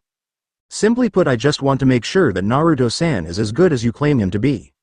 I'd like to propose that if his sensei finds it a good idea that he should participate in the Chunin exams, he must make it to the final round of this tournament along with other competitors. It's with this that I can see what he's made of. I want to tell you that I am not belittling his skills as a shinobi, but I just want to make sure that this is a wise choice to go along with, it said to everyone. Sarutobi nodded and turned to Naruto. Naruto-kun, do you accept this condition? The Sandame asked, and the blonde put a finger to his chin. Soon he looked down and saw Mikata slither out of his jacket. USSS should take it, Naruto-sama, it'll be a good challenge for you. Mikata spoke and Naruto nodded. He grinned and turned to his teammates. What do you guys think? Naruto asked, making Hinata and Shikamaru look at each other. They both lightly smiled before turning back to Naruto. Well, I doubt we'll even be your team in the coming months, but if we are, then I am good with it, even if it is troublesome, Shikamaru said, confusing A and the genin with him. What do you mean if? You guys are squad, right? Karui asked, wanting to clear up the confusion as Naruto decided to respond to her question. That's right, but apparently Gigi told the Jonin that he's putting us all together to increase our teamwork skills. He thinks it will lead to more mission success for the village in the long run, Naruto replied, and Karui nodded. So Anko, do you agree with this condition? Sarutobi asked her as she was the sensei. Anko's face beamed with a full smile and she nodded. Oh yeah, I'll train them all real well for the Chunin exams, you can count on me, Anko said while Sarutobi turned to the Raikage. You do realize that I expect the same thing of Samui-san. Just to be fair, the old Hokage returned, making sure that I held up the same type of bargain, to which he did with a sure nod. Of course, I expected that, and Samui already told me that she agrees to the conditions also, I replied, and Sarutobi nodded. Very well then, I hope to see you around, Sarutobi said to him and nodded, but then he decided to ask for something else. Oh, by the way, Sarutobi, we're going to be here for a few weeks, so may I suggest that twice every week that Naruto and Samui train together, to help them get used to each other, I suggested, and Sarutobi nodded. He completely agreed with that action. Naruto and Samui glanced at each other for a few seconds before they tore their gazes away as Naruto watched Samui and her team leave the room along with their Raikage. Well, now that that's over with, would you mind telling me who this is? Sarutobi asked, staring at Kyoko, who simply smiled as she stood to her feet. I thought all Kage knew the people in their bingo books, Kyoko said, and Sarutobi raised an eyebrow at her while Naruto explained. Gigi, this is Kyoko Fura, an A-rank missing nin from Kiri. We convinced her to come to Konoha with us, Naruto said, and that news was almost enough to make Sarutobi almost fall out of his chair, making the others chuckle at him. Sarutobi straightened up and coughed, getting his composure back. I see. Well, that is some news to me. Tell me, why do you want to join Konoha? Sarutobi asked, and Kyoko looked at Naruto. The blonde smiled with a nod while Kyoko sighed. She rubbed the back of her head before she finally spoke. I'd rather not be a criminal and chased by Hunter Nin for the rest of my life. The brat right here seems to think that I might do some good in Konoha, so I want to see where that takes me. I can offer you my services if that's what you'd like, Kyoko said, and Sarutobi nodded. Well, it's not every day that I meet an ex-swordsman of Kiri. I suppose I can find a job for you. Well, it's not like I couldn't. Given your missing nin rank, I have almost no choice but to make you a jonin, and I have your first mission for you. On the days that Naruto and Samui train together, I want you to be their teacher also. It'll help me stall till I can find out where you belong. Sarutobi told her, and Kyoko nodded. The Sandame went into his drawer and pulled out a small piece of paper. Just fill that out for me and return it to me tomorrow. I can set you up with a house in a few minutes and her as your headband and vest, the Hokage told her, and Kyoko looked at the vest. She slightly frowned as she figured that the vest wasn't a good combination with her hair, but she heard about jonin who didn't wear their vests, so she figured that she'd do that also. Very well, Hokage-sama. I'll return this to you tomorrow. See you later, brat, Kyoko said, walking out of the room, and she closed the door. Naruto chuckled while Sarutobi brought everyone's attention back to him. Job well done, Team 8. Your pay will be given to over the week. It seems you were right about them, Anko. They really do know how to handle themselves. Naruto almost reminds me of Sasuke, Sarutobi said, and the blonde raised an eyebrow. How do I remind you of that, Teme? Naruto asked, and Sarutobi closed his eyes with a small chuckle. Well, when Sasuke learned that you went on a C-rank mission already, he went ballistic and told us that he wanted one also. Kakashi tried to stop him, but we relented and let him go on one. He left about a day ago, Sarutobi said, and Naruto secretly grinned. That the Teme for ya? Well, I am not losing to him, Naruto said mentally before Sarutobi dismissed them all from the office. Everyone walked the streets of Konoha as they all felt more refreshed from the meeting. So what's everyone going to do now? Naruto asked while Shikamaru yawned. I am going home and hitting my bed. I've got no more reasons to be awake. See ya later, Shikamaru said as he walked off waving goodbye to his friends, making Naruto and the others chuckle at him. I am going back home. I have some things to do. Bye Naruto-kun, Hinata said as she walked off, also leaving Naruto, Anko and Kurenai in the streets. Well, I've got to do the mission report so that I can turn it in to Hokage-sama. See you tomorrow Naruto-kun if you are not too busy with your girlfriend, Anko cooed as she walked away, making Naruto blush. Wanna go home Ka-chan? Naruto asked and Kurenai ruffled his hair while she smiled. She quickly nodded as they walked back home. Along the way there, both Kurenai and Naruto could feel the obvious stares on them both. Stares of perversion for Kurenai and stares of hate for Naruto, which the two of them glared coldly at everyone, making most people gulp and turn their heads to avoid the Ice Queen and what some people called the Ice Fox. You've gotten better with your glare Naruto-kun, Kurenai said, and Naruto narrowed his eyes at one man, making him gulp and sweat in bullets. Anyone who stares at my Ka-chan like this deserves a stare. Besides, you taught me how to use it, Naruto said, and Kurenai nodded. The two climbed the stairs of their apartment and Naruto opened a door. Kurenai turned on the lights to their place and the two sighed as they rested on the couch. So how was your genin team? Naruto asked and Kurenai sighed. They should teach more stuff at the academy. It's good that they passed, but they still have a lot to improve on. I can only hope that they do well, Kurenai said, and Naruto chuckled. Hey, you taught me with my high chakra reserves how to do some great genjutsu. I think you'll be fine with a genin team, Naruto said, and Kurenai snorted. She did see the small logic in that, as it took quite a while to get Naruto to have excellent chakra control to project genjutsu, but she felt so happy when he was able to do it. It brought a lot of joy to her heart that Kurenai could teach her son genjutsu. I suppose you are right. Well, we're free, so anything you want to do? Kurenai asked, and Naruto thought it over. He didn't really have anything planned. Well, I guess we can go for a walk if you have the time, Naruto said, and Kurenai was about to agree to it before she heard a knock at the door. The red-eyed Jonin quickly opened the door and saw Hana wave to her. Hana, what are you doing here? Kurenai asked as Hana grinned. You go, and I scored some free dango meal tickets. Wanna come? We were just about to go invite Anko, Hana said, but Kurenai shook her head. Thanks, but I was just about to spend some time with my son. I might go another time, she said, but Naruto patted her shoulder. It's alright Ka-chan, well, just go another time. Go have some fun, Naruto told her, and Kurenai reluctantly nodded. She quickly changed her clothes and followed Hana out past the door. Naruto sighed as he headed for his room.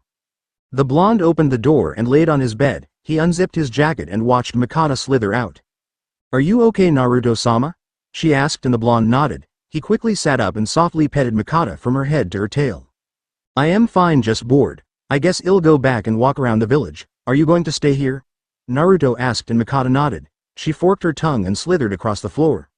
There is a moose here. I can smell him. Time to hunt. See ya Naruto-sama, Mikata said as she slithered away while Naruto got changed. He put on a blue sleeves shirt and some black pants. He quickly walked out of the house and entered back into the streets of his village. Naruto sighed as he looked around at the people conversing. He had nothing to do really, so he was mostly bored. He could train, but had be training with Samui tomorrow, so he figured that he could use this as a day off. Let's see, what can I do? Naruto wondered until he decided to see if anyone was at the training grounds. The blonde quickly went to the rooftops and dashed for the training grounds, head for the Forest of Death, but he knew no one would be there, so on that note, the blonde quickly ran off, leaving no one to recognize his presence. Random training ground. Naruto jumped to the ground and looked around. He saw no one there and sighed. Oh well, I guess I have this place to myself, Naruto said as he laid near a tree. He quickly looked up at the sky and soon he found why Shikamaru liked to have a view like this. It was great. The trees were swaying and the blonde easily fell asleep, enjoying the serenity of the forest. Naruto yawned as he opened his eyes. He looked up to see that the sun was going down and wondered how long he had been up. The blonde leaned up and rubbed his head. How long was I asleep? Naruto asked himself, but then he was surprised by a response. Maybe longer than an hour. You shouldn't leave yourself exposed like that. It's not cool, someone said as Naruto looked up into the tree. He raised an eyebrow when he saw Samui reading a book. Is that so? Well, other than you there seems to be no one else here. Naruto returned to his fiancée and Samui kept her expression impassive. If I was an enemy I might have killed you, Samui said, and Naruto chuckled while he sat down under the tree again. I didn't know my fiancé was supposed to kill me, Naruto replied to her comment, and Samui's eyebrows slightly twitched. If you're so easygoing then you'll end up dead one day. It's not cool to be too relaxed, she said, and Naruto shrugged his shoulders. Well, maybe I was pretending to sleep when you found me. Consider that? Naruto asked her, and the blonde kunoichi stayed silent for a few moments before turning to him. I did not, maybe you're right, so were you pretend sleeping? Samui asked him and Naruto gave a simple shrug again as he walked into the field. Nah, but I could have been, so what are you doing out here? The blonde asked and Samui placed her book from her face. Enjoying the quiet, what are you doing here? Samui asked and Naruto quickly stopped in the middle of the field. Resting after my mission, got nothing better to do Dabbeo, Naruto said before he moved to the side to dodge a kunai. It'd be cool if you trained, we are meeting together tomorrow in case you forgot, Samui told him and Naruto chuckled as he took the kunai and twirled it in his hands. I know it's tomorrow, how about I train and you give me a smile? You haven't smiled once since I saw you a few hours ago, Naruto told her and Samui rolled her eyes. You're weird, you know that Uzumaki-san? Samui asked and Naruto chuckled. Naruto is fine, Samui-chan, and besides it's Yuhi Uzumaki, Naruto told her and Samui merely nodded as if going with what he said. I see, well at least you're not how I figured you might be, she said and Naruto raised an eyebrow as he threw her kunai back at her. Oh, and how did you figure I might be? Naruto asked while Samui put her book away and jumped to the ground. Naruto watched her come down easily while she advanced towards him.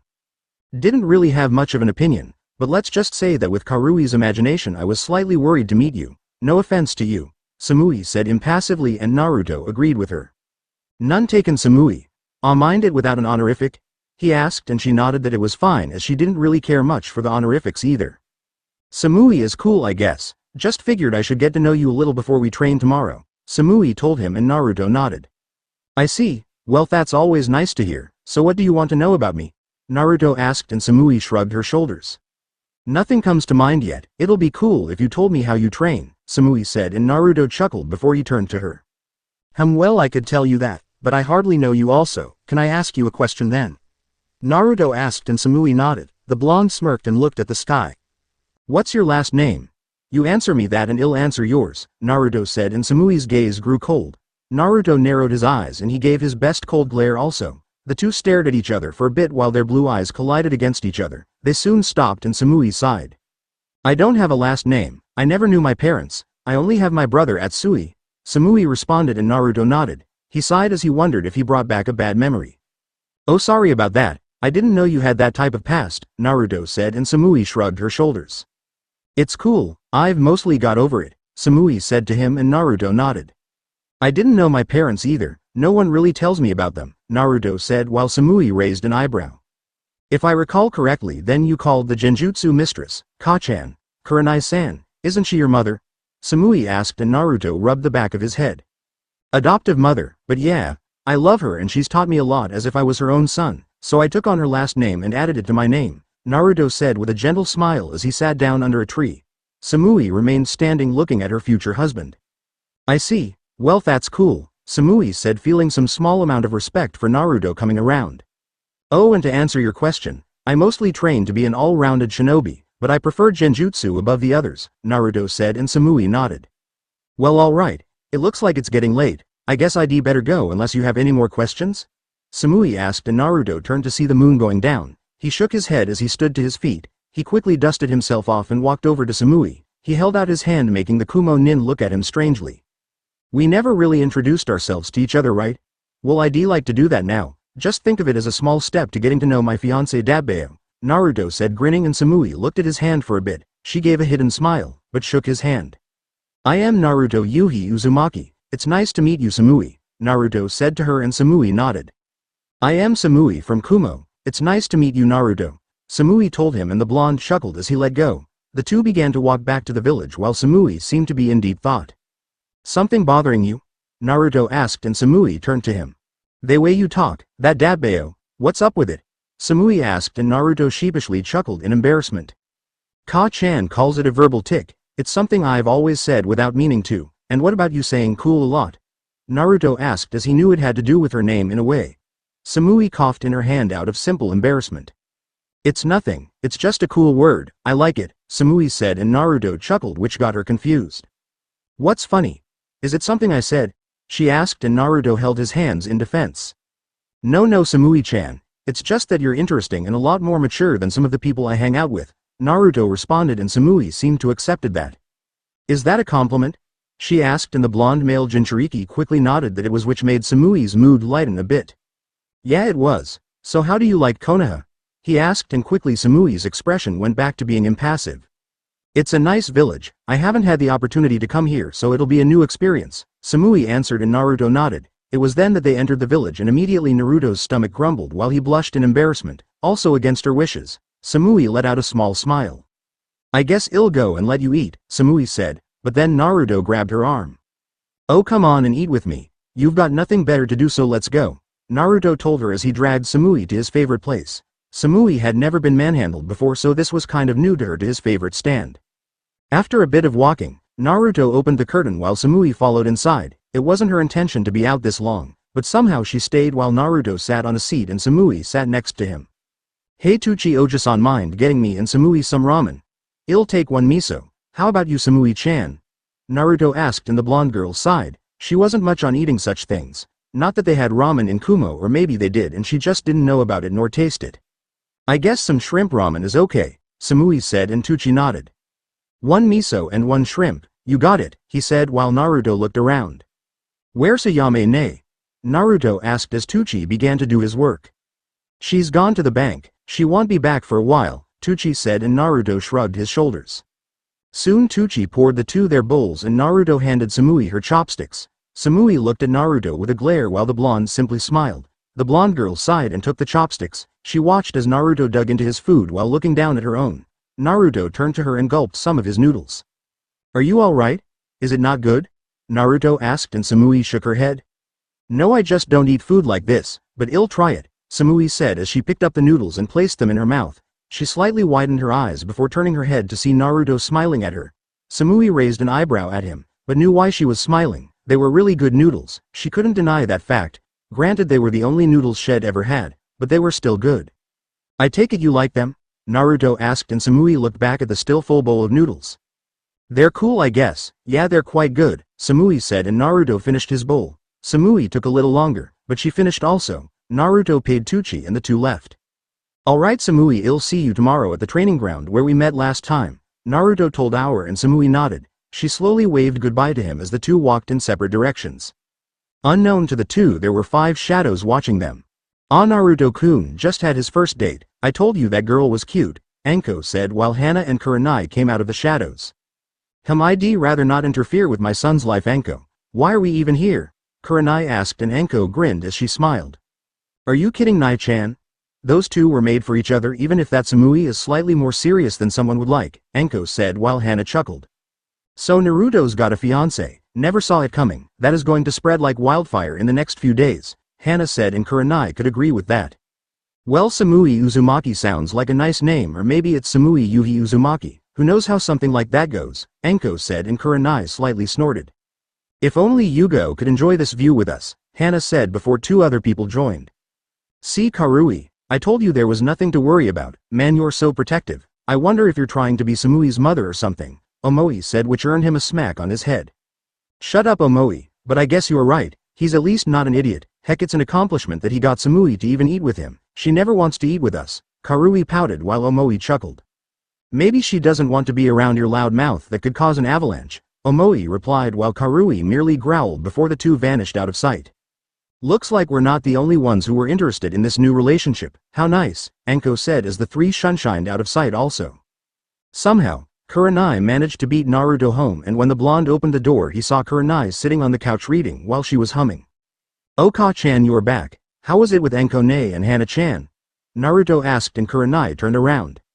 It was nice, Naruto-kun. Where were you? Kurenai asked with a small snicker while Naruto raised an eyebrow at her. I was out for a bit. Nothing to worry about, Ka-chan. See ya, Naruto said as he went to his room while Kurenai sighed, but that didn't last long as Naruto opened the door.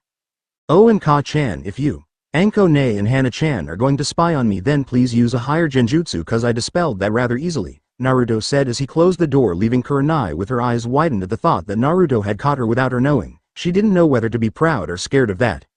I wonder if I trained him too well, Kurenai thought before getting to her feet and walking towards her room. Naruto turned on the lights in his room as he saw Mikata curled into the usual ball she was in. The blonde raised an eyebrow before he sat on the bed, and the vibrations made Mikata stir as she uncurled.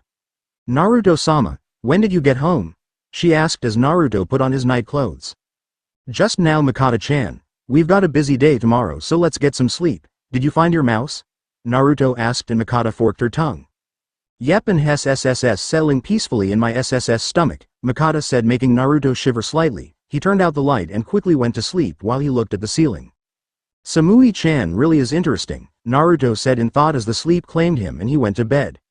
Next morning Naruto entered the training grounds as he rubbed the back of his head. He hoped he wasn't late as they didn't really decide on a time for them to begin. He didn't even know why he and Samui were having this little training thing. If they were going to be something then it should be natural, but who was Naruto to go against 2Kage and their wishes? Oh, he'd really like to at the moment. Naruto continued to walk through the training ground until he saw Samui leaning against a tree with her arms crossed and her eyes closed. I see you came here early also, Naruto said as Samui settled with a small nod. She opened her eyes and saw Naruto looking around. So I take it that Gigi told you Kyoko-chan would be training us? Naruto asked and again Samui nodded again like it was a common thing. Naruto sighed as he rubbed the back of his head. He sat down and leaned next to a tree across from Samui and soon a fog rolled in. The two opened their eyes and saw a small figure arrive, it bigger and bigger before Kyoko came into view with her mask on. So my first mission is training you two, huh?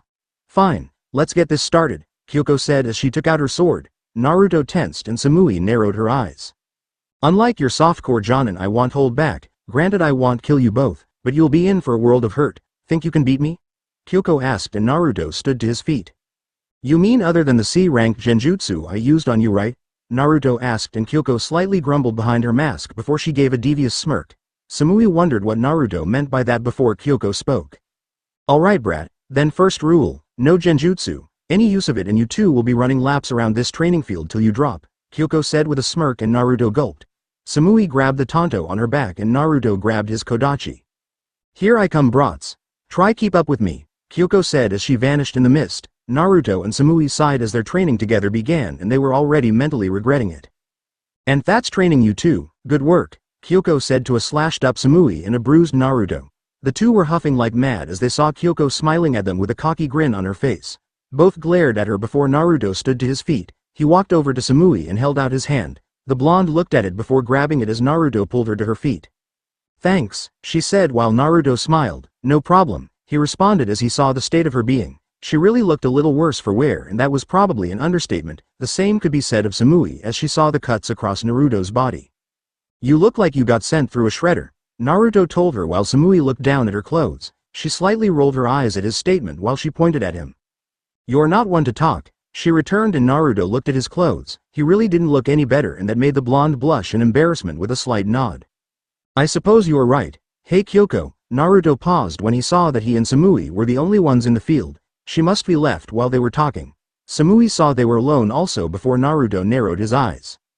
I hate it when she does that, Naruto said, which caused Samui to shrug her shoulder in response. I am sure she's got something to do. That's why she left, Samui said with a small sigh. Naruto noticed it and scratched his cheek. Are you alright? He asked and Samui looked at the forested areas. They would be her home soon. They'd be where she was training, spending practices and planning missions. They were so different from the mountainous Kumo. I am fine. Well Naruto-san, I'll see you later. Stay cool, she said walking off and Naruto could feel the lack of enthusiasm in her voice. He narrowed his eyes before he left the field also.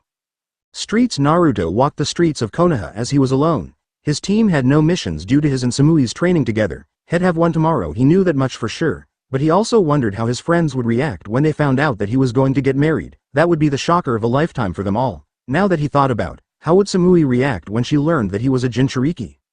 He'd rather not be rejected just for that. He could only hope that she wasn't like other people. Great, that's one thing in my head that I didn't need, Naruto thought to himself before he saw people running towards him. He squinted his eyes before he gulped. He saw all his friends charging at him and the blonde was about to run before he was immediately caught in a shadow possession by Shikamaru. Traitor!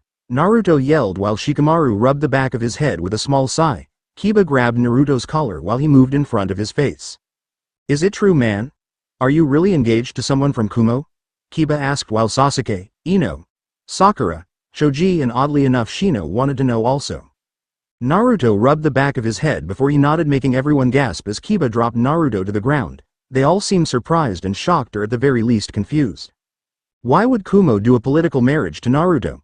Normally you do it to the last of a clan to help with restoration, Sakura said while Ino smacked her over the head, making the pink-haired girl growl. Damn it Ino Baka, what was that for? She asked while Ino glared at her. Shut up forehead, If they want to do a political marriage to one of our sexiest shinobi, then why should they?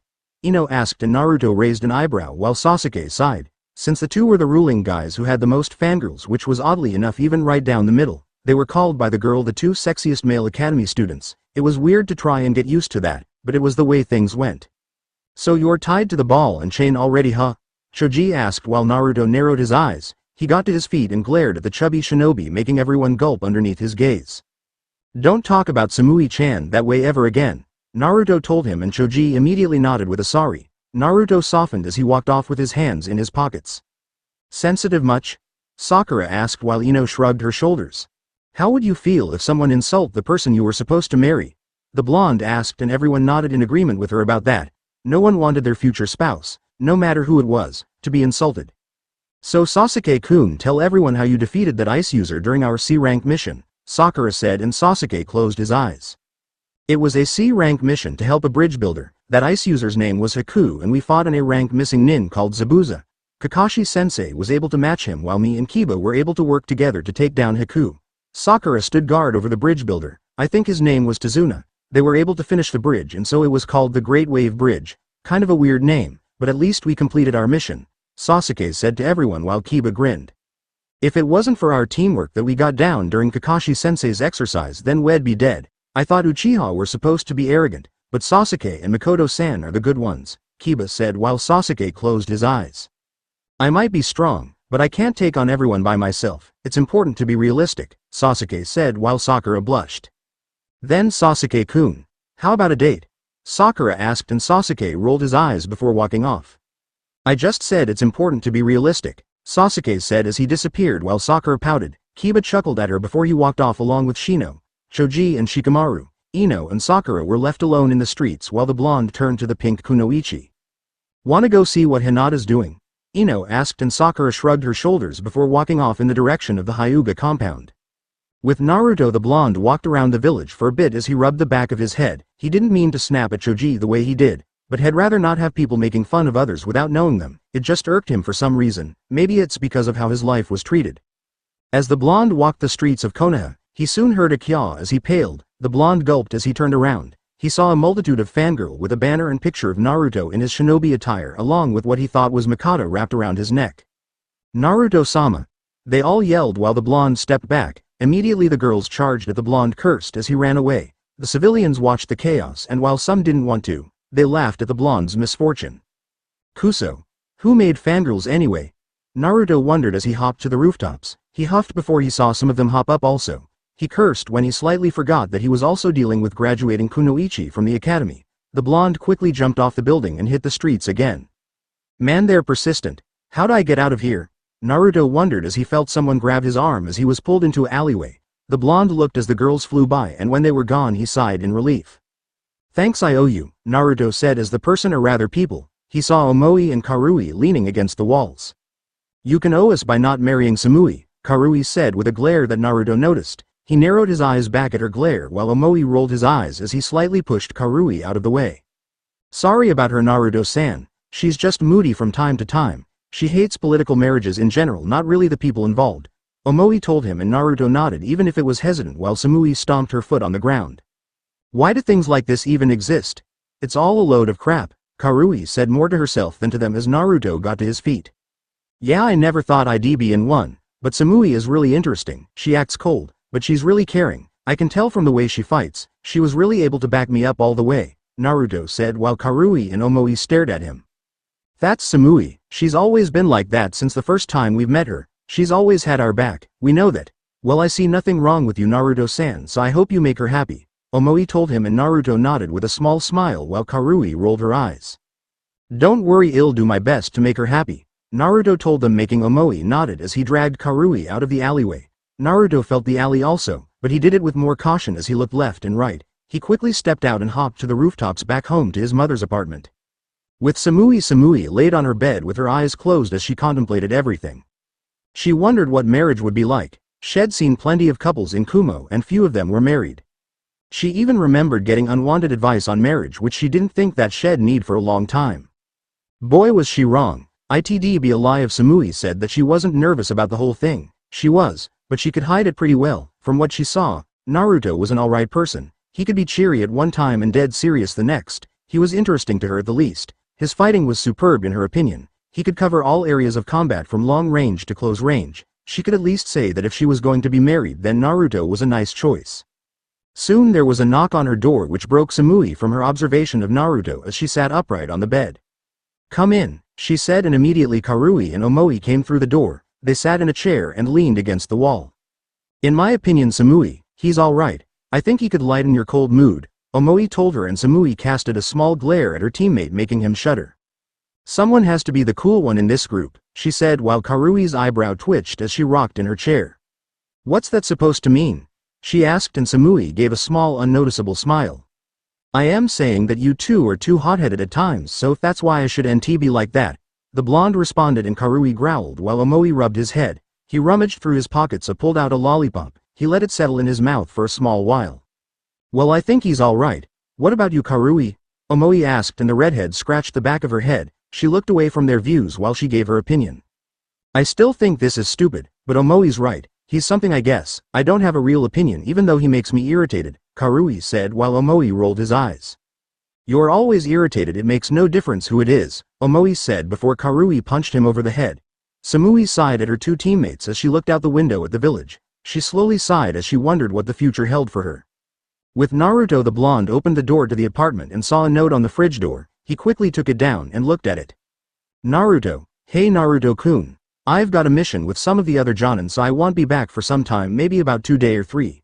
Anko is probably the only one left behind. Stay safe for me. There are leftovers from last night's dinner inside. Heat it up and eat if you'd like. See you soon. Your mother, Kurenai Yuhi." Naruto sighed as he opened the fridge. He took out a small glass and some milk. He poured it and quickly drank it. Naruto bit his thumb as he slammed the ground. "Kachiyose no jutsu," Naruto yelled as there was a small poof. He saw a medium-sized black-colored python as it stood on its stomach. "Hello Naruto-sama, is it that time already?" the python asked, and Naruto nodded. He unzipped his jacket and Mikata slithered out. She forked her tongue before turning around. "I'll miss you Naruto-sama," Mikata told him. Naruto knelt down with a small smile and nod. He softly petted Mikata before he pulled back and watched her slither over to the python. "Get ready, girl, we're leaving," he said to her, and Mikata nodded. She slithered to the seal and they both poofed out of sight in a reverse summon. As Naruto's familiar, Mikata would need training back at the home for the snakes. She'd be gone for a good little while, but that was alright. Naruto knew he would miss her, but she was doing all this for his sake. "Be careful, Mikata-chan," Naruto said to himself as he stared at the open space. He sighed as he didn't really have anything to do for the moment. He then heard a knock at the door and quickly opened it. He saw Anko and Kyoko right behind the door. The blonde raised an eyebrow at their presence as he wondered what they wanted. "Kyoko-chan, Anko-ne, what are you guys doing here?" Naruto asked, and the two smiled.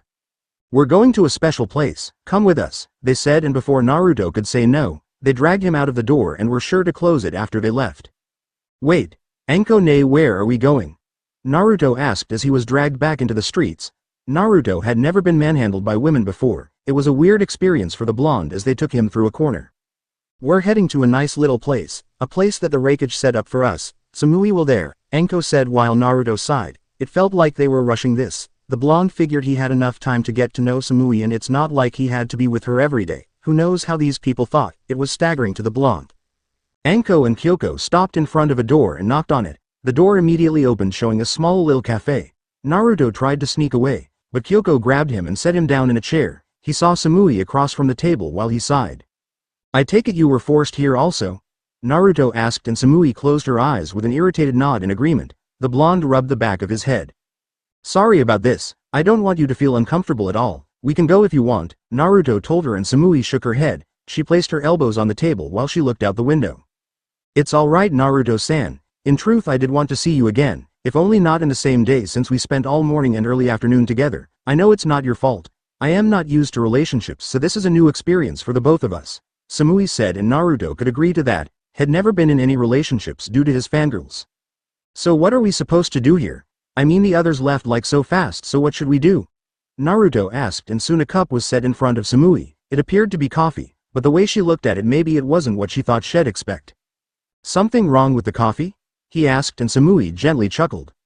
"It's not coffee, it's a special blend of ingredients. It's something that they have in Kumo. I am surprised that they sell it here," Samui said, taking a small sip while Naruto looked out the window. You really like Kumo, don't you? He asked as Samui placed her cup down. She silently nodded and Naruto didn't have to see it to know that she did. Of course she loved it, why wouldn't she? So tell me Samui-chan, do you have any dreams? Naruto asked her and Samui thought it over. She never really thought about her dreams before as she never really aspired for anything, except to be a strong shinobi for her village.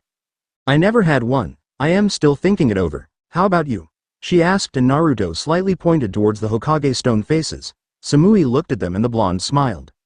My dream is to protect everyone in this village as the first Genjutsu Master Hokage, Naruto said to her and Samui raised an eyebrow. It was an odd dream and that wasn't like normal people, but then again she could figure that Naruto wasn't normal. That's a nice dream for you to have. I can see why you would be like that, the blonde girl told the blonde boy and Naruto thanked her for it. The two spent some time talking to each other since they both didn't have anything better to do. It was nice to get to know the other so there could be a sense of familiarity between them. As far as they knew they weren't strangers anymore. But friends was a bit of a wall they hadn't come to yet, so for now they were acquaintances. Samui got up from her seat finally and sighed. Well, I'll see you later, Naruto-san. It was nice talking to you. Samui told him and Naruto nodded. He got up and left also just as easy. Anko, Kyoko and his sighed as they closed their eyes. That could have gone better, don't you think? Kyoko asked and Anko nodded in agreement. Well, in any case they know each other. Let's give them some space for now before they both explode in front of us, he said, making Anko and Kyoko agree. Well, we've got a mission tomorrow so that works out well for us, Anko responded with a nicker while Kyoko rolled her eyes. Well, that's good for you, but I've got to be teaching brats about swords and the like, sigh. I guess I'll head to the blacksmith to check out my sword. Damn, that Brad did a number on it, Kyoko said as she shunshined away along with Anko and A.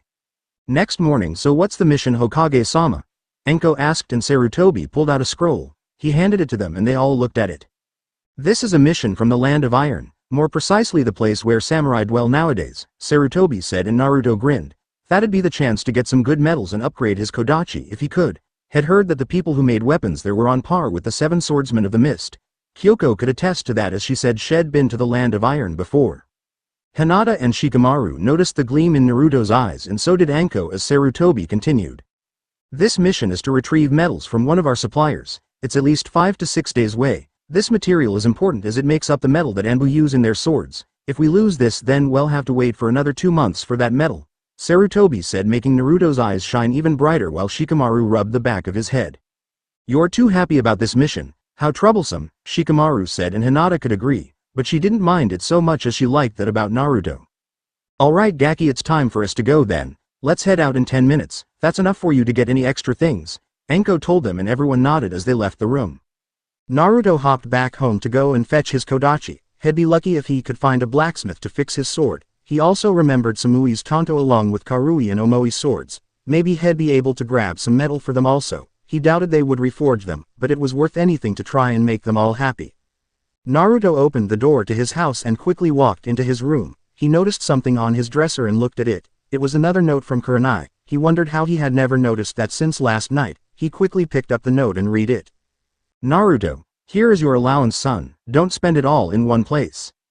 Kurenai. Naruto grinned as he took the money on his dresser and placed it in his wallet. It was a simple 3,000 yen, but that was all right to him. He was just happy to be paid, not that he didn't already have money. He still had another 10,000 yen from his mission a few days ago. He was also just happy that they weren't doing any D ranks. They'd be switching sensei and teammates in a few more weeks, so he'd meet someone new. Alright, now I can go, Naruto said to himself as he left the room. He also looked at the special shuriken he got from Sasuke on his birthday those years ago. It still made him smile, but he picked it up and brought it along also. Seeing that he had everything, Naruto left the room. He then realized that this would be his first mission without Mikata by his side. The blonde narrowed his eyes as he sighed. He really missed her already. The way she always slithered around his body was a memorable thing to the blonde.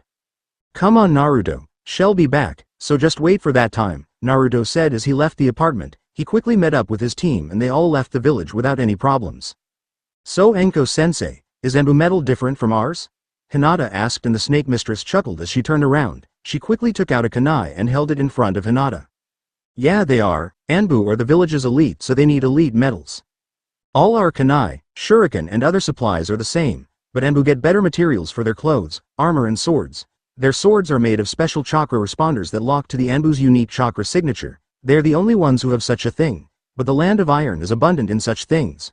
The ports are usually closed off, so we'll be walking there. We'll be lucky if we get any metal. Anko said while Shikamaru yawned. Please, with our luck we'll probably run into an S-rank missing nin this time, just like that Kyoko-san. What a drag, Shikamaru said while Anko snaked her hand around Shikamaru's neck. No complaining Gaki, now then let's head for the first rest point, last one pays for everyone's dinner, Anko said as she shot off. Naruto ran after her while Hinata and Shikamaru sighed. They quickly ran after their sensei and teammate. Back in Konoha, Sarutobi was currently doing his paperwork as usual before he heard the doorknob twist. He could feel the massive Chakra signature behind the door and grinned as he saw a walk in. Had you been anyone else you'd be executed for barging in, Sarutobi told him while he closed his eyes. He folded his arms while he glared at the old Hokage. I am sure you would, but enough about that. I need to return to Kumo as I don't want to leave it alone for too long. I'd like to leave Samui, Omoi and Karui here for a little while longer, at least 2 more weeks, then they can come back.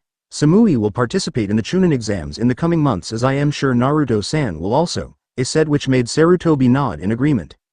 I understand, but why the sudden urge? Aren't things going well back in Kumo? Hiruzen wondered and nodded.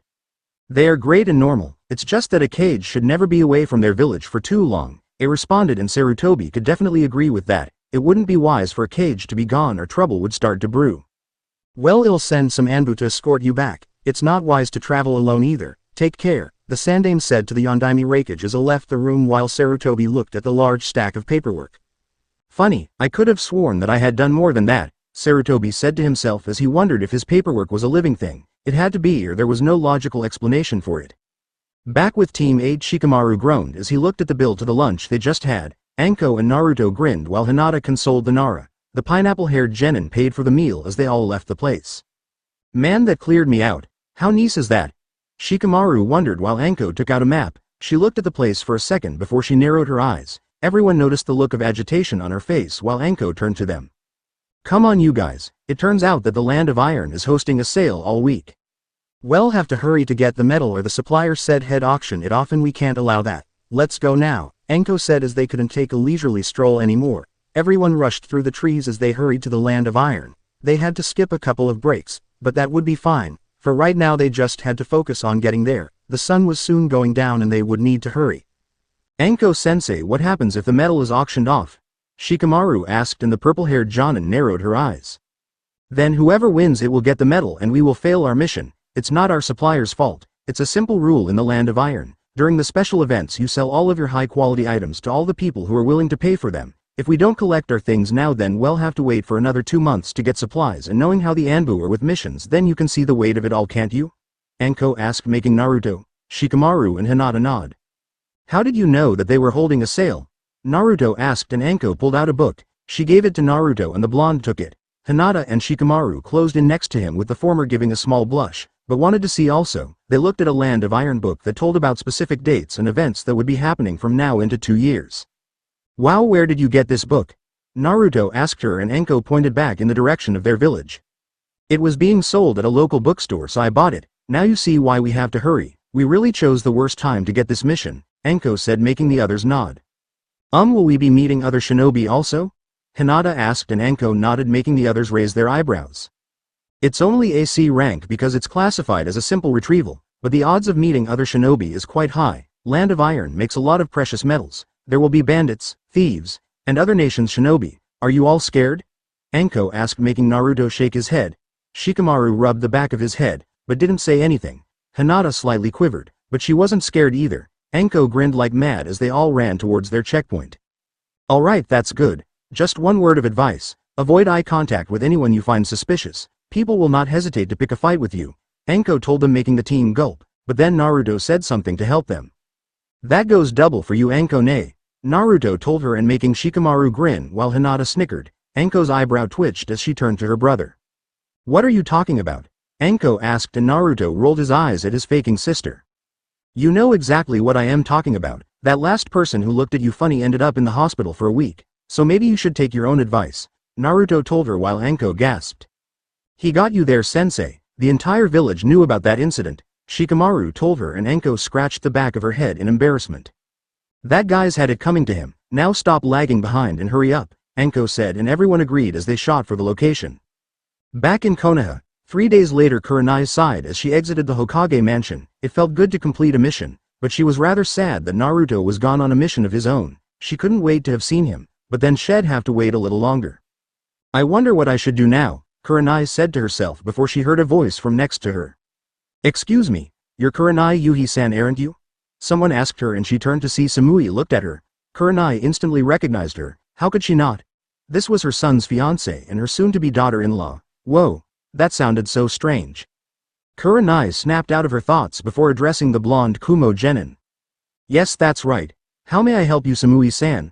Kurenai asked with a small smile, and the genin glared with the cold gaze that she always had before answering. Well, I'd like to ask you about your son, Naruto Uzumaki-san, if that's all right. May I? She asked, and Kurenai raised an eyebrow before nodding, and the two walked off to a private place. It turned out to be the corner of a small restaurant. All right, so what did you want to ask me? Kurenai asked, and Samui didn't waste any time. If there was one thing that Kurenai observed about Samui, it was that she could be too serious about things. Maybe that was her nature, Kurenai figured. It's about Naruto-san habits, or rather his stamina. When we were training together at one point I could feel a large spike in his chakra, and then there's his healing abilities. Is he a Jinchuriki? Samui asked, and Kurenai mentally tensed, and Samui seemed to notice it. Don't misunderstand what I am asking. I don't hate him or anything. Kumo has 2 Jinchuriki and I am close to them both. They're Yugito-san and B-sensei. I was just asking because the level of chakra that I think he has is a match for theirs, Samui said, and Kurenai nodded. That could make sense, and the Genjutsu mistress sighed while she lightly tapped the table in front of her. While I understand the curiosity, Samui-san, can you tell me why you didn't simply ask Naruto-kun this? Kurenai asked her, and Samui wavered for a second. She slightly rubbed the back of her head.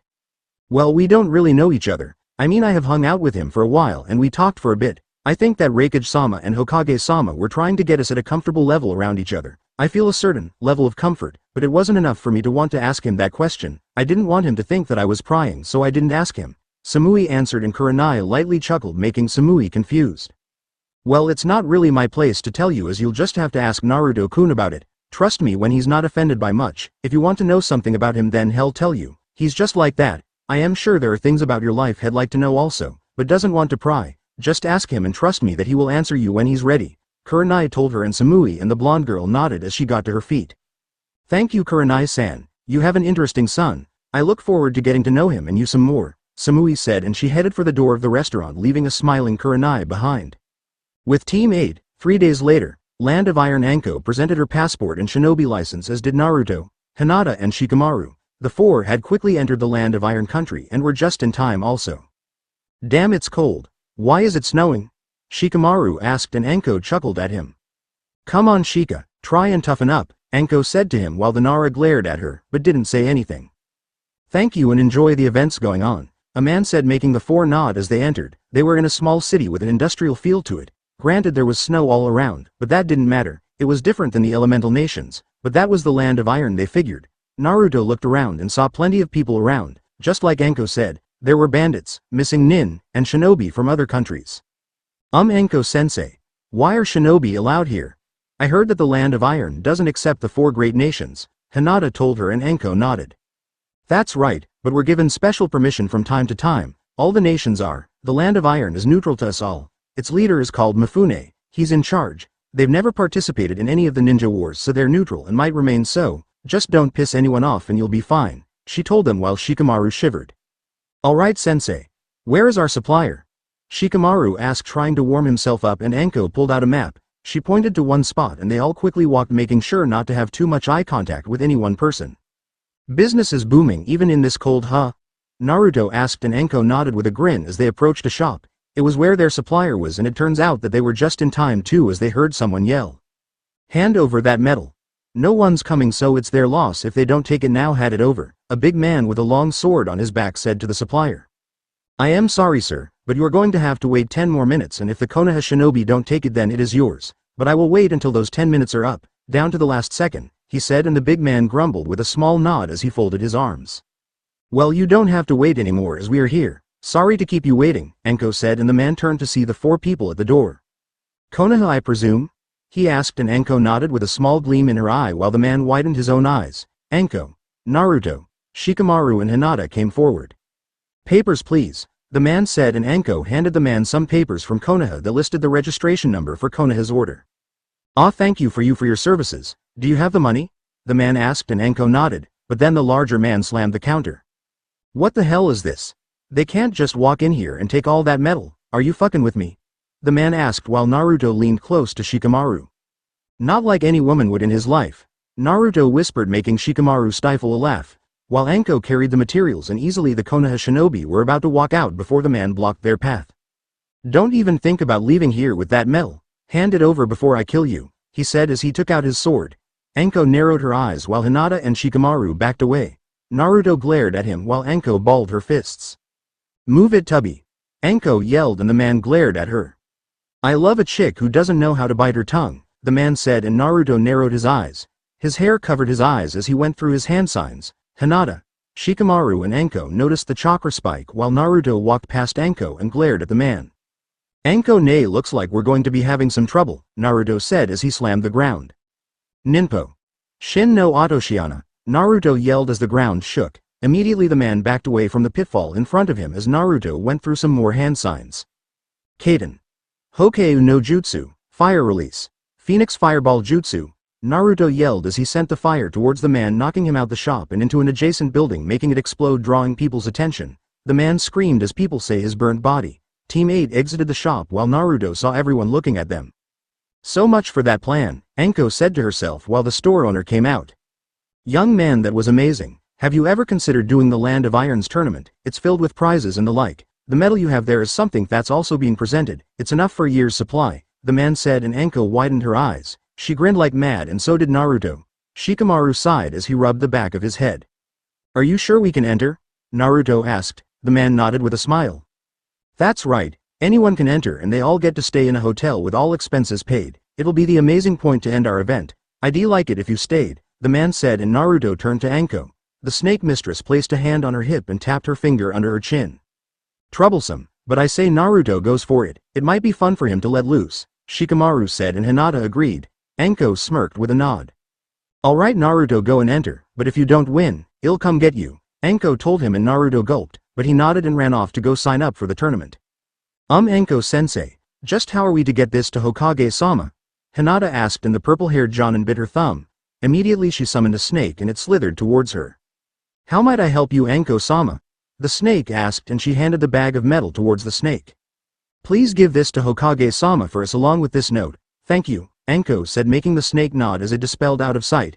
Shikamaru and Hinata nodded with that method of choice. Alright, now that our mission is done, shall we go watch? Anko asked, and the two nodded while Naruto came back. They said that the tournament is tomorrow, so we'll have to wait, but I signed up along with Anko ne, Naruto said, making Anko gasped. Why'd you sign me up? She asked, and the blonde rubbed the back of his head with a small smile. Well, I figured if you were in it then would double our chances of winning. You like those odds, don't you? Plus you're wicked strong, Anko ne, Naruto complimented, and Anko blushed. Well, that is true. Alright, I'll fight. I don't see the point, but okay, she said while Naruto turned to Shikamaru and Hinata. Are you two going to join? Naruto asked, and they shook their heads fast at his question. For them, they'd feel better if they didn't get involved unless they had to, and if this tournament went wrong then plenty of fighting would be going on. No, Naruto-kun, I think I'll observe the fights, Hinata said, and Shikamaru nodded in the same respect. I agree. I don't want to work if I don't have to. Good luck to you both, Shikamaru said, rubbing the back of his head. Anko and Naruto nodded before the latter came up to the shop owner. Tell me, do you know where a blacksmith is? Naruto asked him, and the man pointed to himself. Why, young lad, I am a blacksmith, one of the best in the Land of Iron. How can I help you? He asked, and Naruto took out his 2 kodachi. Can you repair and upgrade these? I'll pay any cost you want, Naruto said while the man looked over the 2 swords. Anko, Shikamaru and Hinata watched the interaction between them while the man took out a glass eye and looked it over. This is quite a nice metal. It's very sturdy and very exquisite, a little scratched up, but fine. I can repair this. As for upgrades, what would you like? He asked, and Naruto placed a finger to his chin. He closed his eyes for a second before he wanted to respond. Well, can you come up with something interesting? Naruto asked, and the man nodded. I'll tell ya what. If you or your friend there win the tournament, then this will be free. If not, then you pay. How about that? He asked, and Naruto's eyes gleamed. You got it, Oji-san, Naruto said to him as the two shook hands. Naruto then rummaged through his pockets and pulled out some of the metal that they just got from the supplier. Anko ne, we still have some metal left over, Naruto told her, and Anko looked it over. She saw it was a fairly medium-sized piece, nothing that would make a difference to the other types that she sent. Use it then, it's nothing serious, Anko told him, and Naruto gave it to the old man. Please upgrade my swords using this metal if you can, Naruto told him, and the old blacksmith smirked as he rubbed his two hands together. Understood, sir, he said while Naruto and the others left, but then the blonde turned around. Hey, can you tell me your name? Naruto asked him, and the man pointed to himself. My name is Muramasa, young one. Who are you? He asked, and Naruto gave a thumbs up. I am Naruto Yuhi Uzumaki, the next Hokage of Konoha, Naruto said as Team 8 left the shop. The man chuckled to himself as he walked over to a picture. There was a boy in his teens with a sword on his back. He was more or less glaring with a serious face while Muramasa chuckled. If only you could be as lively as him, then you'd be great ninja, Muramasa said before he rolled up his sleeves and began to work over Naruto's kodachi before he saw someone else open the door. The person was obviously female, but she had a hood over her head. She had violet hair as she wore a small kimono dress. She wore some high-heeled boots while she came inside. Good day, Muramasa-san. How are you today? The girl asked. She was about Naruto's age, maybe a year younger. Ah well, I haven't seen you in a while. I've been well. It's good to see you also, Muramasa said. The girl took a glance at the kodachi. You a collector of short blades now? She asked while Muramasa held up Naruto's swords as he gave a chuckle. No, I am not. Just met the most interesting young man. He likes these blades like you. He's entering the tournament here in the Land of Iron, Muramasa told her while the hooded girl gave a small smile. I see, well, that nice. Maybe he'll enter just to see what he's like. Also, Ryu-sama sent you this, she said, handing him a scroll. Muramasa took the scroll and smiled. Ah well, thank you. Do you want some blacksmithing done also? He asked, and the girl placed her kodachi on the counter. Please and thank you. Now to see who this person is that has got you so interested. What's his name? She asked, and Muramasa gave an elderly laugh. His name is Naruto Yuhi Uzumaki. You should watch him closely. He's good, Muramasa said while the violent girl stepped out of the shop. I noticed a bit. Well, hope you watch as he'll be winning that tournament, she said, leaving in a swift manner. Muramasa chuckled at her while he placed her kodachi next to Naruto's. Looks like he'll have to hope that those two fight. It'll be quite interesting to see who wins, Muramasa said to himself before he got back to work. Hokage Mansion. Sarutobi was finished with his work before a poof came on his table. He looked to see a medium-sized snake on his desk with a scroll. Greetings SSS Hokage-sama. This SSSISSS from Anko-sama. Bye-bye, the snake said as it disappeared. Sarutobi looked at the scroll and unsealed it. Immediately precious metal from the Land of Iron fell to the ground, and he gasped when a note fell to the floor with it. He raised an eyebrow before he quickly picked up. Hokage-sama, Anko here. Hokage-sama, we've sent you the medal that was for our mission. We'd be on our way back, but Naruto, as we know him, entered a tournament and the prize is a year's supply of this same medal as well as some other things. We'll be back soon. Just to let you know, please forward the money and success of the mission to our accounts, please and thank you. Snake Mistress, Anko Midarashi. Sarutobi stopped as he looked over the note. He sighed as he shook his head at what Naruto did, but still a year's supply of this metal. It would last Konoha for a long time. Also, this was fine as long as they all obeyed the Land of Iron's rules. Sarutobi could only wonder if Mifune would do something stupid. Sigh, I guess he'll give them their pay. I just hope that Naruto doesn't act too reckless, Sarutobi said to himself as he started another form on Anko's team and their success. Hokage Gates by Raikage-sama. Well, see you soon, Karui said with a smile, and the Raikage patted her on the head. He was about to leave with 2 anbu that the Hokage assigned to him. I understand. Behave yourselves and you'll be fine. Be safe and continue on in Konoha for another 2 weeks. Once those are over you can come home. I'll see you soon, it said to them, making Samui, Omoi and Karui nod. They all watched him leave while Samui turned around. Samui, where are you going? Omoi asked her, and the blonde looked up at the sky. I am going to find Kyoko-san and get some more training in for today. See you later, Samui told them as she ran off, leaving Omoi and Karui near the gates. Wanna follow her? Karui asked while Omoi rubbed the back of his head. Sure, why not, he said as they quickly followed their blonde friend. Land of Iron, hotel room. Naruto and Shikamaru stayed in one room while Hinata and Anko stayed in the other. The two boys sighed as Shikamaru shivered some more. I can't believe they're having a tournament in this place. Damn, it's cold, Shikamaru said, and Naruto chuckled at his Nara friend. If you keep saying you're cold, then you will be cold. Just stop moving and go to sleep. It's easy, isn't it? Naruto asked, and he yawned. Shikamaru sighed as he got in the bed. So you're going to win the tournament? Shikamaru asked, and Naruto nodded with a small grin on his face. Of course, he'll get a free upgrade. Samui, Karui and Omoi might even upgrade theirs. I hope they'll be happy, Naruto said while Shikamaru looked at his friend with a smirk. Seems like someone is starting to like the blondie from Kumo, Shikamaru said while Naruto blushed as he turned on his side of the bed. Shut up and got to sleep, the blonde genin said while Shikamaru turned on his side and closed his eyes. Naruto did the same as he couldn't wait to have some fun tomorrow. Little did he or anyone else know how chaotic the tournament would soon become. Naruto opened his eyes and yawned himself awake. He looked out the window and he noticed that it was still snowing. He sighed before jumping out of bed. Due to the snow and cold, Naruto had no idea what time it was, though he could figure that out later. Right now he had a tournament to win. The blonde took a quick shower and got dressed in a red shirt, black pants and black jacket. He turned to see Shikamaru still sleeping and sighed. Come on Shikamaru, time to get up. If you don't wake up on your own then Anko will do it, and you know how much of a drag that will be. Naruto told him, and almost immediately Shikamaru lazily rose his body and scratched the back of his head with an annoyed sigh. Alright, I am up. Is it even morning yet? Shikamaru asked, and Naruto shrugged his shoulders since he didn't know. Shikamaru cursed under his breath before the two boys heard a knock on their door. The knob twisted, and to their surprise Anko and Hinata showed up. Good morning Gaki. Time to wake up, Anko told them while Shikamaru hopped to his feet while Naruto packed his pouches. So what time's the tournament Anko ne? Naruto asked, and Anko pulled out a small pamphlet that was in her pocket. She opened it for a little while and then just as easily closed it.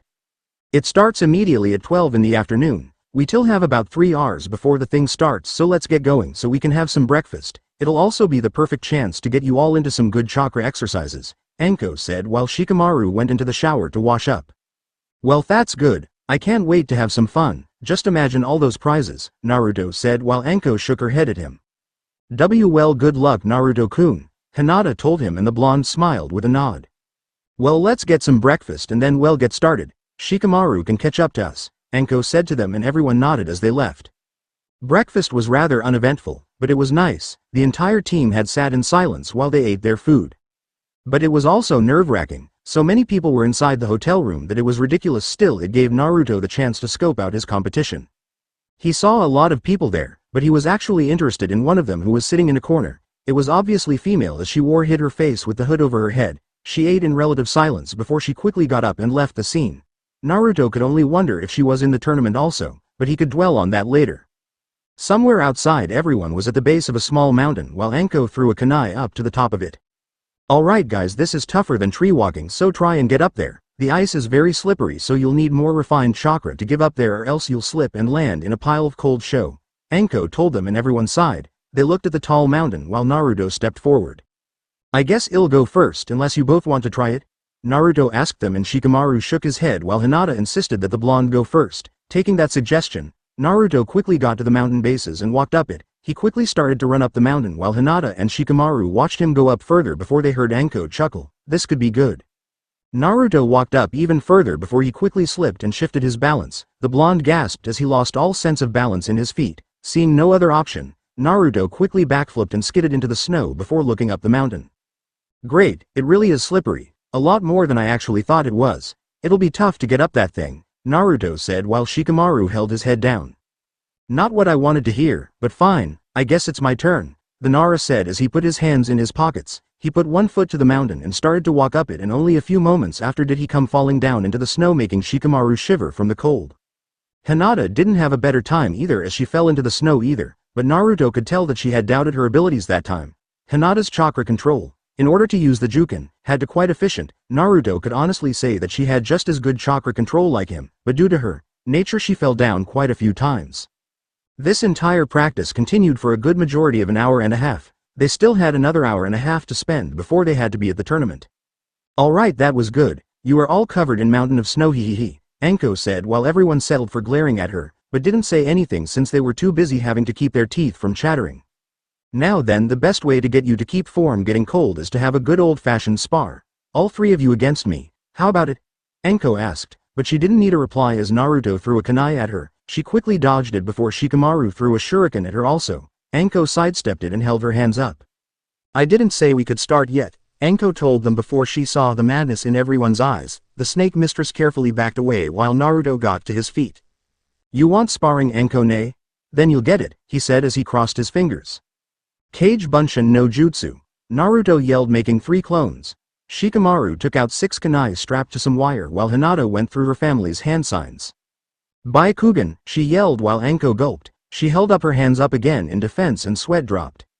Okay, they're all pissed off, badly. I only hope I live to see you again, Nai-chan, Anko said mentally as her team charged at her with rage in their eyes. Back in the town, come on, are you all still mad at me? Anko asked while everyone stayed silent, making the snake mistress sigh. Oh come on, it was all in the interest of training, besides you'll see results from extreme conditions like this, Anko said while everyone turned to her. Shikamaru and Hinata whispered in Naruto's ears. The blonde nodded and turned to Anko. We want you to treat us to dinner, Naruto said, making the two nod while Anko narrowed her eyes at them all. Are you negotiating with me? She asked, and they nodded while the purple-haired Anbu growled underneath her breath about ungrateful students, but she nodded, making the three of them smile at her. Alright, now that that's settled, we can head to the arena. Let's go, Anko. Nay, be sure to watch us from the stands, you guys, Naruto said as he dragged Anko off, leaving Shikamaru and Hinata alone.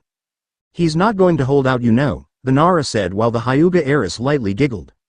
Yeah, but that's just like Naruto-kun, don't you think? She asked, and Shikamaru could agree with that as they walked off towards the arena. Back in Konoha, Samui, Karui and Omoi walked the streets of Konoha and simply looked around the village. They were still learning a lot about the place and they all settled real nice with it. Getting used to the hot temperature here, Omoi said while Karui rubbed her head with a small sigh. I don't want to used to it, not much has been going around, we're not Konoha shinobi so we don't really have any missions, sigh. Where is that blonde idiot? Karui asked while Omoi snickered. Maybe he has a mission, are you missing him? Omoi asked while Karui rolled her eyes while Samui seemed interested to know also. Kami, no, I am not, it's just at least I can start an argument with the guy, I'll at least say that he's interesting, nothing like Samui though, Karui answered, making the blonde genin turn around. Are you saying that I am not interesting?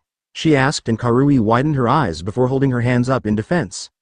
No Karui, I am just making a comparison, Karui replied fast while Samui rolled her eyes. She looked at them both before looking forward. Also Karui, just so you know, Naruto is very strong, I can tell from the way he teamed up with me, he's definitely the real deal, Samui told them, making Omoi widen his eyes. You've never come to the aid of someone before, are you seriously starting to like this guy? Omoi asked while Samui closed her eyes. Karui and Omoi waited for her response while Samui turned around. I wouldn't go that far, let's just say that I've come to respect him a little more now, Samui said as she walked off as Karui and Omoi glanced at each other. She's really falling for him, how do you like that? Omoi asked while Karui threw her hands up in the air. Oh, what do I care anymore, I don't know why the hell I worry over her, Karui said while Omoi turned to her and chuckled. I am sure Sei knows that you mean well, but you have to admit that you've been rather mean to Naruto ever since we've arrived, maybe you should try being nice to him. Samui doesn't seem to mind the marriage anymore, Omoi told Karui, and the redhead nodded. Yeah, you're right, I still don't like it, but I guess I could stand to be nicer even if I don't think he's right for her, Karui said while Omoi walked forward. HMPH, keep that up and people will think you like her, Omoi said before Karui slammed him into the ground with her fist. Don't you dare think that way ever again, Karui told him before Omoi picked himself up from the ground. Violent as ever, huh? He asked while Karui fumed her aggression before looking to see Samui watching them. You two are too hot-headed for me, I wonder how I got along with you for so long, she said while Karui rolled her eyes. Please, we've been together since before the academy, you know you like having us around, Karui returned while Samui placed a hand on her hip like she was thinking over those words. Well, like I said, someone has to be the mature one in this group, Samui said before they saw people walking towards them as they talked with each other. I am telling you, I can't believe Naruto's getting married, he's such a lucky dog, a boy with a dog on his head said to a pink-haired girl and a brunette-looking boy, Omoi. Karui and Samui raised their eyebrows while the pink-haired girl snickered. It was Sasuke, Kiba and Sakura if Samui remembered right. Are you kidding? To think this girl actually agreed to marry him sounds ridiculous, she must have poor taste in men, Sakura said, making Kiba and Sasuke sigh. She still hadn't changed that mindset. Do you ever get off your high horse, Sakura? Damn, it's no wonder Hinata beat you as the top kunoichi, Kiba said while Sakura fumed. But Sasuke gave a small chuckle at Kiba. Well, I am sure surprised. Naruto always was unpredictable, Sasuke said as they saw the Kumo genin in front of them. Hey, you're the group that recently came to Kumo, Sakura said while Samui nodded before lightly glaring at Sakura, making the girl flinch. That's right, and I heard what you said about me. I don't like people talk about my preferences and such. Who I like is none of your business, Samui said while Sakura widened her eyes before she gulped. You're the one that Naruto's marrying? Kiba asked, and Samui nodded while Karui and Omoi came to her sides. And who are you? Karui asked the group, and Sasuke stepped forward. We're Team 7 of Konoha. I am Sasuke Uchiha. This is Kiba Inuzuka, and that's Sakura Haruno. you'll have to ignore Sakura, she tends to never close her mouth at times, Sasuke said while Sakura pouted at her teammate. Sasuke-kun, I am sorry, Sakura said to him while the Uchiha rolled his eyes. He pointed to Samui and Sakura looked up. I am not the one you should be apologizing to, the Uchiha quickly said, and Sakura turned to Samui. I am sorry for what I said, Sakura apologized to the blonde Kumo Genin, making Samui nod. Still, I can't believe that Naruto's getting married to someone so cute, Kiba said, making Samui sigh. Karui's forehead grew a tick mark as she grabbed Kiba's collar. Where are you looking, you perv? Karui asked, and Kiba rubbed the back of his head. Nowhere, just making an observation, the Inuzuka said while Sasuke rubbed the bridge of his nose. Karui let him down. We have training to do anyway, Samui told her, and Karui agreed. She let Kiba down and the three walked off while Kiba rubbed his head. I guess we made a bad impression, Kiba said while Sasuke rolled his eyes. You two made a bad impression, I didn't do anything, now I am going home. Ka-san said that there was something she watched to teach me. I'll see you tomorrow. Sasuke told them both and walked off. Sakura gave a depressed sigh while Kiba walked off. See ya later, loudmouth, Kiba said to her while Sakura fumed before she realized that she was the only one left still in the streets. Back in the land of Iron, dozens of people were gathering. They were all looking forward to the tournament that was going to go down. It was their country's annual event after all, so how could they not enjoy this? The stadium was filled with people left and right from all the nations who had time to come or who were allowed to. Naruto noticed Shikamaru and Hinata sitting in one part of the audience right next to the man, Muramasa, that Naruto had met a few yesterday. The blonde was also looking for that girl that he had seen a few hours ago, but he couldn't find her. Someone caught your eye? Anko asked, and Naruto chuckled but shook his head. He then turned to see that there were some type of heaters near the stadium. Must be been to keep people warm in the cold weather. No, nobody in particular, he finally answered before everyone saw what they thought to be the leader of the land of Iron appear. Anko immediately knew the man. His was called Mifune, the leader of Iron and one of its most powerful samurai. Greeting, my people, we are here to showcase our annual Land of Iron tournament.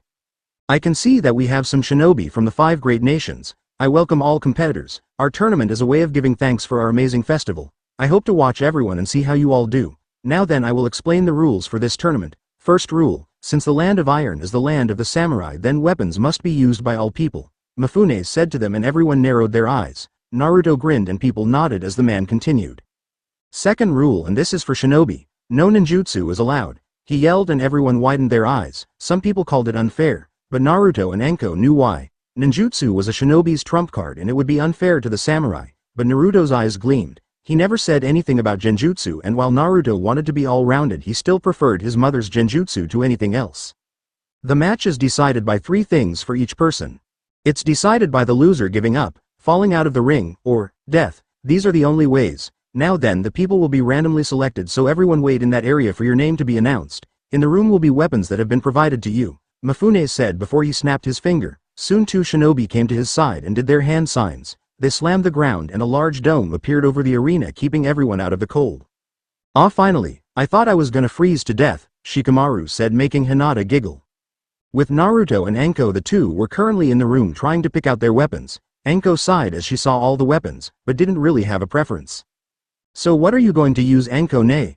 Naruto asked, and the Jonin shrugged before she left and sat down in a chair and placed her head in her on with her elbow on the table.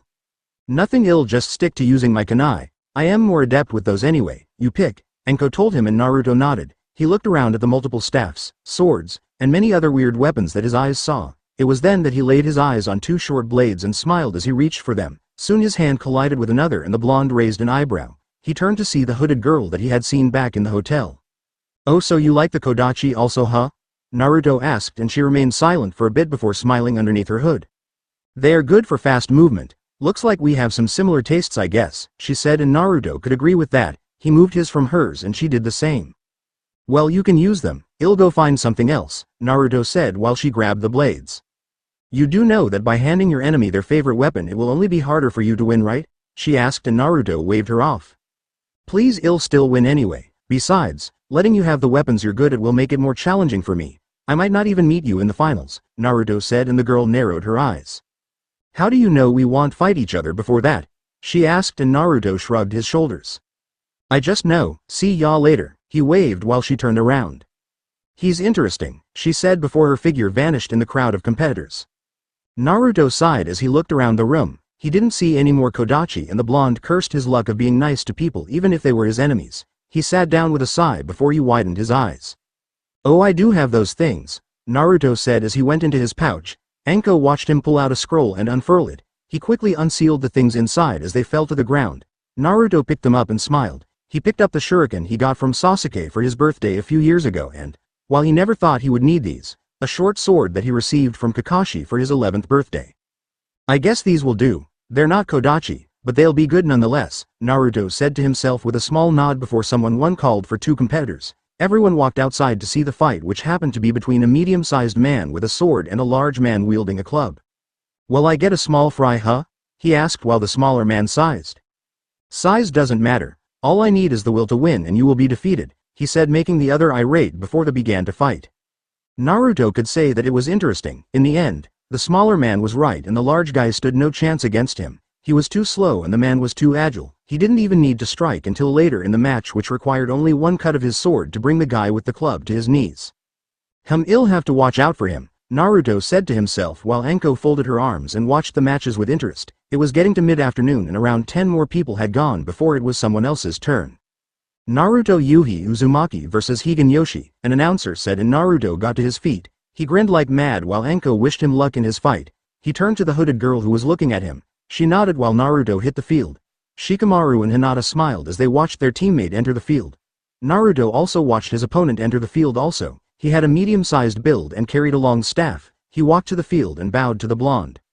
"I sense that you are a good young man. I won't let my guard down," he said, and Naruto bowed in turn. "I hope to have some fun with you, Datbeo," Naruto said as Mifune yelled. "Begin."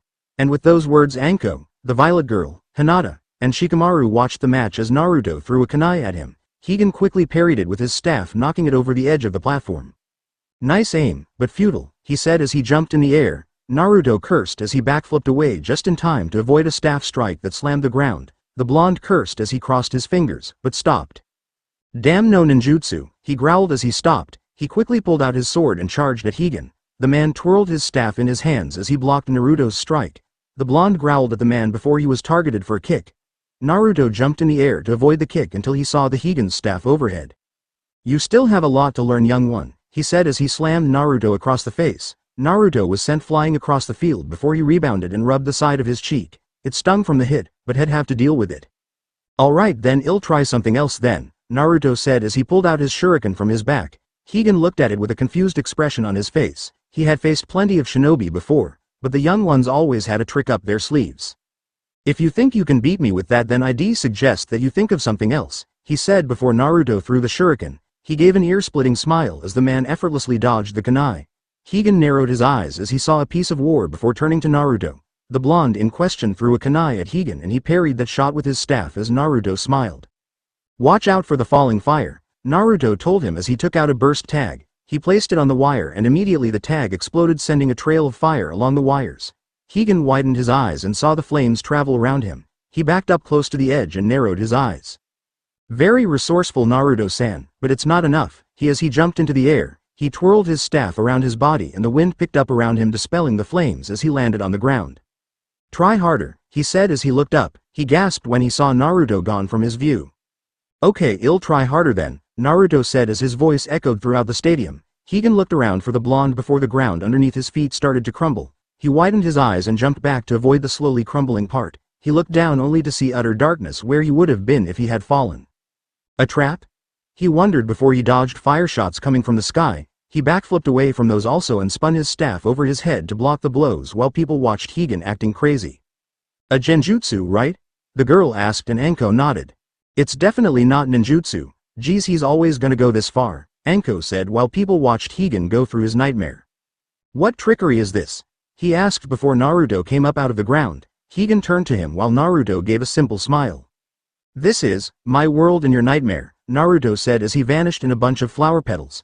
Higan felt a jab across his face and a kick to his stomach, but he saw nothing there as he fell to his knees. He held his staff tightly before he closed his eyes.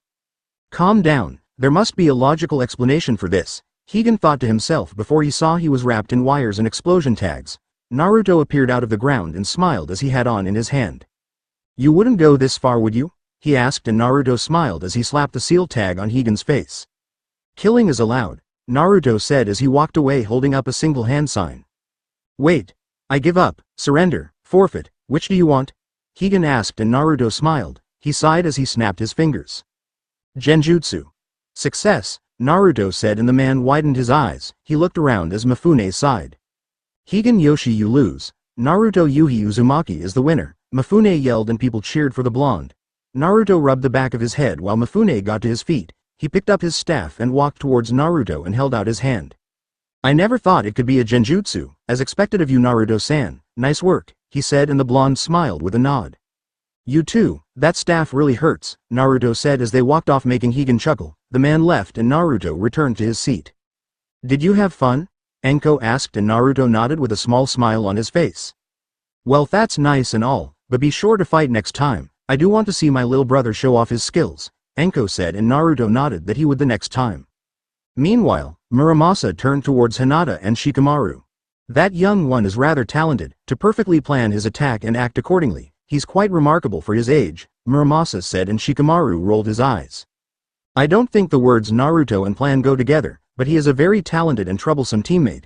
Only he would use genjutsu to win a fight where ninjutsu wasn't allowed, Shikamaru said while Hinata agreed. Muramasa gave an elderly laugh and nodded. However, I want you all to pay close attention to who comes up next, he said ominously making Hinata and Shikamaru look at each other in a confused manner while Mifune got to his feet again. Ayane Tengu vs Hiroshi Tsuchi, Mifune said and immediately the hooded girl stood to her feet. Naruto watched her and narrowed his eyes, so her name was Ayane huh? I hope you win so I can see you in the finals, Naruto told her as Ayane removed her hood.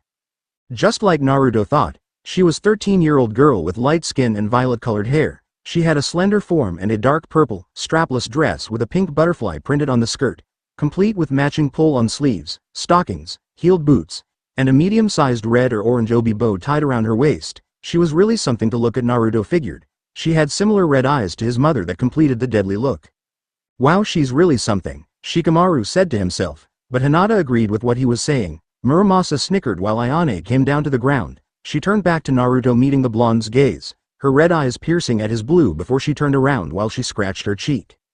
Very well, if you insist, just don't be surprised when I win, she said as she went to the field. Immediately the man known as Hiroshi Tsuchi came to the platform and sighed.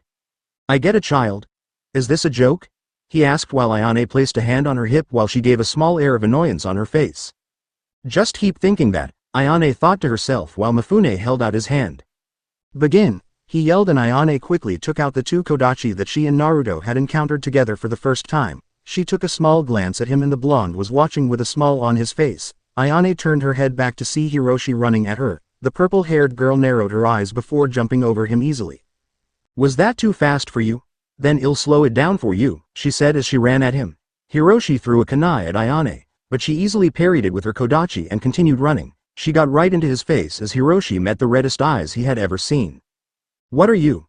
He asked before Ayane spun her body and kicked Hiroshi across the platform. Ayane dropped to the ground before she moved her hand behind her back and threw a kunai at Hiroshi. The man had only recovered enough to see it coming and parried the weapon before Ayane appeared behind him. She quickly tried to slash at him, but Hiroshi blocked her short sword, but it was a fluke as Ayane lowered her body and did a sweep kick underneath Hiroshi's feet. The man fell to the ground with a loud thud to the ground. Ayane quickly backed away from him while Naruto gasped. She's good, a lot better than I thought she was, Naruto said as he remained captivated by her skills. Anko chuckled at her little brother while Shikamaru and Hinata were in awe. Man, she's really good, she could really give Naruto a run for his money, Shikamaru said while Hinata activated her Byakugan. Her chakra is so relaxed and stable, it's not showing any aggression or anger at all. I wonder who she is, Hinata said while Muramasa watched Ayane fighting. Looks like Naruto-san did something to you, Ayane. Normally you only fight to prove yourself, but now you're fighting to win and show up someone else. I wonder who that could be, Tsuchi thought with a smile on his face while Ayane brushed her hair. Are you done yet? I'd rather not kill you if I don't need to, she said impassively while Hiroshi got to his feet. He brushed his chin free of a bruise before he smiled. I am not done yet, girl. Screw winning. I just want to kill you right now, Hiroshi said as he went through his hand signs. Naruto widened his eyes while Ayane narrowed her one. Mifune glared while Hiroshi yelled. Doden. Doryuden no Jutsu. Earth release. Earth dragon bombs. Hiroshi yelled as an earth dragon came and fired several shots at Ayane. The purple-haired girl quickly backflipped through all the shots before narrowing her eyes. You're pathetic, Ayane said as she threw a kunai at Hiroshi. He easily parried the shot, but he failed to see the second kunai she threw behind the first one. Hiroshi widened his eyes as the kunai was embedded in his chest. He fell to the ground in pain while Ayane started to leave the field. Where are you going?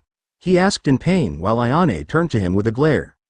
You broke the rules, you used ninjutsu and so you lose also to make certain you will be blasted away in 3, 2, 1. Ayane finished and just as she did Hiroshi was sent flying by her kunai as he landed outside the ring. Winner Ayane Tengu, Mifune said and Ayane quickly got off the field. She returned to her seat, closed her eyes and folded her arms. Nice match, someone said making Ayane open her eyes and turn them to see Naruto next to her. She noticed the small space between each other before she glared at him for a bit. How did he get so close to me and I didn't know it? Ayane thought to herself before she came back to Naruto's compliment. Thank you, I am glad you enjoyed it, Ayane said and Naruto nodded. What was that kunai you used? He asked and Ayane pulled one out and handed it to him. Naruto gazed at the unique design of the kunai. It's similar to your explosion kunai, only I call them incendiary kunai. They serve the same purpose I suppose, she said and Naruto nodded. That's cool that you know so much, even though you held back in the fight you seemed like you were enjoying yourself. Naruto told her and Ayane settled for keeping her eyes closed. You're too close, she said and the blonde apologized before backing up slightly. Sorry about that, so where did you train? You've got some awesome moves, Naruto told her and Ayane looked at the stadium. She was watching two other people fight it out before going over Naruto's question. I normally wouldn't say, but I guess I'll tell you. I trained in the Mugen Tenshin ninjutsu or more precisely the Hajinmon style. Is that it for your questions? She asked and Naruto smiled with a nod as he got to his feet.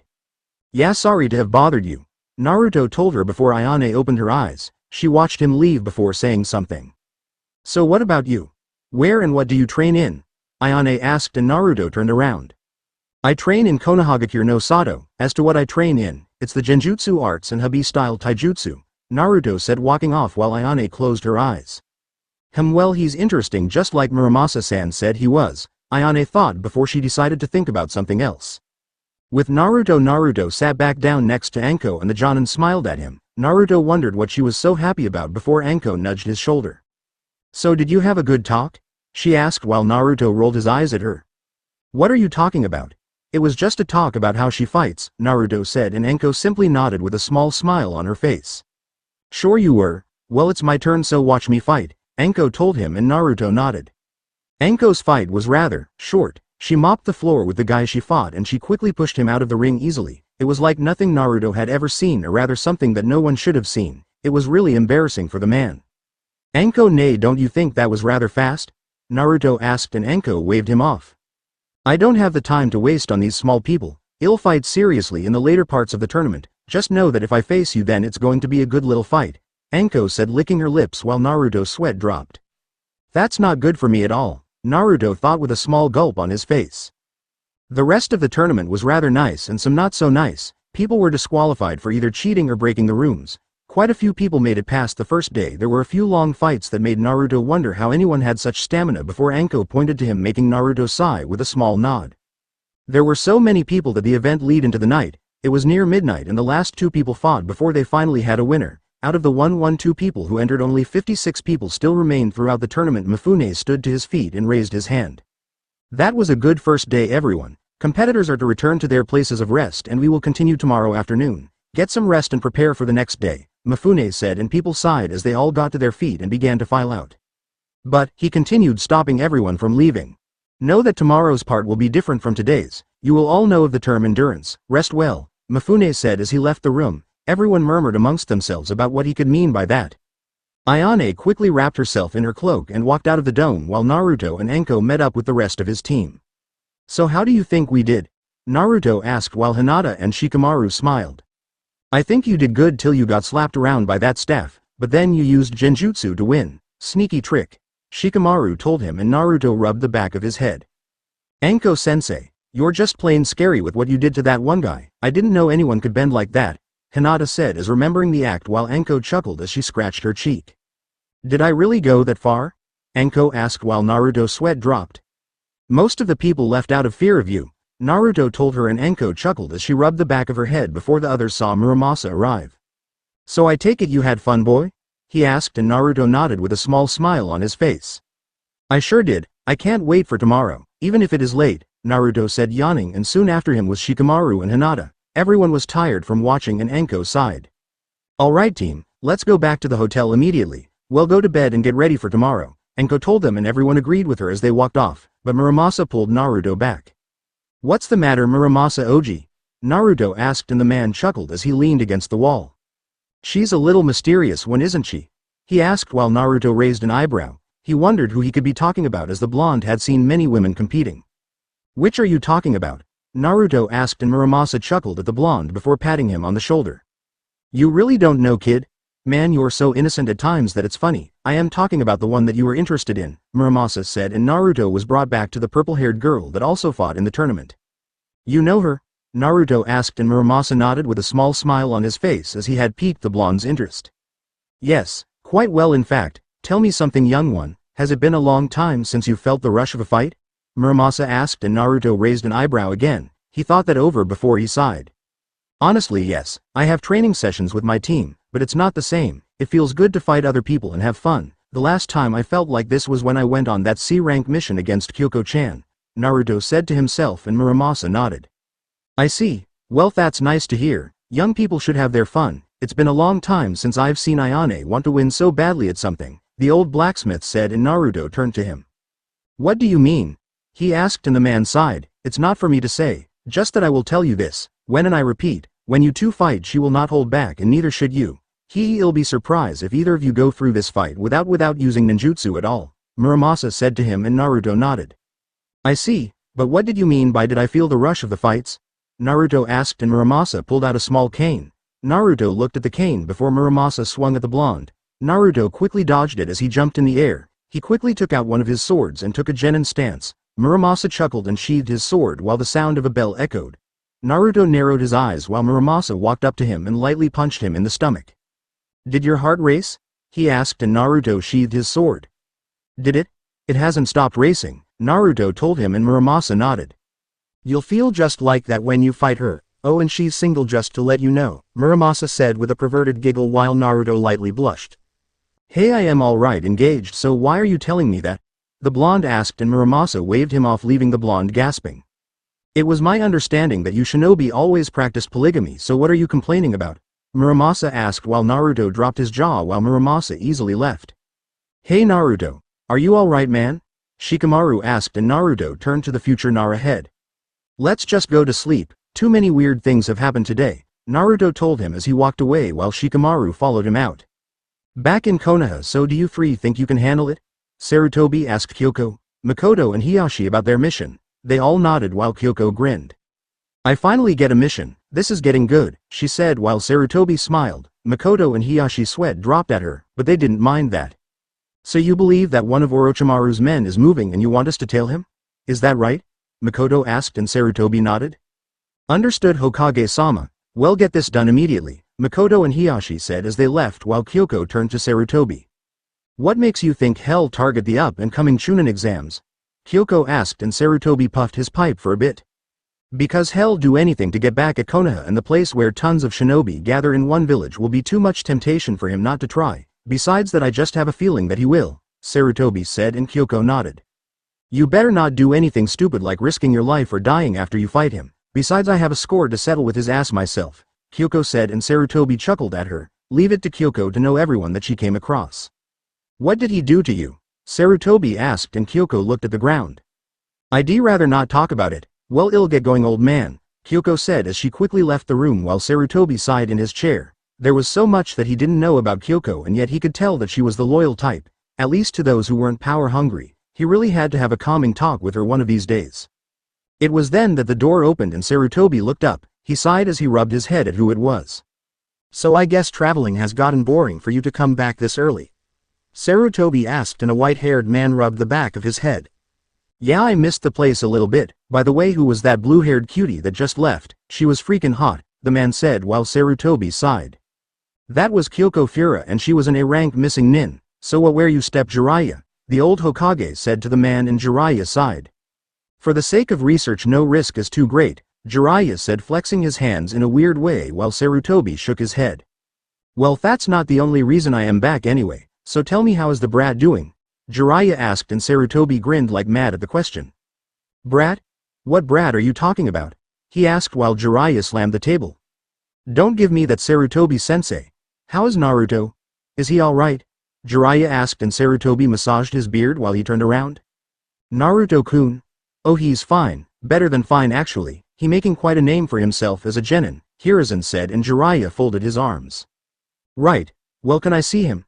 Jiraiya asked, but Sarutobi only shrugged his shoulders before the old Hokage went back to signing papers and documents as usual. Well, you'll have to take it up with his mother, Sarutobi said, and Jiraiya raised an eyebrow. As far as he knew, Naruto's mother was gone, so he wondered what Sarutobi could mean by that. What do you mean by his mother? Jiraiya asked, and Sarutobi snickered. Do you know what people call Naruto-kun? Sarutobi asked, and Jiraiya shook his head. The Sandaime snickered at Jiraiya's cluelessness, making the Sannin even more irate. What do they call him? Is it something bad or what? He asked, and Sarutobi calmed down. Once you hear this name, then you will know who his mother is, Sarutobi said, and Jiraiya raised an eyebrow. Naruto-kun, due to his gaze at people, has recently been called the Ice Fox of Konoha, Sarutobi said, and Jiraiya narrowed his eyes. Ice Fox of Konoha? No one has a name like that except for... Jiraiya widened his eyes and he gulped. Sarutobi watched him squirm as the Sannin fell to the floor. The Ice Queen of Konoha? Kurenai Yuhi? She adopted Naruto?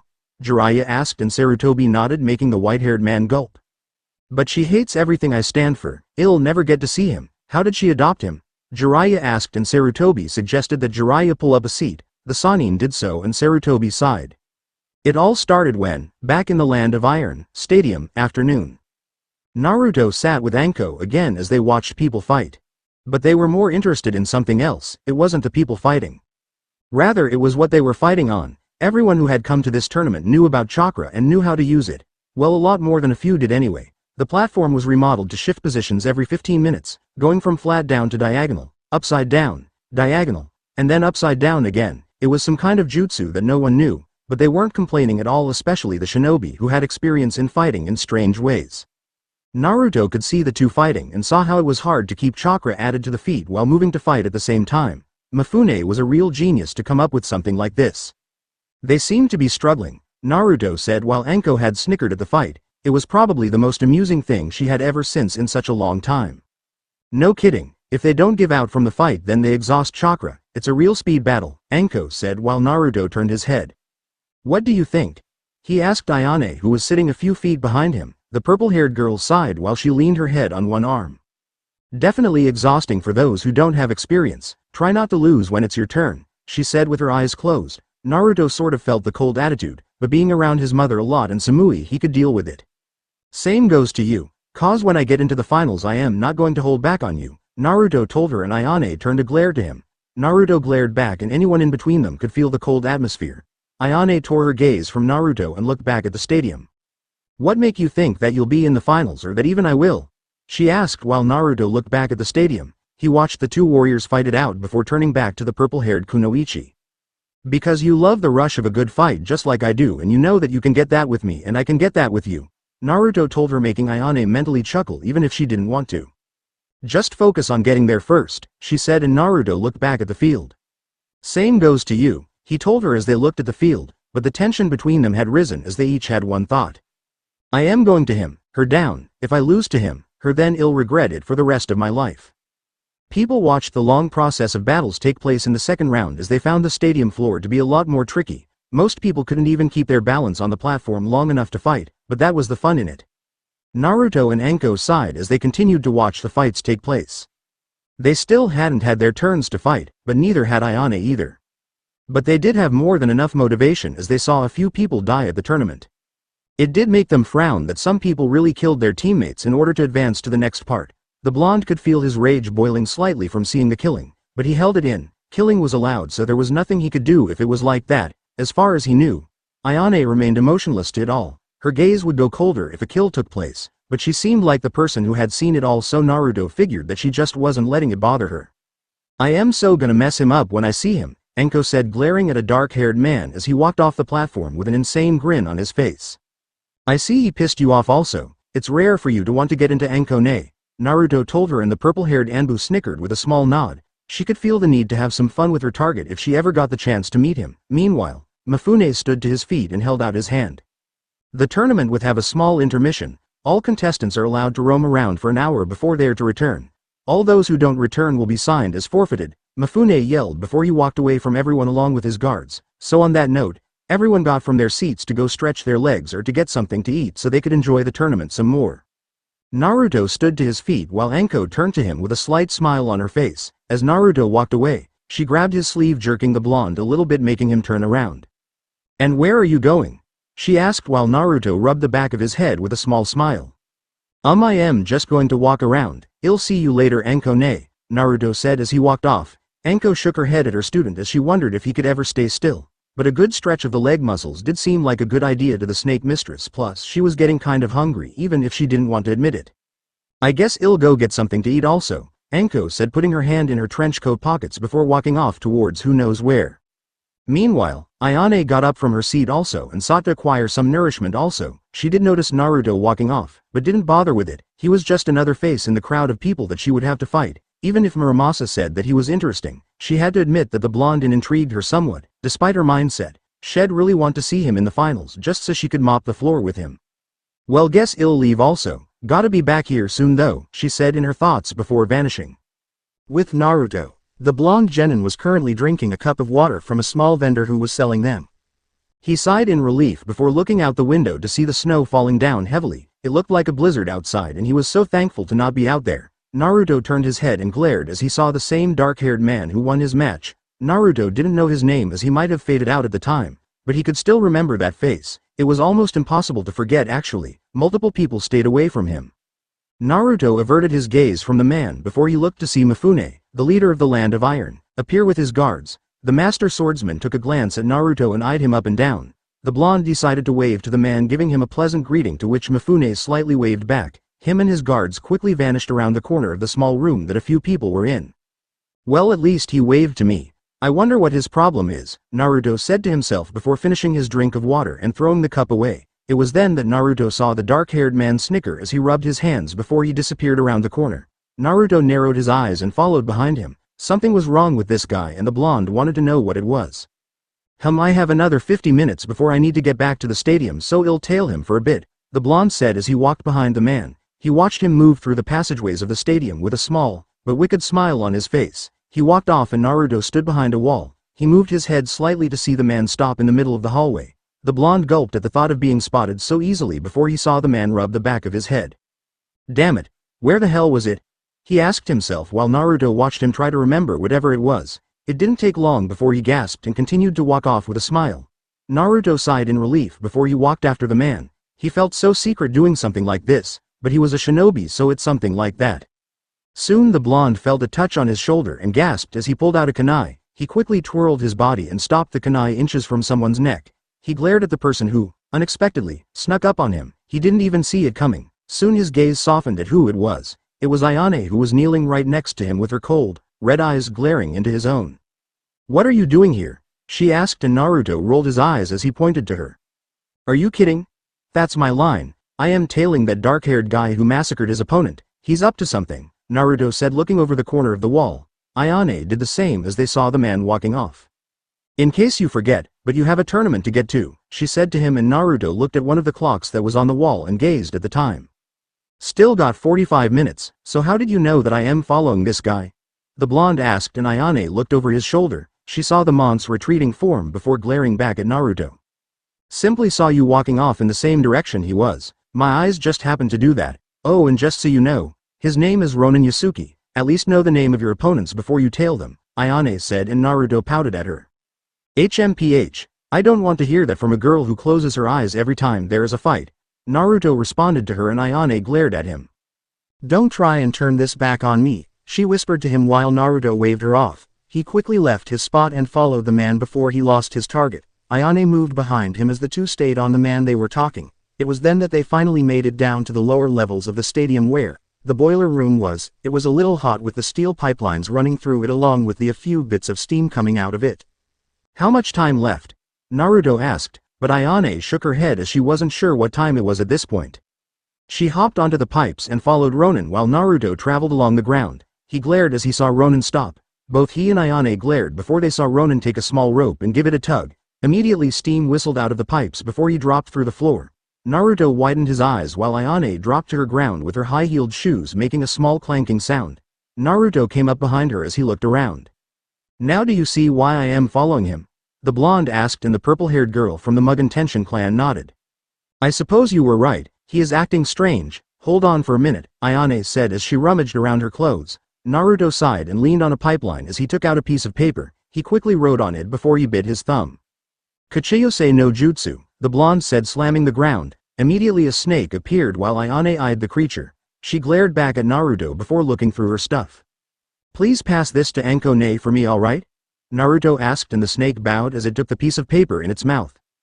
"As you wish, Naruto-sama," the snake said before vanishing out of sight. Meanwhile, Naruto watched Ayane pull out a book and she flipped a few pages. It looked something like the bingo book, but Naruto wasn't sure what it was. "I figured as much. Ronin Yasuki is from the Yasuki clan. They're a shady clan and nothing is really known about them. They've been convicted of theft, robbery, smuggling and some other things. It's no wonder he's shady," Ayane said, and immediately a poof came back with the same snake as before. It handed the blonde the note before dispelling. Naruto opened the note and twitched his eyebrow.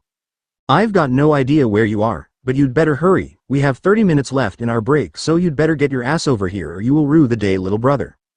"Anko," Naruto chuckled before he put the note away. He glanced back to see Ayane staring at him with a confused expression on her face while Naruto rubbed the back of his head. "We've got 30 minutes left, so let's hurry up. If he's really as you say he is, then we'd better not lose him," Naruto said, and Ayane furled up her scroll. She'd feel better investigating this thing by herself. But Naruto had started before her, so technically she was only helping him out with his own investigation. She quickly passed him before huffing. "Just don't get in the way," she replied to him, and Naruto snickered as they each stood where Ronin had stood not too long ago. Naruto grabbed the small rope before turning to Ayane, who nodded. He pulled the handle and they both dropped through the ground just like Ronin. It was then that a few figures appeared from behind the corner as they narrowed their eyes. "Are you sure that the two of those kids came in here?" Mifune asked, and Muramasa nodded with a smile on his face. He stroked his beard before he lightly chuckled. "Well, it seems you were right. Imagine my surprise when I find you here," Mifune said, and Muramasa grinned while he dawdled into the room. "They're just like we were when we were their age," he said, stroking his beard again. "I don't want to imagine your youth, but I know what you're saying. They both show promise for being the youngest to enter this tournament. It would be a shame to disqualify them for trying to protect everyone, which is something my samurai should be doing," Mifune said while he held his sword. Muramasa was the same way. Had loved to see both Ayane and Naruto fight it out some more. "Say, can there be replacements in this tournament?" he asked, and Mifune turned to the old blacksmith. He saw a small gleam in his old eyes before he folded his arms. "What did you have in mind?" Mifune asked, and Muramasa smiled as he saw potential in two unlikely people. Two people that he knew would fight if it would keep Naruto in the tournament. Muramasa whispered to Mifune, and the samurai leader narrowed his eyes before nodding. "I agree, that is a good solution, I guess. Those two are lucky they know you," Mifune said as they walked off before chatting to each other about something that wasn't heard. With Naruto and Ayane, the two stood on the platform as it descended further and further away from the stadium. By this time they both knew that they wouldn't make it to the tournament since they weren't sure if this would go back up or not, so they decided to at least get something done, and that was to continue to pursue Ronin. "You know this is all your fault, right?" Ayane asked as leaned on a small wall. Naruto turned to her and raised an eyebrow. Out of all the things she could have said, that wasn't one of the things he thought. "How is this my fault? If I recall, you came after me. I didn't make you do anything," Naruto said, folding his arms, and Ayane sighed. She placed a hand on her hip and sighed. He had a point there. She remembered that she told herself what he did wasn't any of her business, and yet here she was following the blonde to who knows where. She really didn't have any right to accuse him of anything. "It's still your fault," she said with a small smile on her face. Naruto pouted at her as he looked out to see a large boiler dome. It was fully mechanical with multiple springs going back and forth. In the center was a large bowl filled with fire as it dumped metal into it, making it burn. "Where is this?" the blonde asked himself, but Ayane gave him an answer. "It looks like we're underneath the land of iron. Mifune Dono probably makes his weapons here. Do you see Ronin?" she asked, and Naruto shook his head. He looked around as they were still going down in the platform. Since he had nothing to do, Naruto decided to take the time to observe Ayane. He looked at her attire going from the top to the bottom. If he were honest with himself, then he'd really say that she looked like another Samui in different clothes. She definitely had the cold attitude down along with the cold stare. But in her eyes Naruto could see something. He could see the loneliness, hurt and sadness that came from being rejected. He felt like Ayane was something like him, but he didn't know if that was true or not. She was definitely serious enough though. So why did you follow me anyway? Naruto asked and Ayane closed her eyes. She thought over that question for a few moments before turning around. I don't really have a reason for it. I could also ask why you seemed so interested in my fight. It wasn't anything special, Ayane said, and that immediately got Naruto talking. Are you kidding? Don't sell yourself short. You were amazing. Not even half the guys in this tournament could move as fast as you did. Naruto complimented and Ayane simply accepted it since she wasn't used to that many appreciations for her skills. Well, thank you, I guess. It seems we're coming to the end of the line, Ayane told him, and Naruto looked down to see that she was right. They came to the bottom and stepped off. The two ninja has lost sight of Ronin and both cursed before they walked around. There wasn't anyone in the room, so they seemed to be safe, but both were on high alert for anything. Naruto and Ayane came up to the middle of the boiler room where the large bowl was. The blonde placed his hand on it, feeling the slight warmth, while Ayane walked a bit further. Hey, can I ask you a question? He asked the purple-haired girl, making said girl give a small sigh before turning around. I thought you wanted to investigate, not interrogate, she said half-jokingly, making Naruto slightly snicker. No, that's not what I meant, just a simple question is all, Naruto said, and Ayane nodded. She wasn't sure if this was the time for jokes or questions, but she didn't mind it so long as it wasn't too personal. Tell me, why are you sad? Naruto asked her, and Ayane raised an eyebrow. She turned around and was surprised to see the slightly serious eyes that Naruto was looking at her with. I am not sad, I don't know what you're talking about, Ayane told him as she stopped walking. Naruto narrowed his eyes before looking straight into her eyes. The purple-haired kunoichi glared at him and Naruto sighed. Your eyes, I see a lot of sadness in them, why is that? Naruto asked, and Ayane widened her eyes before quickly breaking her stare from the blonde Jinchuriki. She turned her head away and closed her eyes. It's not something you could understand, nor is it something that I am going to tell you. Now if you're done, let's go, she said, walking off, and Naruto glared at her. He sighed before he walked off with her since she wasn't in the mood to talk to him now. Back at the stadium, Anko wondered where the hell Naruto was, as she hadn't seen him at all. The tournament had started and everyone was back, but the weird thing was that Mifune didn't publicly say that Naruto was disqualified. She also saw that Ayane girl was gone also. It was weird. Maybe her brother was finally becoming a man. The snake mistress snickered at the possibility of that happening, but then Mifune stood to his feet when the announcer called. Naruto Yuhi Uzumaki vs Taro Sato. The announcer called and the man stood waiting for his target. Anko gulped while Shikamaru and Hinata were confused. The blonde was nowhere to be found before Mifune stood to his feet. Naruto Yuhi Uzumaki is performing a service to me for the time being. In his place, I sincerely ask that one of his teammates take his place for the time being. Mifune yelled, making Hinata and Shikamaru widen their eyes. Muramasa turned to them and smiled. Well, are one of you going to do it? He asked, and they both glanced at each other before they looked back at the stadium. Shikamaru rubbed the back of his head and sighed. Man, so troublesome. That's just like Naruto. Oh well, he wants to fight that girl in the finals, and so I guess I'll help him out, but had better pay me back for this, Shikamaru said as he got to his feet. He raised his hand and everyone watched him come onto the field. Naruto better pay me back for this, Shikamaru said as he took out a kunai. Taro had no problem with this before the announcer coughed in his hand. I'm alright then, until his return. Naruto Yuhi Uzumaki will be substituted with his teammate, Shikamaru Nara. The announcer yelled, and the fight between the Taro and Shikamaru began while the stadium watched. Muramasa turned to Hinata and gave her a pleading look. Hyuga-san, do you think that you could sub for Ayane-chan? She's in the same boat for your friend. Muramasa told her, and Hinata blushed. She rubbed her two fingers together and gulped. But I am no good at. She paused when Muramasa handed her a kunai. She looked at him and the blacksmith gave a pleading look for her to help. Hinata knew how much Naruto wanted to fight Ayane. She could tell that some of the stadium wanted to see those two fight also. She was interested in it also. It would be kind of nice, she figured. I'm alright, I guess, the Hyuga heiress said, and Muramasa smiled with a sincere thank you for her help while they watched Shikamaru fight it out with the Taro man. With Naruto and Ayane, the two late contestants were walking through the room in silence. They hadn't said a word to each other for a whole 10 minutes. Ayane walked behind Naruto with a small aggressive face. She was so pissed off right now. Who did this blonde think he was to come into her life like this? She didn't even know the damn guy. She also didn't know why she was angry, but that question really pissed her off. However, when she stopped to think about it, she did wonder how he knew that she might have been sad. Ayane was so deep into her thoughts that she didn't see Naruto stop his footsteps before she walked into him. The purple-haired kunoichi gasped before she backed up. Why did you stop? She asked, and Naruto put a finger to his lip telling her to be quiet. She seemed confused by the action before the blonde pointed towards a small room. She looked over his shoulder to see Ronin talking with someone. Do you have what I want? The man asked, and Ronin grinned madly as he took out a small scroll from his pouch. he handed it to the mysterious man before he closed his eyes. "I hope you know that I lost a year's worth of a rare metal alloy to deliver this to you," he said while the mystery man took the scroll. "Don't worry about unnecessary details. Once our operation is complete, we will behead the leader of the Land of Iron. His head will look good on my wall. Now take your money and get out of my sight before someone sees us," the man said, and Ronin chuckled before licking his lips. "Well, that won't be a problem. I'll just take care of two little birds who seem to have overheard us," Ronin said, making Naruto and Ayane widen their eyes. "He knew, we got played," Naruto said before the two shinobi jumped back from the wall and ran for the platform. Ronin grinned like mad as he took out his weapon, which was a long staff with two heavy metal clubs with spikes on them at both ends. He smiled as the two running shinobi as they tried to get away from him. "Damn it, how could I not see it?" Ayane asked as she berated herself while Naruto cursed also. He turned around to see the man throw his weapon at them both before Naruto grabbed Ayane. "Get down," he said as they hit the floor. The weapon crashed into the platform, making it crumble in front of them. Naruto and Ayane cursed as they both hopped to their feet. "Now it's your fault," she said, taking out her kodachi. Naruto took out his demon wind shuriken that he got from Sasuke as Ronin came up to them. They saw the other man disappear as they cursed. "Two little shinobi who are in over their heads, provide me with some entertainment," he told them both as Ayane and Naruto glared at him. "Any ideas?"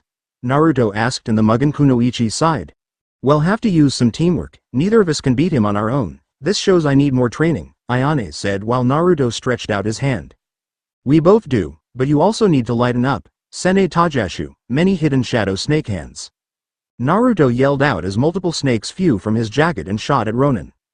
The Yasuki clan member backflipped away from the attack while Naruto narrowed his eyes. Ayane eyed him in slight awe before she threw an incendiary kunai towards the target. Ronin quickly dodged the kunai before Naruto and Ayane jumped in two directions. They turned to each other and nodded. If they weren't going to fight in the finals, then at least they could fight together for the time being. They turned back to Ronin and scowled.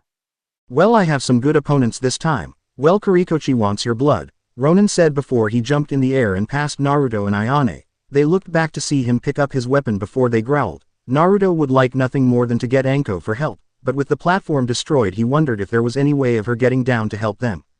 Ayane narrowed her eyes at the man before she quickly regrouped with Naruto. Ronin charged them both before they backed up away from him, but they underestimated his reach as he slammed Ayane in the back with his weapon. He gave an insane grin as he sent Ayane flying across the room.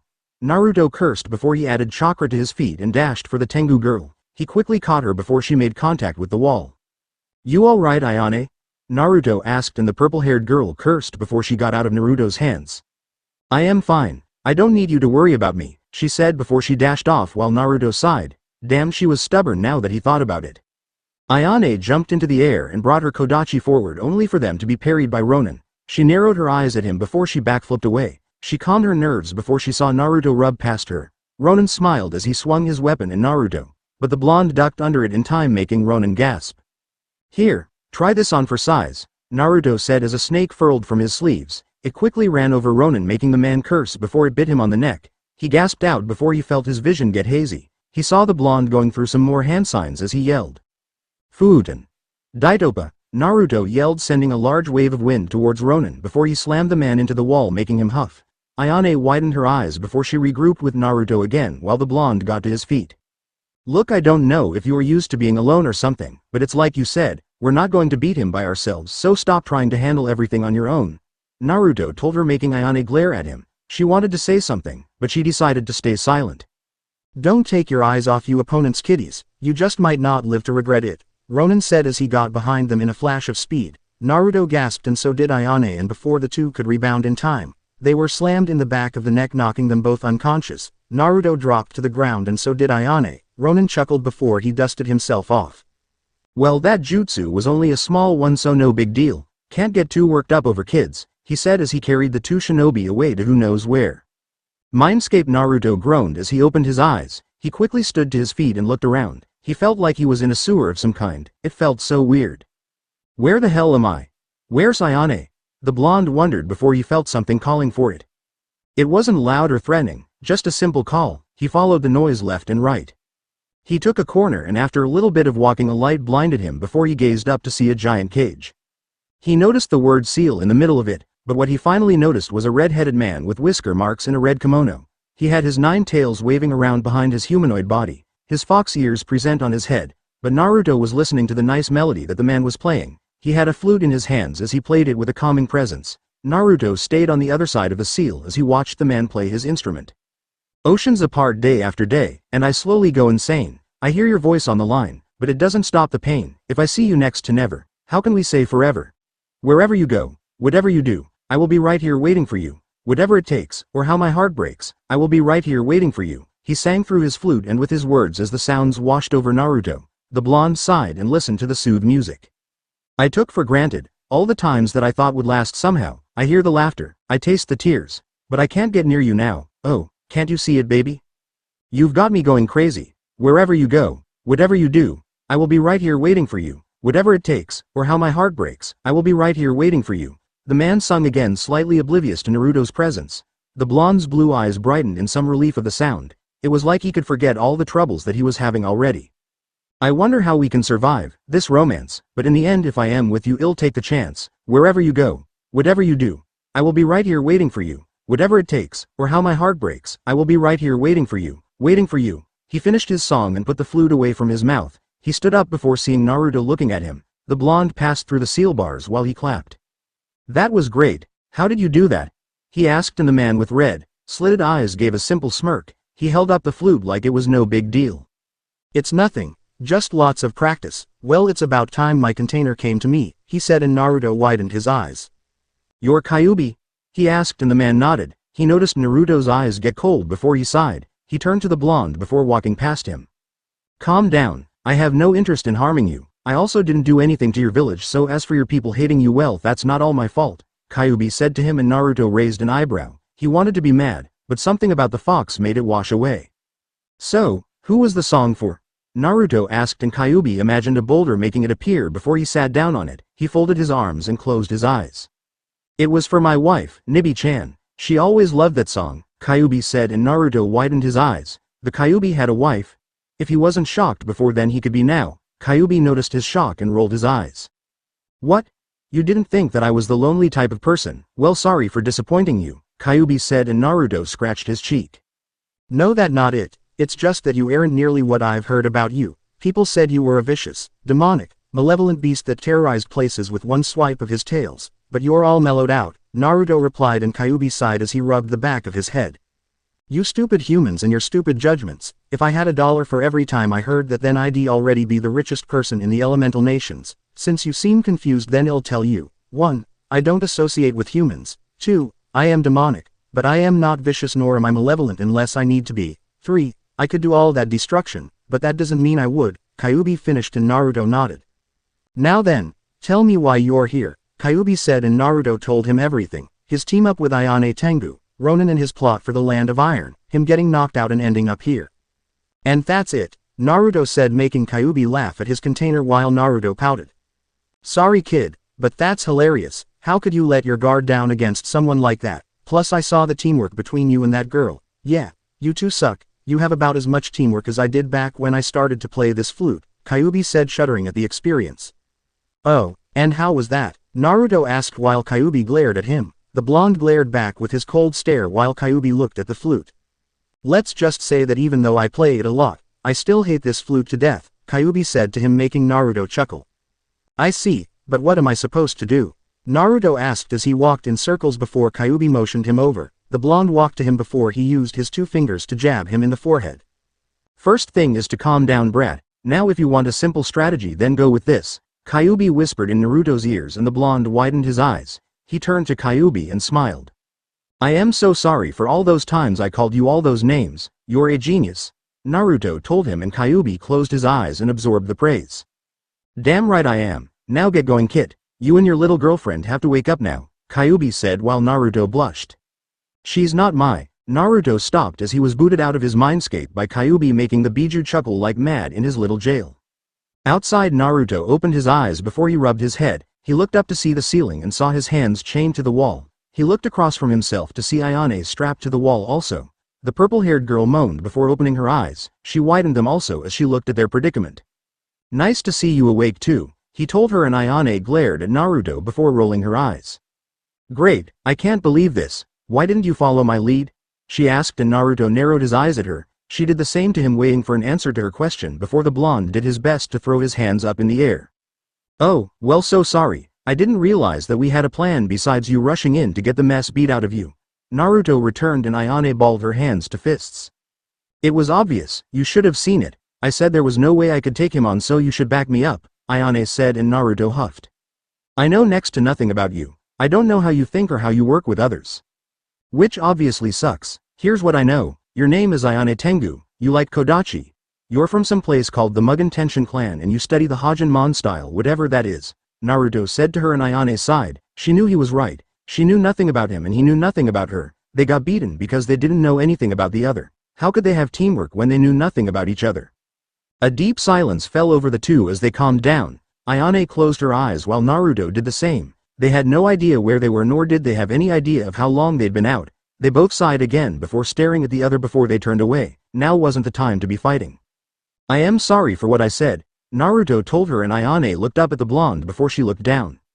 "I am sorry also. I shouldn't have let my anger get the better of me. None of this was your fault. It was all mine," Ayane said, but Naruto chuckled at her, making her pout at him. "Anko taught me something. She said that as a team we succeed together and we fail together. It's no one person's fault. It was my fault just like it was yours. Say, let's start over, right here, right now.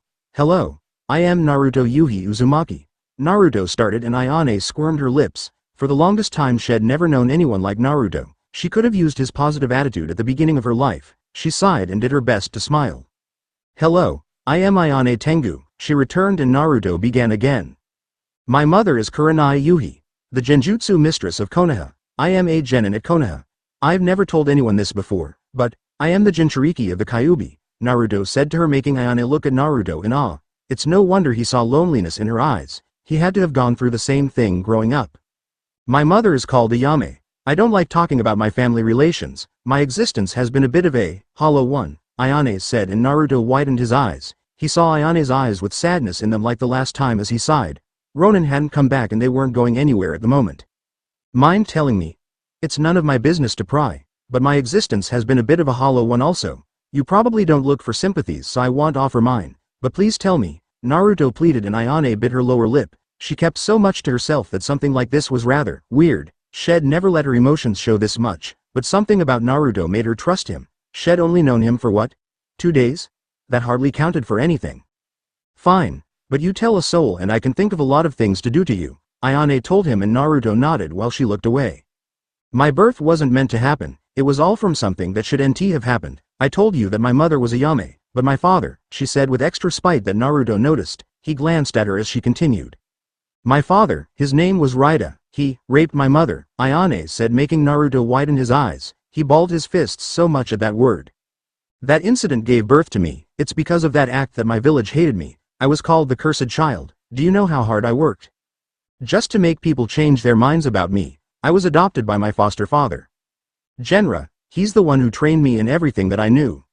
Him, Hayate, and Kasumi were my only real family until that day. I was never raised by my mother, but one day she told me the truth about everything.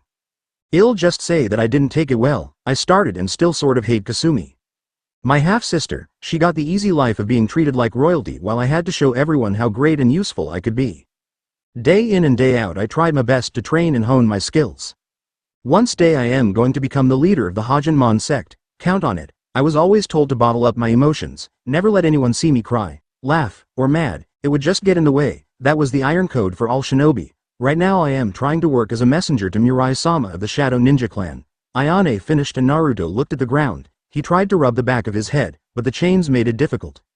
I see, man, I've never heard that before. I am sorry that I didn't know or that I asked you about it earlier, Naruto told her, and Ayane sighed. I am just trying to get over it in my own way, Ayane said before she looked at Naruto. She seemed curious about him also, even if she tried to hide it. So what about you? She asked, and Naruto looked up. He sighed and began his own story. Alright, my birth was, well, dangerous. I don't know my real parents, Gigi, or my Hokage, told me that they died during the Kyuubi attack. Naruto told her, and Ayane nodded. Even where she was from she heard about the Biju and their rampages, but she let him continue. The Kyuubi attacked the village and destroyed almost everyone and everything. In the academy they taught us that the Kyuubi was defeated and killed at the price of the Yondaime's life. But that was a lie, he just sealed it inside a baby boy, one to carry the burden of the village. He sealed it in me, and from the time that everyone found out about it, they hated me.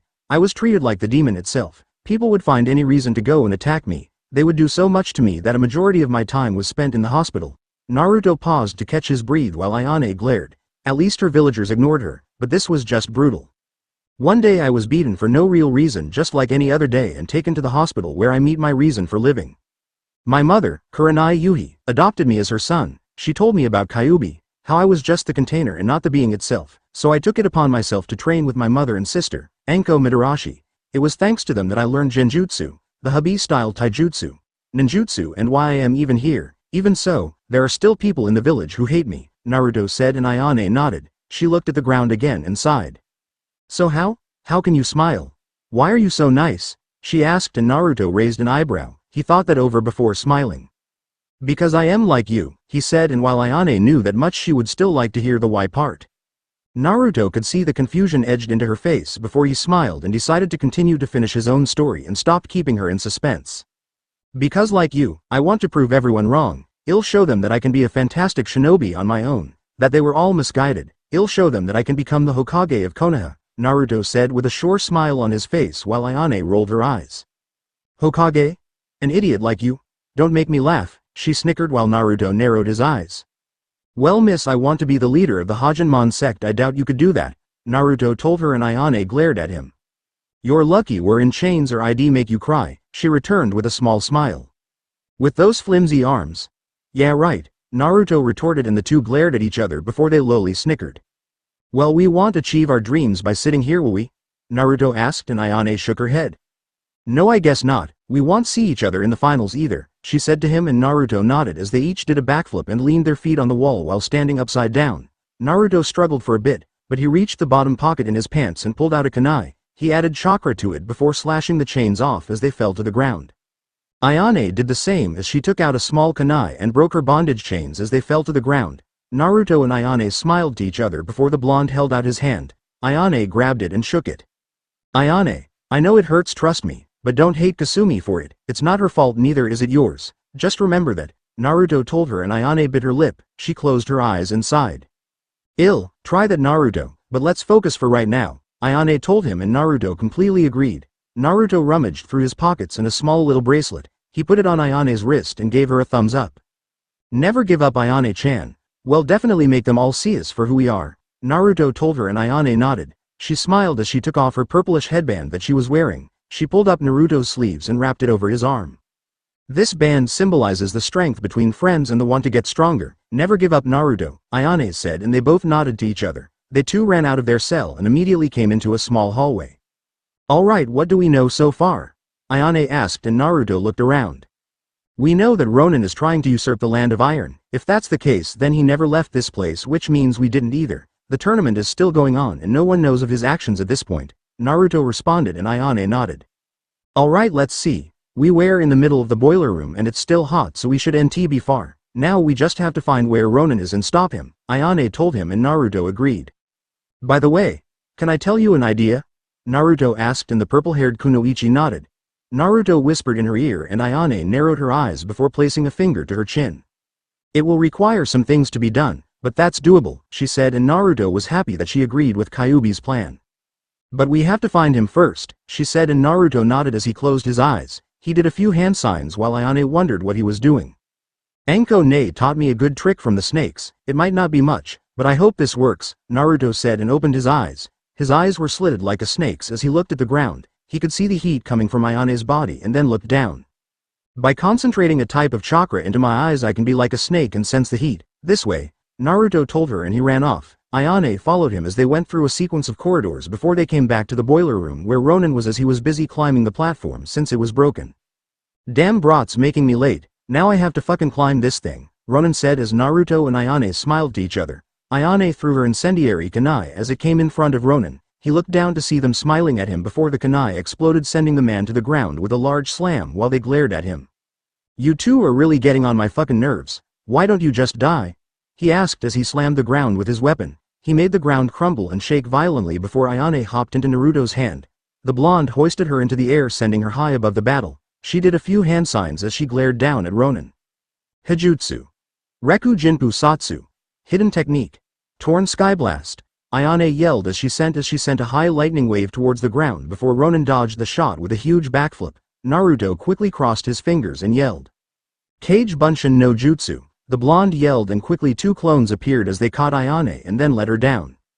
They quickly charged at Ronin before the real Naruto threw his Demon Wind Shuriken at the traitor. Ronin easily parried the shot before he saw two kunai coming at him. They quickly cut his skin as they embedded themselves inside. Ayane smiled at her accomplishment before the Naruto clones jumped on Ronin while the real Naruto held up a single hand sign while the kunai in Ronin's body smoked. Ayane narrowed her eyes before she snapped her fingers. Kai. They both yelled as Naruto's clones exploded and so did Ayane's kunai, making a loud boom before they cursed. He's not down yet. Ayane, do you have anything else? Naruto asked and the girl nodded. Yes, but it's a last resort move, plus I'll need some time to get it ready, she said and Naruto nodded. He took out a short sword and made 3 clones. Then take as much time as you need, I'll keep him busy, Naruto told her and Ayane sighed. Just be ready to try and avoid it, she said as she backed away for a few feet and went through more hand signs as she focused her chakra. Seal appeared around her while she tried to focus as fast as she could. Meanwhile, Ronin growled at them both before he twirled his weapon over his head and then slammed it into the ground. You damn brats, don't get cocky, he told them before he charged at Naruto. The blonde weaved his hand signs and immediately the dust kicked up around him. He swung at it only to see that Naruto and Ayane were. Ronin looked around for them both, but they were gone. Soon the ground started to quake violently around him as the man felt his center of balance get thrown off. He fell to the floor while the rubbing soon stopped. However, his torment didn't end as the ground above him started to fall. Ronin crushed a falling brick before he seethed. You think this can take me down? Well, you've got another thing coming. He yelled to nothing before the entire floor collapsed on him. Ronin groaned from the debris before he looked to see he was at the peak of a mountain. He gasped as he felt the cold air chilling his body. At the bottom of this mountain are wolves waiting to pick you apart at the seams. They must be hungry, Naruto said coming behind him. Ronin cursed as he swung at the blonde, but he was gone then reappeared behind Ronin.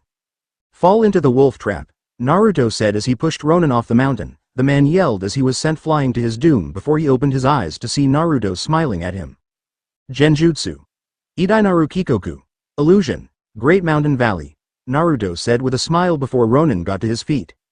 Damn you brat, he yelled and Naruto was braced for a fight before he heard Ayane yell. Naruto, move now. Ayane yelled and the blonde quickly made a clone that sent him high into the sky.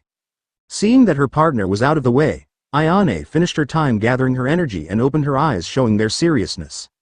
Ninpo. Hajin Shinzen, Ninja Art. Supreme Deity Quaking Mountain. Ayane yelled as she slammed the ground with her fist, making it quake violently in a massive explosion that engulfed the entire room.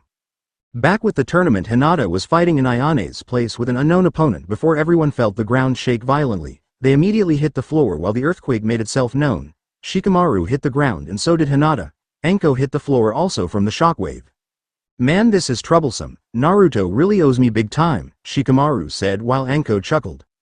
Haven't you been in an earthquake before, Gaki? Anko asked him and the Nara head said no to her.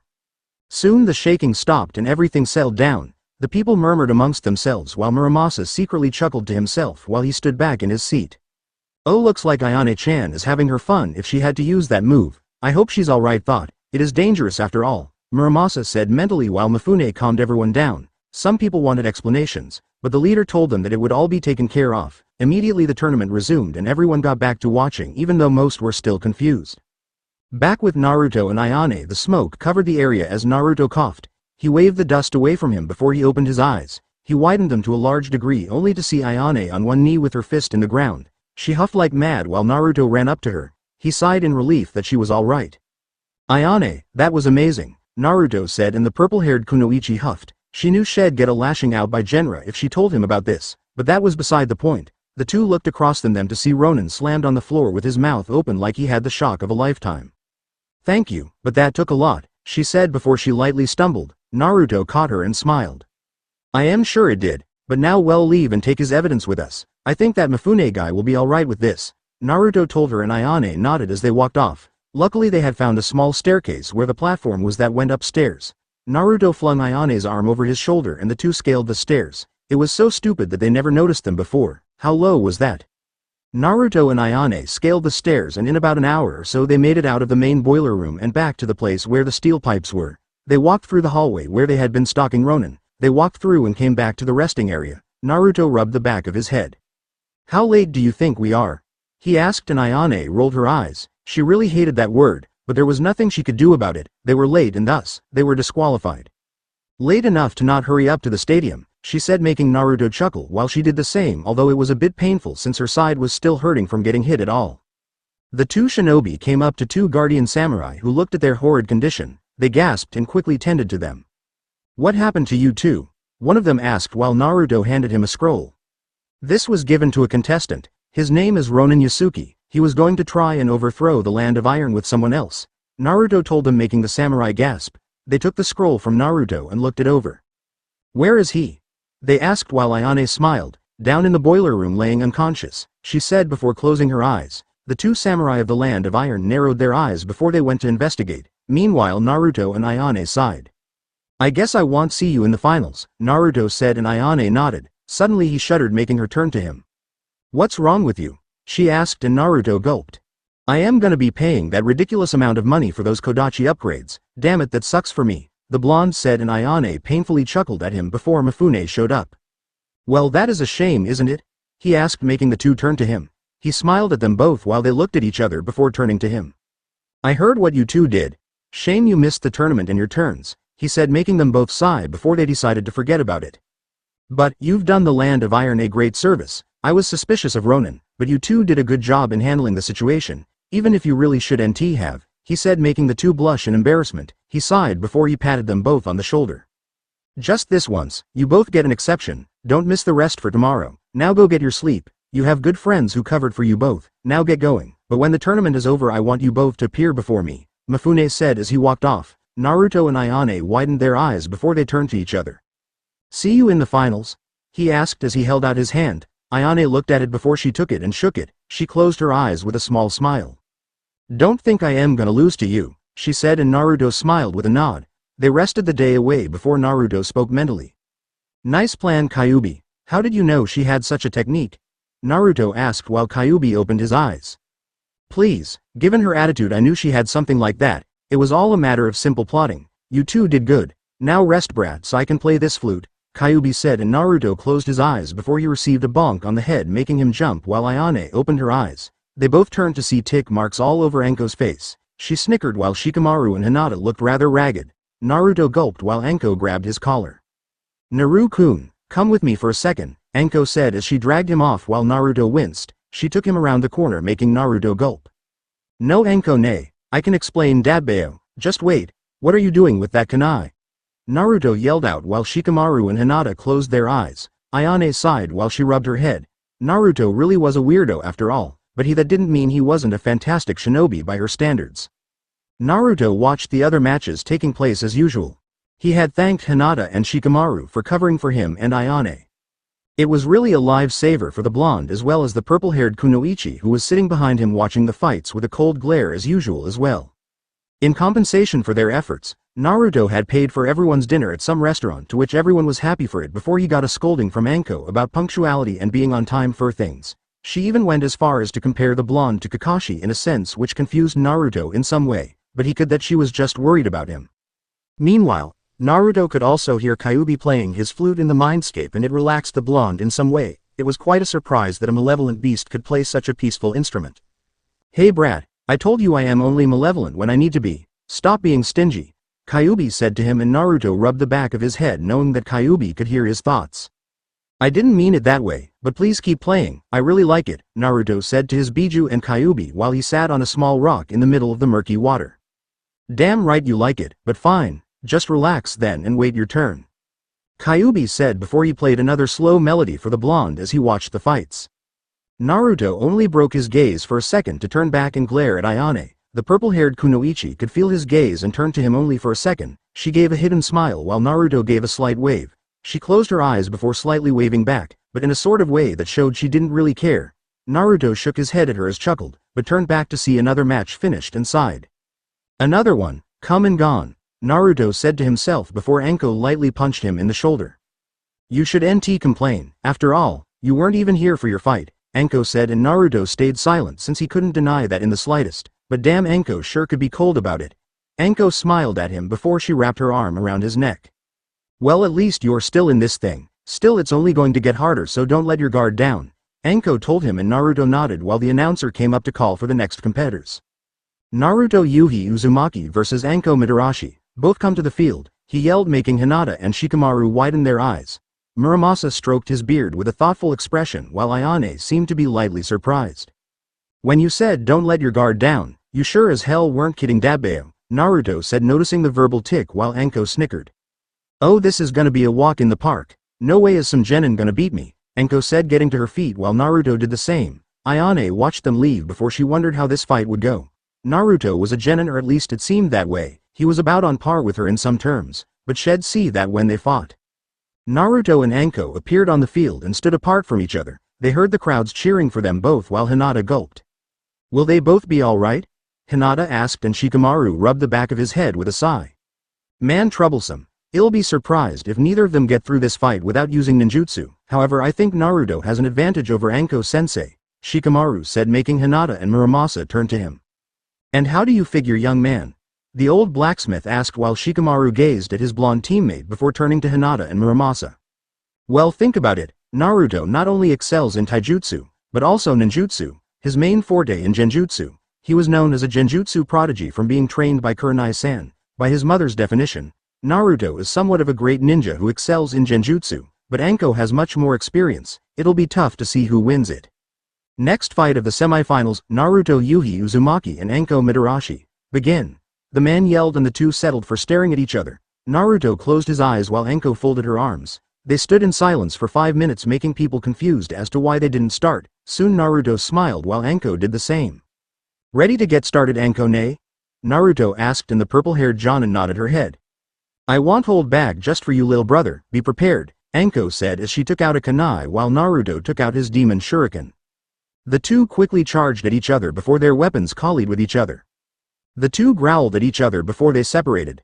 Naruto was sent skidding back before he sent his shuriken flying towards his sensei and sister. Anko watched the flying weapon come towards her before she jumped in the air. She spun her body and narrowly escaped the shuriken as it went past her. The snake mistress chuckled at Naruto's effort before she threw a kunai at the blonde. Naruto saw the metal before he twitched his finger and pulled it back.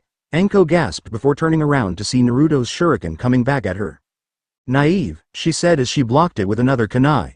But upon closer inspection she saw explosion seals over them, making her chuckle. Meanwhile, the kunai that Anko threw was on its way to Naruto, and the blonde saw it was an explosion kunai, making him widen his eyes before there were two different explosions at Anko's spot and Naruto's spot. The crowd gasped at the two explosions before Naruto jumped out of the smoke and Anko landed on the ground. The blonde's shuriken returned to him while Naruto smirked. Not bad, huh? He asked her, and Anko smiled with a nod. Oh yes, not bad, still not enough, Anko said as Naruto looked up at the smoke from the last explosion, still hovering in the air. 3 kunai bursted from it, and the blonde gasped before he backflipped away from the 3 shots, only to realize that Anko appeared behind him. Naruto widened his eyes while Ayane seemed surprised. She's so fast, she'd go really well with the village, Ayane thought before she saw Naruto blocked a kick from his sensei. He quickly countered with a kick to her midsection, only for Anko to grab his leg while she snickered and hoisted him into the air. Naruto yelled out before Anko quickly sent him flying. Damn, she's really into it, Naruto thought to himself before he saw Anko under him. He smiled before he quickly weaved some hand signs. Anko watched Naruto come down hard, but soon he vanished from her view, making Anko widen her eyes. Suddenly she looked around to see the platform without any signs of her blonde student. Where'd he go? She wondered to herself before she looked out to see 5 kunai falling. She raised an eyebrow before more came down. It was a massive amount for Naruto to have in his possession before Anko quickly dodged them all. She gasped before the platform turned upside down. She thanked Kami for that as it blocked all the strikes coming towards her, but she looked down to see a bottomless pit and gulped. Man, these guys don't play around, but where is that brat? Anko wondered before she looked up to see Naruto holding her leg with his arm while she hanged just over the pit. You lose, Anko-ne, Naruto told her, and the snake mistress raised an eyebrow before chuckling. So her little brother did that, huh? No, so fast, Naruto-chan. You have a lot to learn about me, Anko said, making the blonde raise an eyebrow before Anko dispelled his genjutsu, leaving the blonde shocked. He quickly backed away from Anko and cursed. So you realized it? Naruto asked, and Anko waved it off. I am not so weak that I won't notice a genjutsu when I see it coming, Anko said, and Naruto chuckled with a slight nod before he turned back to Ayane.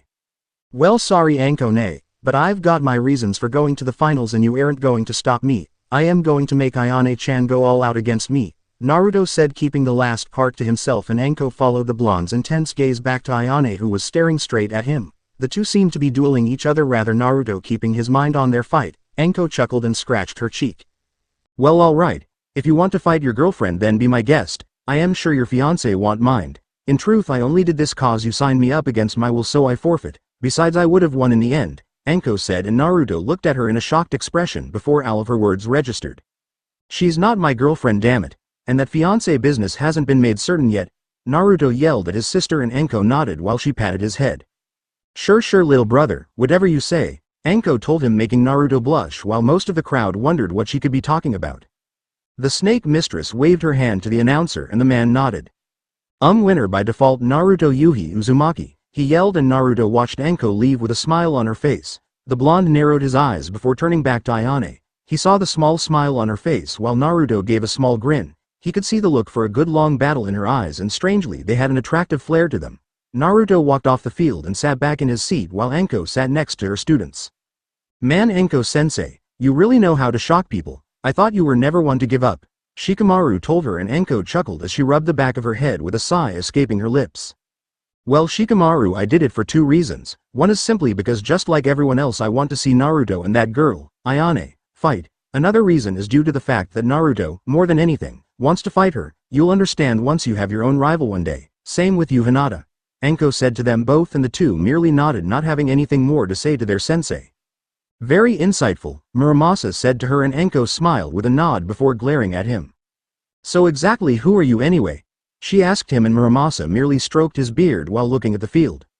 I am simply your run-of-the-mill blacksmith, ho, he said with an elderly laugh, and Anko narrowed her eyes with a slight nod. So with that being the case, other matches came and went. Everyone had their turns as the crowd roared for them all. The semifinals went on without a hitch and just like they wanted. Both Naruto and Ayane raced through the rankings of people. Near was willing to lose to anyone until they had the opportunity to fight with each other. It really astounded people the two youngest competitors could be so skilled. Granted, Naruto still had his genjutsu, so this was perfect to him, and Ayane was one of the most gifted shinobi of the Mugen Tenshin clan.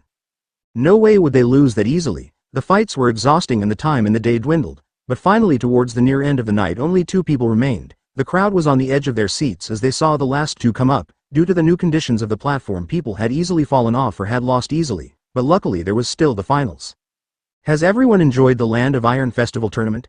The announcer asked with a yell, and multiple people screamed out their joy for the fun, and the man chuckled while Mifune smiled. Well then, don't go home yet, cause you'll be witnessing a very splendid fight by two surprising people. The first is the unpredictable young warrior, Naruto Yuhi Uzumaki, he called as the blonde waved his hand, making people cheer and some of the younger girls squeal at how cut the blonde could be. And the very deadly and very young Ayane Tengu, he finished, and Ayane walked next to Naruto. The two glanced at each other and smiled before Naruto spoke. Well, I thought we'd never get to this part, Naruto told her, and Ayane folded her arms before she turned her head from his view in a semi-cold way. Well, at least you know how to fight, but your luck ends now, she told him, but Naruto could tell that she had a smile on her face even if she did have that cold facade going on. Well done both of you, you have shown excellent strength, skill and balance. Can you two conquer the other? Mifune asked, and Naruto turned to Ayane. He looked at the wristband he gave her and she looked at the small purple headband on his arm. I'll never lose to him, her, they both said to Mifune, and the old samurai nodded with a grin on his face before Naruto raised his hand.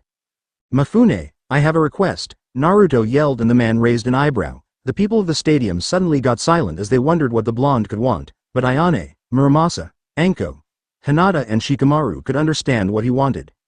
Speak your request, young one, Mifune told him, and Naruto directly pointed to Ayane. I want to go all out against her. I don't want to leave any regrets about it. Please, let us use ninjutsu, Naruto shouted, and people widened their eyes. They all turned to Mifune, who placed a finger on her chin. Mifune-sama, let them do it, please Mifune-sama. We want to see them fight. The crowd yelled out, and the old samurai smiled while looking at Ayane. What do you say? He asked, and Ayane smiled before turning to Naruto to see his cheeky grin. I'll fight him with everything I have. I know I can improve myself if I fight him all out, Ayane said, and Mifune turned to the announcer. I allow the use of ninjutsu for this match as the last and final fight. You may have your wish, he said, and the two thanked him for accepting Naruto's request. Well, how do you like that, people? We're going to have a good old-fashioned shinobi fight. Are you both ready? He asked, and Naruto took out his shuriken, but Muramasa told them all to wait. Old man, what's the problem? Naruto asked, and the man smiled as he reached into his clothes. He held out 2 clothes and tossed them to Naruto and Ayane. If you want to go all out, young one, then you'll need these. Muramasa said to them both. Naruto put his demon shuriken away and Ayane dropped to the land of iron kodachi. They both unfurled them and looked to see their own original kodachi in complete perfect. Naruto gazed at the exquisite metal and Ayane did the same. It was so neatly made and renewed. Plus Naruto could even feel a sort of connection. It was like the swords were directly connected to his chakra. Oh, he would have so much fun with these. They both smiled and turned to the old blacksmith. Thank you, Muramasa-san, they both said with bows before they turned to each other. Naruto held his kodachi and took his taijutsu stand while Ayane did the same. Now is everyone ready? The announcer asked again, making Naruto and Ayane nod that they were ready. Then let the finals of the Land of Iron Festival tournament begin. He yelled, and Naruto along with Ayane erased the distance between each other and clashed their weapons. They both smiled at each other before they backflipped away. The crowd roared for them both as they skidded away from each other.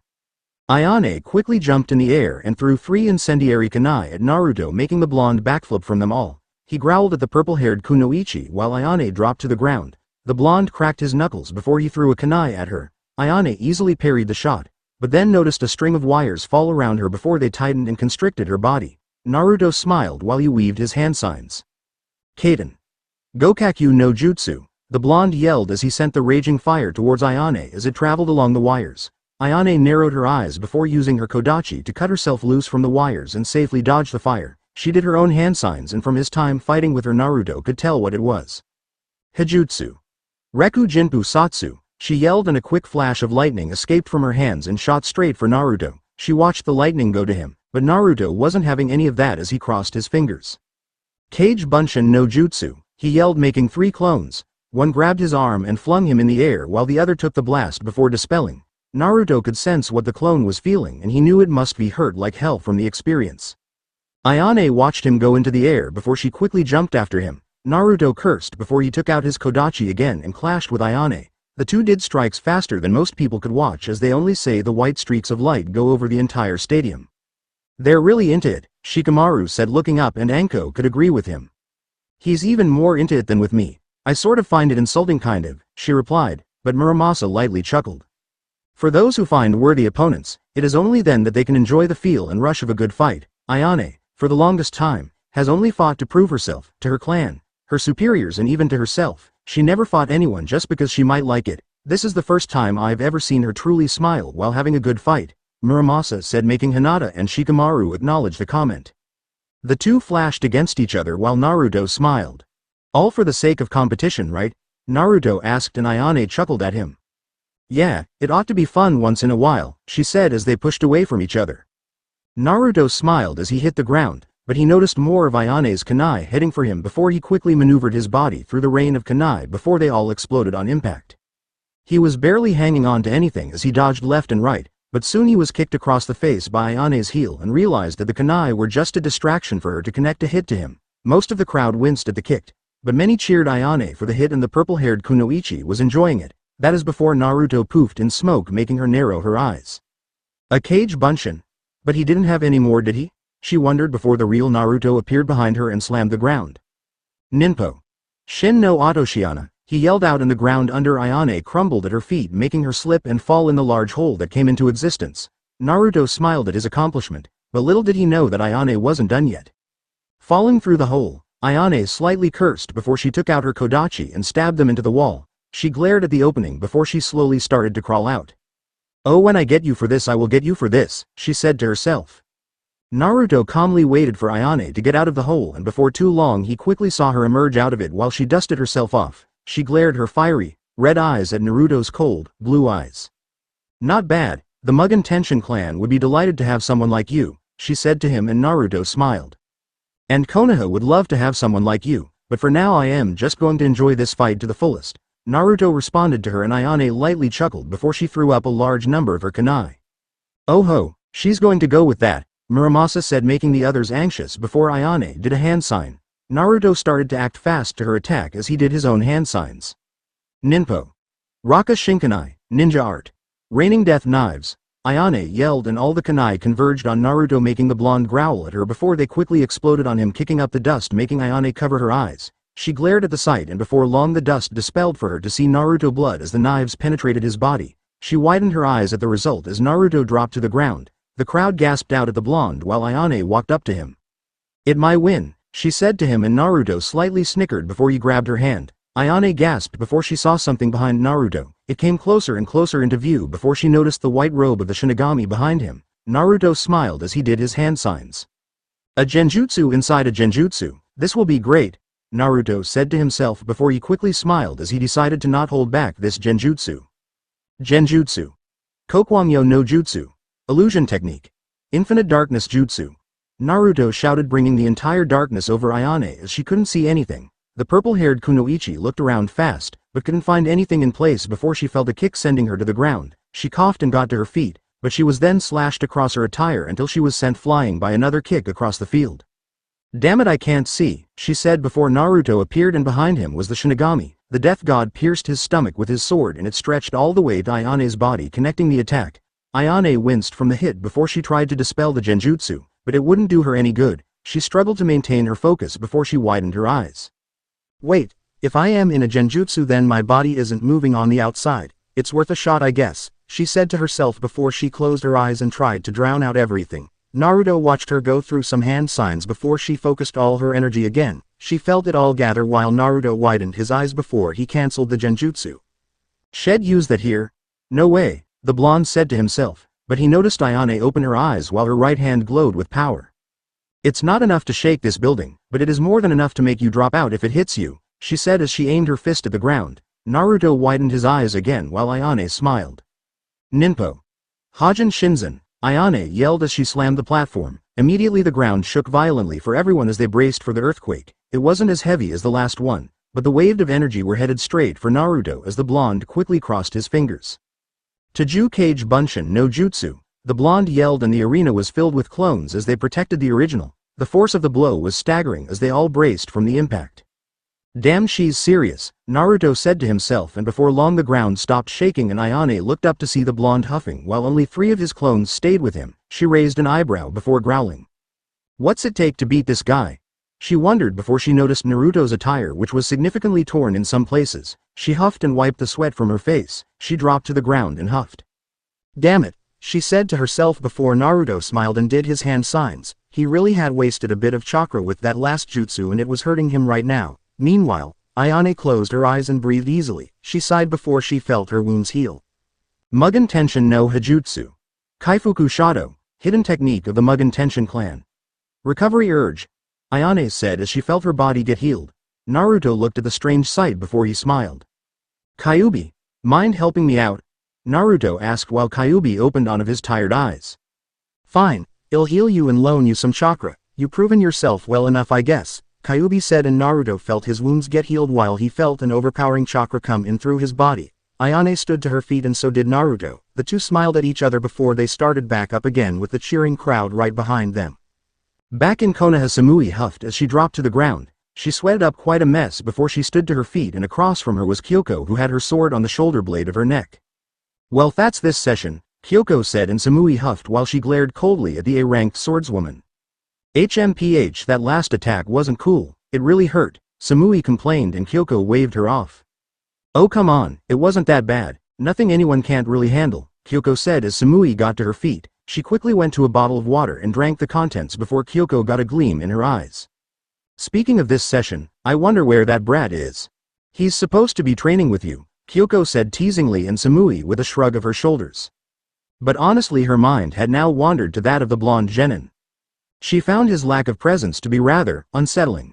He was really an enigma to the blonde genin female. But she found his attitude to be upbeat and cool during lots of times. She still had Karui and Omoi around, but they seemed to be developing to Konoha life quite well. They had gone on a mission yesterday simply out of boredom, and Omoi had asked what Samui's feelings for the blonde were, and she just replied that they were mixed at best. She really did enjoy having him around as it was nice to have someone to talk to. She didn't really hang out with the other Konoha genin. It was simply the occasional hello, but with Naruto it was a lot more relaxed and non-formal. Had been gone for quite a while, but she didn't dwell on it long.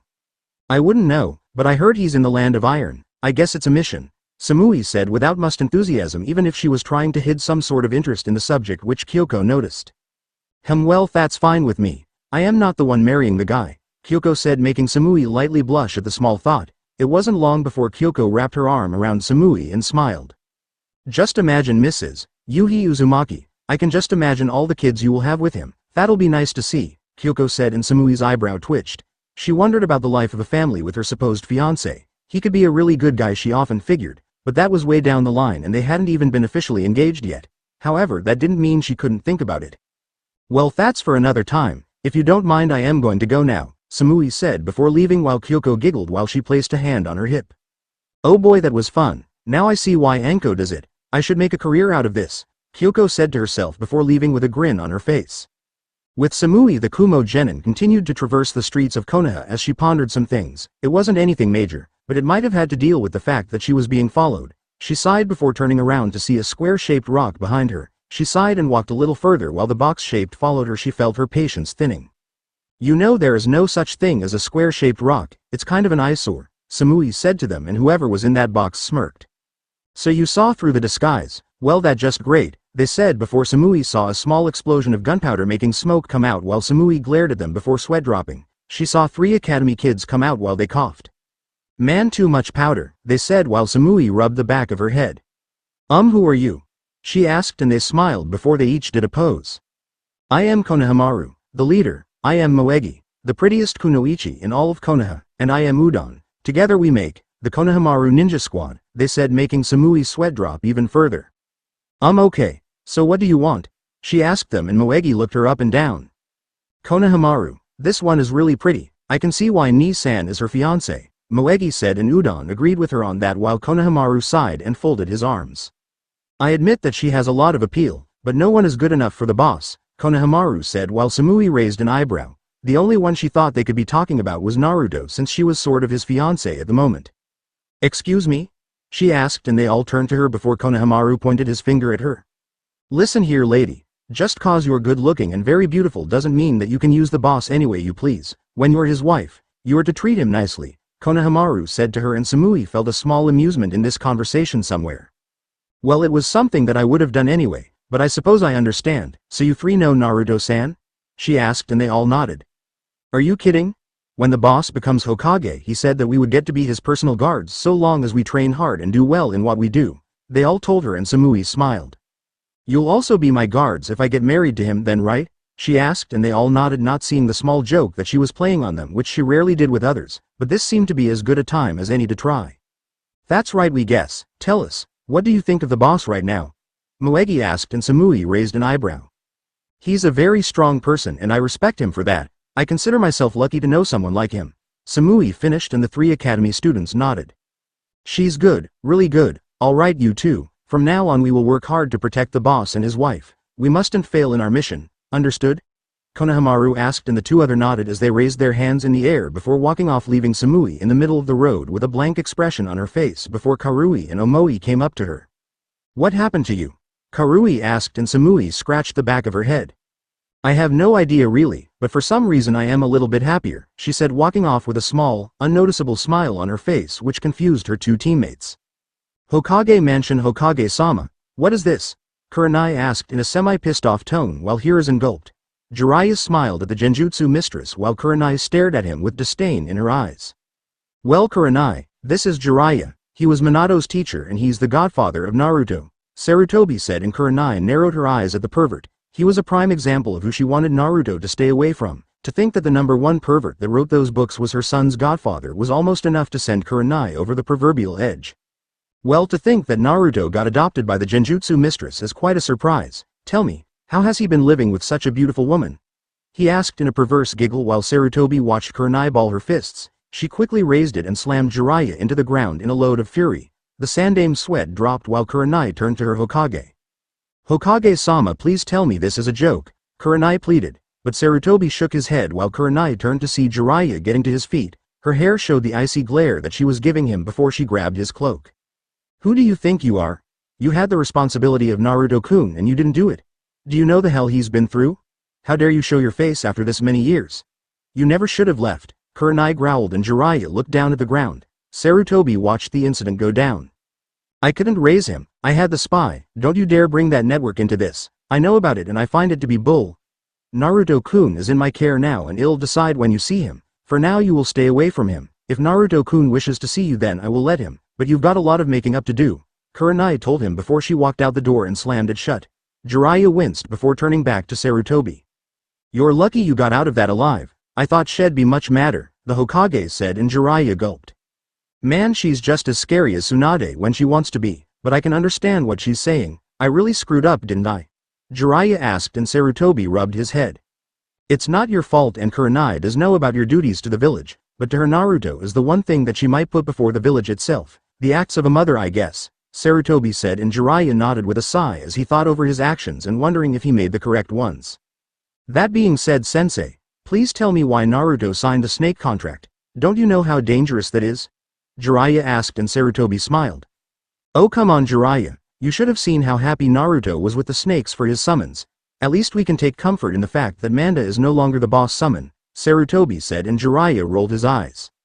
That doesn't make me feel any better actually. I can't believe he want the contract that his father had, Jiraiya said looking at his own scroll and Sarutobi nodded with a sigh, but he could understand. Yes, but I hear Naruto-kun is quite the ladies' man amongst the girls of the academy, Sarutobi said and Jiraiya chuckled with a light nod. Just like his father, Kushina had to beat them all off with a stick, Jiraiya said and Sarutobi nodded as he looked at the picture of the Yondaime on the wall. So where is the brat?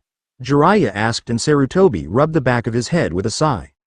Well, he's in the Land of Iron with his team. They're competing for some tournament stuff so I just let it go, but when they come back then I'll give Naruto-kun a little mission to do with Samui-san.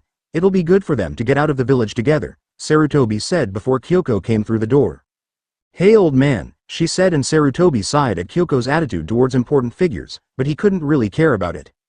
Ah Kyoko-san, how was training with Samui-san? Sarutobi asked and Kyoko gave a thumbs up. She's doing very well and when the brat gets back, then I'll be drilling him also, Kyoko said before she felt the stares of someone on her body. Jiraiya giggled before he lightly touched her breast making Kyoko's eyebrow twitch.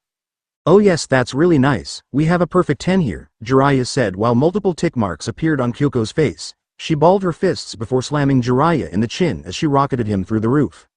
Who the hell do you think you're touching like that?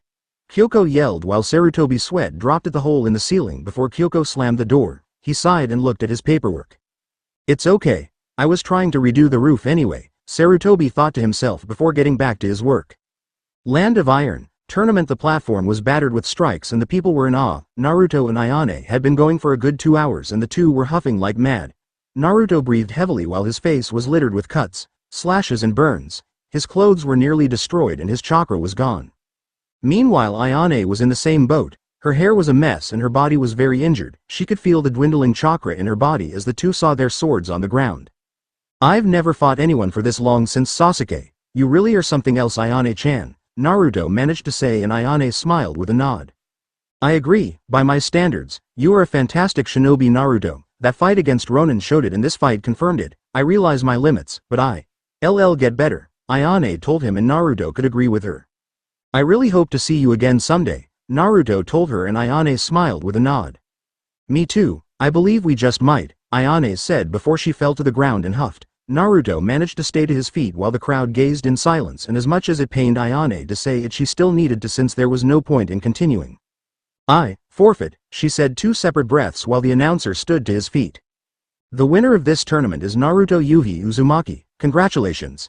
He yelled and the stadium roared in excitement while Naruto trudged over to Ayane. He smiled before he dropped down next to her and the 2 young shinobi huffed while multiple people clapped for them both. That was a splendid fight, you two. I learned so much, Hinata yelled, which was rather out of character, but that just proved that she was happy and Anko was glad to see her express herself.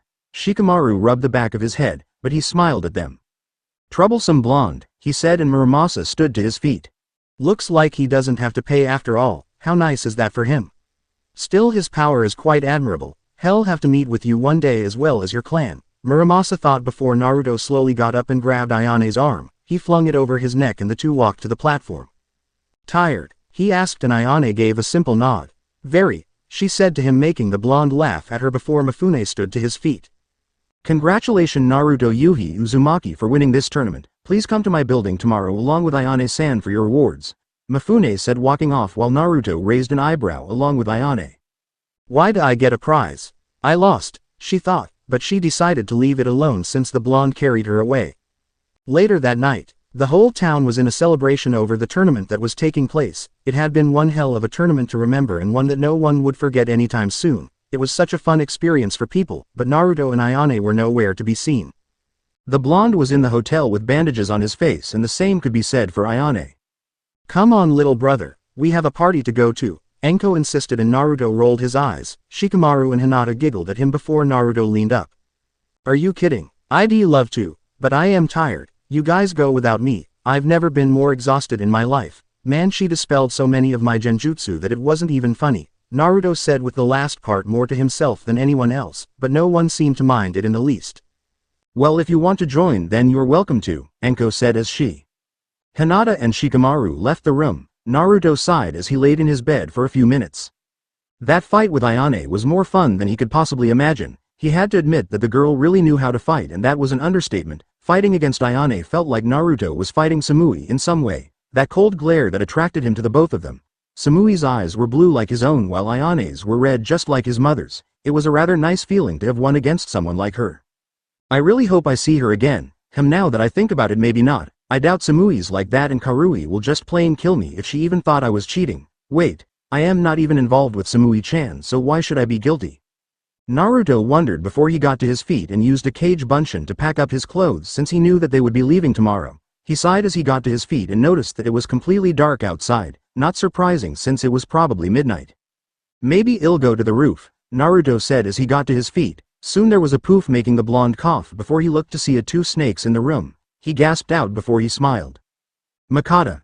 He yelled as he knelt down. Mikata smiled at her friend before she slithered up his arm and draped around his neck.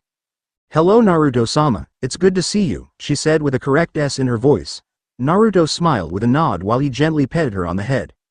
Naruto-sama, Mikata has really worked hard for the snakes. Keep in mind that she is still wearing an advanced henge. She undergone all her training with the snakes, and we know that she's really to completely be your familiar. Just know that when you drop her henge then you'll have a big surprise, the snake said in a perfect voice, and Naruto turned to Mikata, who rubbed her head on his cheek. Thank Kako, I owe you a lot, Naruto said, and the snake waved it off. All for the betterment of the snakes, Naruto-sama. Well, I'll be going, the snake said, and Naruto sat down. How have you been, Mikata? Naruto asked, and the snake forked her tongue. I've been doing well. Where did you get those injuries, SSSS? She asked, extending the S out of a force of habit. Naruto chuckled as he told her all about the things that went on while she was away, and Mikata was surprised to learn of all the things that Naruto had done in her absence. But she was happy that he had fun in the competition, and Mikata told him how her gruesome training went and how a year passes differently in the land of the snakes from the humans. Just like the other summons, the time differentiated from the locations, which Naruto was surprised to learn. That's great for you. I'd drop the henge, but I am afraid that you'll destroy the place if I do, Naruto said, and Mikata snickered before she yawned. Tired? He asked, and she nodded before Naruto took off his jacket and furled it on his bed before Mikata settled into it. Well, talk tomorrow. I'll be right back, Mikata, Naruto said, and the snake familiar curled up into a ball before going to sleep, making Naruto chuckle at her. The blonde left the room and went to the rooftops. He saw the snow falling and enjoyed its cool embrace. He looked out to see the town still partying the night away and sighed. It'd take a miracle to get them to calm down. But then the blonde turned his head to see someone standing on the railing and looked up to see Ayane on it while she folded her arms. She had on a few bandages and some new clothes as well. I figured you'd be knocked out, Naruto said, and Ayane turned her head to see Naruto gazing at the town. Hey, it'll take more than that to knock me out. You might have gotten me to forfeit, but getting me to get knocked out is totally different, she stated to him while Naruto rolled his eyes. Whatever you say, he told her, and Ayane slightly frowned at the way he wrote her off like that, but she could deal with it for some other time. I really learned a lot from this place, Naruto told her, and Ayane agreed with him on that. She had learned a lot also, and even found somewhat of a small friendship in the blonde. I can see what you mean and I understand. When I came to this place from the sea I knew I would find something here, but to think that I found you of all people, Ayane said, letting the thought hang while Naruto smiled. Yeah, so what are you going to do when you leave? Naruto asked her, and Ayane smiled. Well, I am going to go work for Mirai-san like I planned in maybe a year or so, plus I'll go up to the Hayabusa village, she said, and Naruto raised an eyebrow. What's the Hayabusa village? Naruto asked, and Ayane smiled while she turned to Naruto. You and the others nations wouldn't know of the village, it's quite a long ways from this place, at least 2 or 3 weeks away depending on transportation, but they are a clan like mine. The leader is Joe Hayabusa-sama and his son, the last of the dragon lineage, is Ryu Hayabusa. He's probably the best shinobi I know besides Hayate, Ayane said, and Naruto raised an eyebrow. I wonder what it would be like to fight him, Naruto said, more as an afterthought, making Ayane chuckle.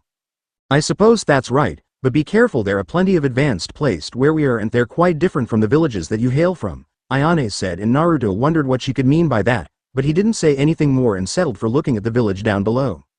Hey, you think we could stay in contact? Naruto asked, and Ayane raised an eyebrow. Why? She asked, and Naruto gave a cheeky grin to her question as he rubbed the back of his head. Well, should NT friends stay in contact with each other from time to time? Naruto asked sheepishly, and Ayane thought over that word. Friends, huh? She wondered before she nodded. I suppose that's fine, she said, and Naruto snickered, while he grabbed her hand, making her jump to the ground. Alright then, Ayane-chan, please give me your hand, Naruto told her, and Ayane showed her hands. Naruto drew a small seal on it and smiled. There, now when we exchange messages with my snakes then we'll always be in communication, Naruto said, and Ayane rolled her eyes. You're weird, you know, she said, and Naruto shrugged his shoulders. Meh, I like to think of myself as one of a kind dadbao, he told her before walking off. Ayane looked at the seal on her hand and smiled as she closed her eyes. It might not be so bad to have someone to talk to besides Hayate, she could say that much for sure, but for now she'd have to pack and be ready to go. Next morning, Mifune's office. Naruto and Ayane stood apart from each other as they waited for Mifune to arrive. They had gotten up early for whatever he wanted from them before Naruto yawned. Where is this guy? The blonde wondered while Ayane brushed a hand through her hair. Who knows, but I guess we should NT complain, she said, and Naruto could agree with her on that as they waited a little longer. Soon Mifune came through the door and sat down with a smile on his face. Sorry about that, I had some business to take care of, but now I know you both need to go, so I'll make this fast. I know that you two stopped Ronin for the Land of Iron and I express my sincerest gratitude. You didn't have to, but you did it anyway out of concern for the people, and so I thank you for that.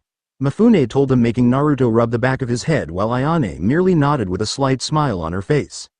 You're welcome, sir, they both said to him, and Mifune nodded as he held out a box and handed it to Naruto and Ayane. The blonde opened it while the two looked inside. They saw 2 jeweled crystals and gazed in awe of them while Mifune smiled. In there is 2 crystal pieces of the Land of Iron. They are a perfect source to power weapons with unimaginable chakra. All that matters is how you view the weapon to use it correctly, Mifune told them, making the two nod, and then Mifune took out some money and placed it on the table. It's a little reward for his capture. In here is exactly 800,000 yen for his capture. Please divide it amongst yourselves, Mifune told them, making Naruto and Ayane nod with smile on their faces while the man turned to Naruto and took out a scroll. For the winner of the tournament, here in this scroll is a year's supply of the precious metal that makes the Land of Iron famous, Mifune told him, and Naruto grabbed the scroll into his hands, and Mifune took a scarlet necklace and handed it to the blonde. This stone is forged from an ancient smith and I think it belongs with you. Meanwhile, Miss Ayane will receive this, Mifune said, handing Ayane a sword handle made out of a beautiful leather. It was really hard to get this material where she came from, and the girl was grateful for it. Thank you, Mifune-san, they said to him, and the man stood to his feet. No, thank you both. I hope to know how well you two do in the future. Consider the Land of Iron to be in both your debts, he said, and they quickly left the room. Naruto and Ayane traversed the halls as they spilt the money for Ronin's capture right down the middle. Once that was done, they turned to see Naruto's team waiting for them along with Muramasa. You guys have everything? Naruto asked while Mikata slithered around his neck. Boy, they are ready. Just know that the road you walk is tough, Muramasa said to him, and Naruto smiled. Nothing I can't handle, he said while Ayane snickered. Except that ego, she said, and Naruto pouted at her words while they all walked out. Naruto shook Ayane's hand and smiled. Meet you again? He asked, and she smiled. Sure, I'd like that, she said, and the two went in their different directions as Naruto looked at all his stuff that he took from the Land of Iron. He then ran ahead of everyone and smiled. Well, come on guys, we're not getting any younger and I have a dream to accomplish, Naruto said, smiling like mad while Hinata and Anko ran after him, but Shikamaru rubbed the back of his head. Troublesome, he uttered before running off after them. Meanwhile, Ayane was walking with Muramasa and smiled. It was an experience, Muramasa-san, but I have to go. I hope to see you soon, she said, and the old man nodded. Remember, Ayane, the heart is never wrong. Just keep that in mind, he said, and the girl wondered what he meant before running off while she looked at the wristband on her wrist. So friends, thanks for watching.